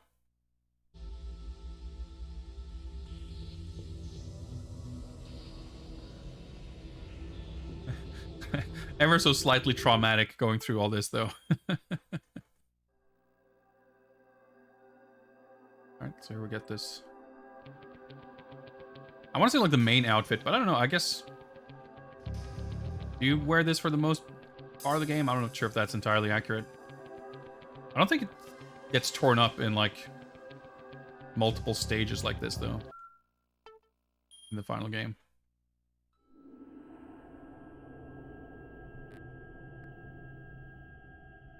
Yeah, it's like good reference. But I feel like I should go on the internet and see if I can find the full gallery, because the 6th image might be valuable also. And I'm sure as hell not gonna play through the game again on like hard or whatever it would take to get those images. Sniper fight. Ugh. But this is cool. I love this shit. I always love seeing like artwork and stuff like this in games. And it bums me out that not as many games do it nowadays.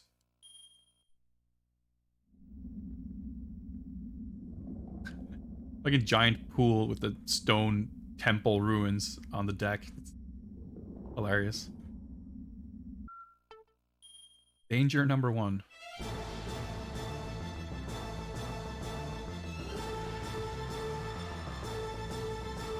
Closing. Okay. More science hallways. This looks cool. Yeah, I remember these hallways. It's like seeing all this, like, man, this game looks sick. This game seems really cool. Oh, yeah, this is Dr. Boskonovich's lab. Like, yeah, you know what? This game is cool. Again, I'm really impressed with how. Oh, dude, yeah, this is my nightmare right here. Stupid ass cave guidance minigame.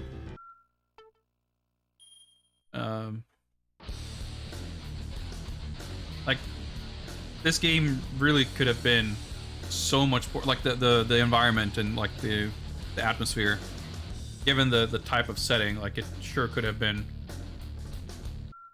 a lot more uninteresting.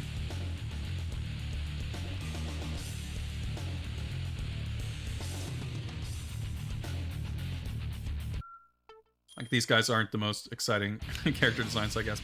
Oh, these guys were cooler. They didn't look this cool in the game though, but like the assassin dudes. These are, I mean, they were cool, but they were also maybe my least favorite enemies to deal with. Oh, that's John. Tattoo on his neck. He was stabbed right in the tattoo. Yeah, here's the Tekken Force.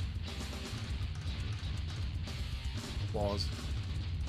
Yeah, these are the guys that like fall on you. They're so weird. I don't get what their deal was, but yeah, the ninja guys. Pretty impressive, like, array of enemies in this game. Oh, finally, some boss designs. I guess that's an early look at Alan. Yeah. Well, not a boss technically, but other characters. Well, I guess I was gonna say we'll see the bosses, but I guess the bosses will have their own theme. So we'll have their own artwork there. Yeah. Yeah, Bryce was cool. I'm glad we'll get to see him again in the end. Like the Lana fight. That was a cool touch. Yeah, this is the freezer where you fight him the first time. And this is the arena where you fight him afterwards. Okay, so this is the one picture number 6 we have. I wonder if it's gonna... I wonder if we can extrapolate what the other number 6 images are gonna be.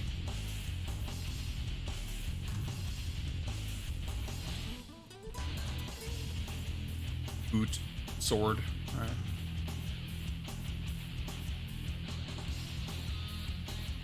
It's good artwork. Okay, I was gonna say, like, none of it really seems to reflect, like, the actual final look. But, so I guess, like, probably... Because we didn't see any other, like, CG images.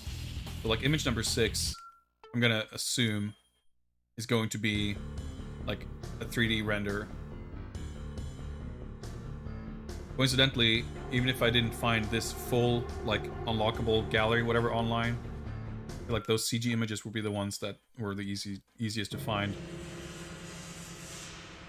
Like, might have missed out on.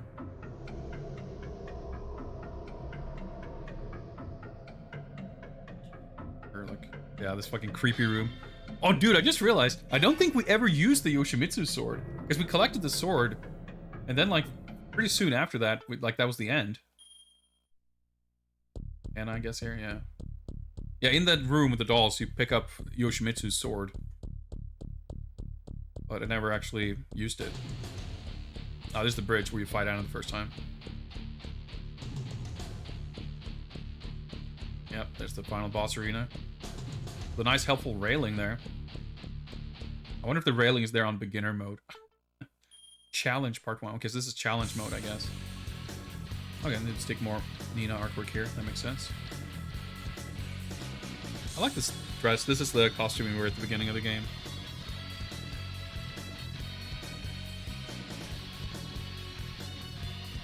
Huh.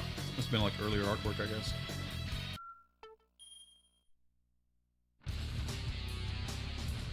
Okay. Dad. Baby Nina.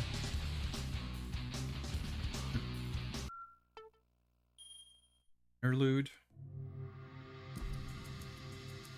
Atrium. Sure spent a lot of time there. Oh yeah, the infrared statue laser turret system. Oh, that was it. Okay. That was cool.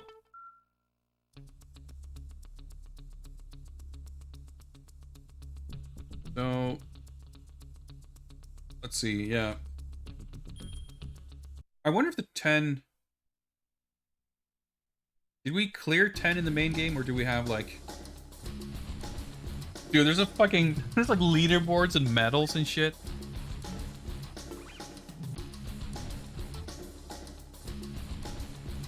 There's, like, 10 on each level. Yeah, I can't go to level 2. I have to do these. Well, there's a lot that you can spend your time on. I wonder if you get something for completing this, though. Wouldn't shock me. I'm assuming these are just like combat arenas,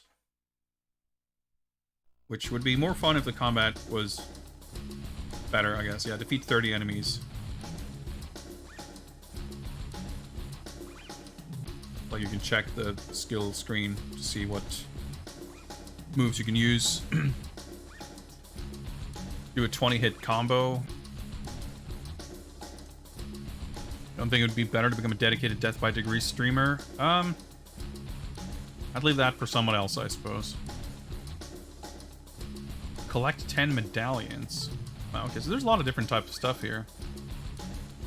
20 enemies. 15 enemies. There's gonna be, like, different enemy types, too, I guess. Defeat 2 enemies. It's probably tougher. Do a 10-hit combo. Like, I never paid any attention to combos at all. Beat 1 enemy. I'm gonna try this to see what it's probably a boss or something.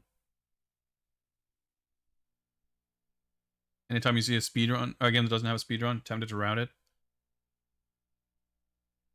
I'm curious just to see, like, in terms of contrast between, like, how long it would take me to beat it and how long, like, not necessarily, like, world record time, but, like, what would a fast time be?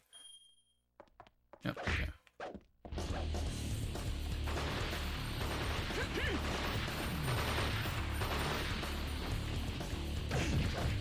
Yeah, I have some moves here.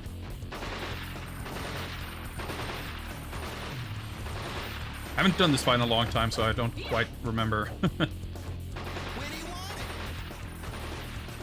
You can dodge in between, but you have to get the dodges to actually come out. Like so. Damn you! You're going down. It's not nap time yet, baby girl.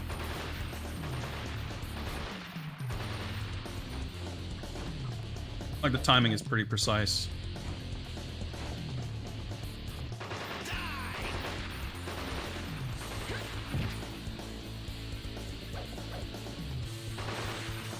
Like, it's not nearly as hard as it, like, it's as stupid as it looks.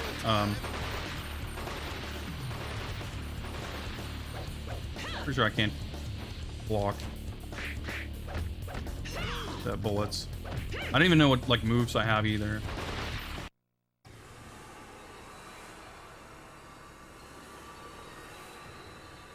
But I feel like that because there's so much room to like really improve at the combat, like the actual, I guess there's a time limit also. Yeah, no items, but this should show me like what skills I have. I probably have like everything, I guess. Kind of looks like it.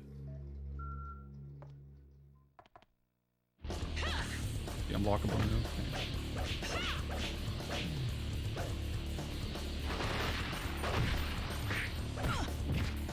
What a lame up. How about I blow away your pretty little head? Alright, that's like kind of how you do it. Scratch.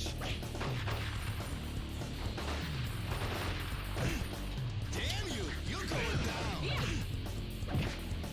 I can take a lot more than that.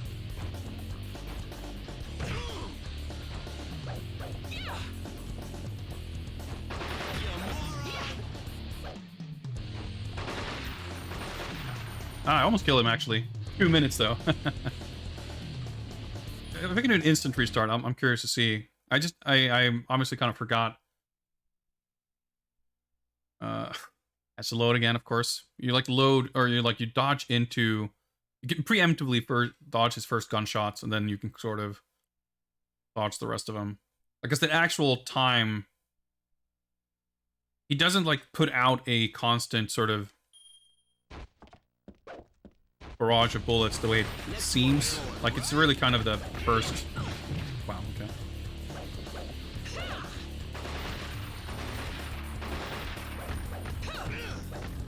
I could take a lot more than that. Like a stream of bullets isn't as constant as it seems. So as long as you dodge the kind of beginning of it. Just a scratch.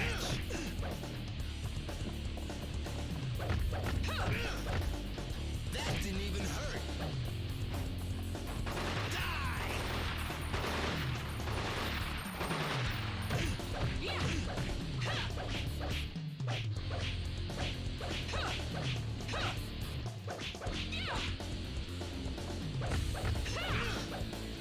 Just a scratch.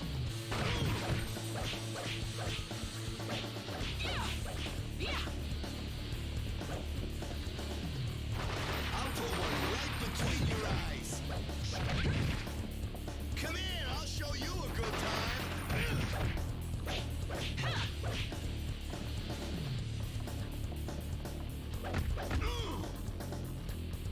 So yeah, 120, 55 is like have to do it pretty well. I mean, I'm sure there's like you can use better moves to deal more damage. High score entry, okay, sure.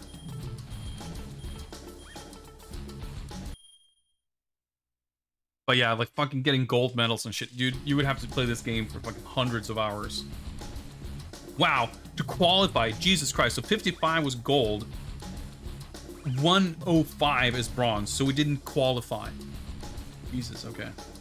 Yeah, fuck this. No speedruns. Yeah, but I'm curious, like, even an expert playthrough, like, trying to go fast, as opposed to, like, going slowly to optimize safety or whatever, like, I'm curious, like, what even is, like, a ballpark figure, like, kind of how, not even in terms of speed necessarily only, but, like, what the game, how the game evolves if you get really good at it. I certainly don't have in me. So, okay, there's two last things I want to take a look at. I want to see what Anna mode is. Nina, I've secured the chopper. I'm heading your way.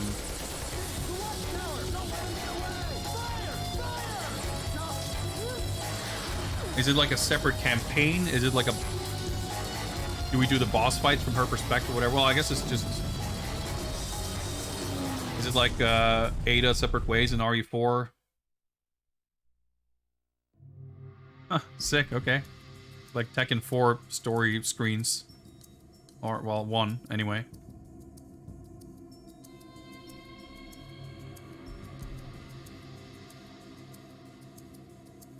We're not gonna, like, actually play this. I just wanted to, like, boot it up to see...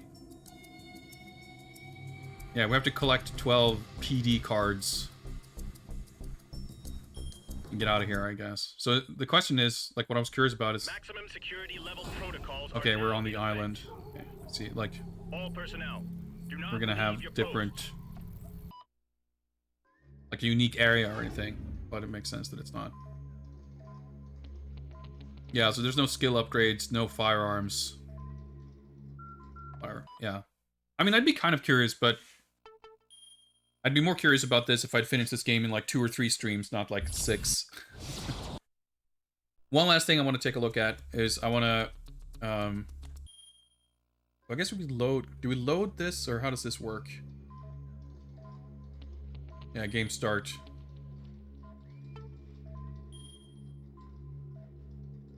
So, because we have our little bag. I'm curious to see how that works. And it's forced 1 CC. I guess that makes sense. You wouldn't, like, save, whatever. But once you finish it, there's some kind of record screen and you get rankings, and I hope that unlocks stuff. Gold coins are still an absolute mystery. So I'm just gonna want to skip to get into the game as quickly as possible.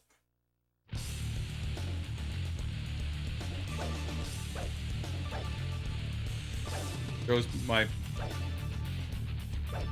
like, how difficult it is to do it correctly. I accidentally mashed and it defaulted to showing me one more time. Or forcing me to do it one more time, rather. Oh, gotcha.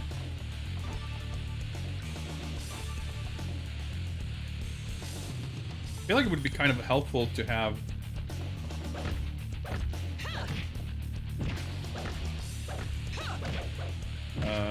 show like those arrows in the actual game, giving you a better idea of what you're actually doing.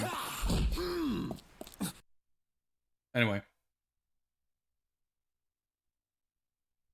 that was nice and relaxing though compared to most of the rest of the game. Dude, I've been streaming for almost 5 hours. Jesus Christ. Get in. Your clothes. Yeah, so we make it here, and then we planning us how to use save points. Okay. There we go. Yeah, it's a it's a suitcase for traveling. There's all kinds of outfits inside. Dude, it's fucking New Game Plus. I didn't even realize. We started max level. Holy shit. Okay. And we start with our fucking free defibrillators. Man, this is like almost making me want to play. Like, oh man, how much easier the game's gonna be with like this massive life bar and all that shit. Alright, anyway. Let's use the bag. Costume. Oh, sick. Cocktail dress. Wait, no, I didn't. Okay. I just wanted to see if I could spin around the model or whatever. There's special shit inside the honeycombs. Okay, I didn't mean to do that. Oh, you mean like the weapon lockers have other stuff in them. I thought you meant like the puzzles have leveled up. Cocktail dress. I guess it's just a picture, because otherwise it would take too long to load. Yeah. Separate swimsuit. Battle suit. Okay, this is the TEKKEN Force patrol suit.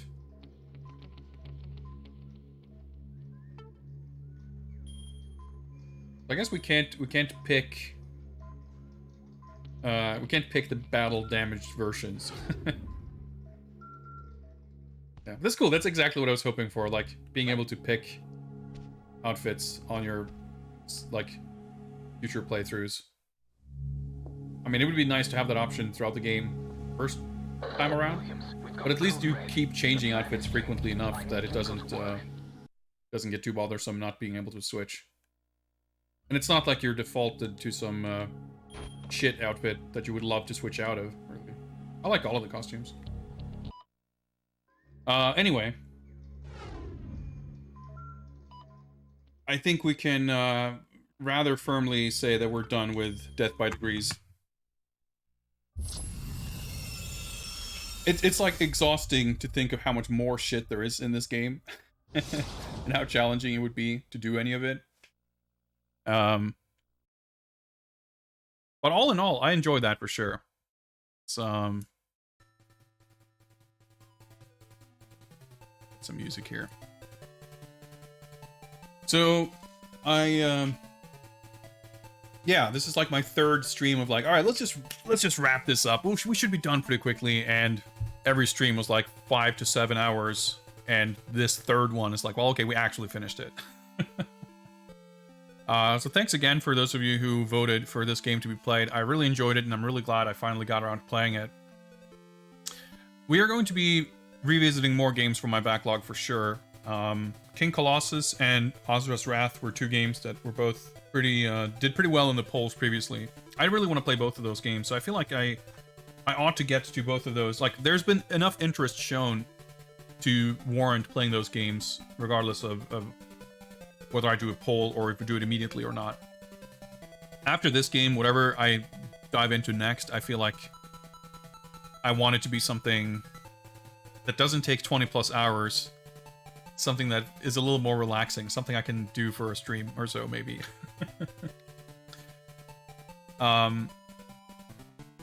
I had intended to spend today's stream going through some of the more recent games I'd picked up. Oh, that's loud. And, you know, look through those Super Famicom games, PS1 games. I've streamed for almost 5 hours already. I have a little bit of stream in me, I suppose, but needless to say, we're not going to be able to have time nor energy for an exhaustive look at a bunch of games. But because I knew that I had that sort of lined up after Death by Degrees, I also didn't want to commit to another game, backlog poll game, whatever. I think Colossus is probably more relaxing. Asuras Wrath, ultra tier, but not so relaxing. I guess I would have expected Asuras Wrath to be not necessarily all that challenging, given that it's like sort of a theme park ride of a game, from my understanding. But I guess that's could be entirely unfounded. King Colossus, I'm sure, is a pretty comfy game, but it's probably not this long. But I don't know if it's. I don't know.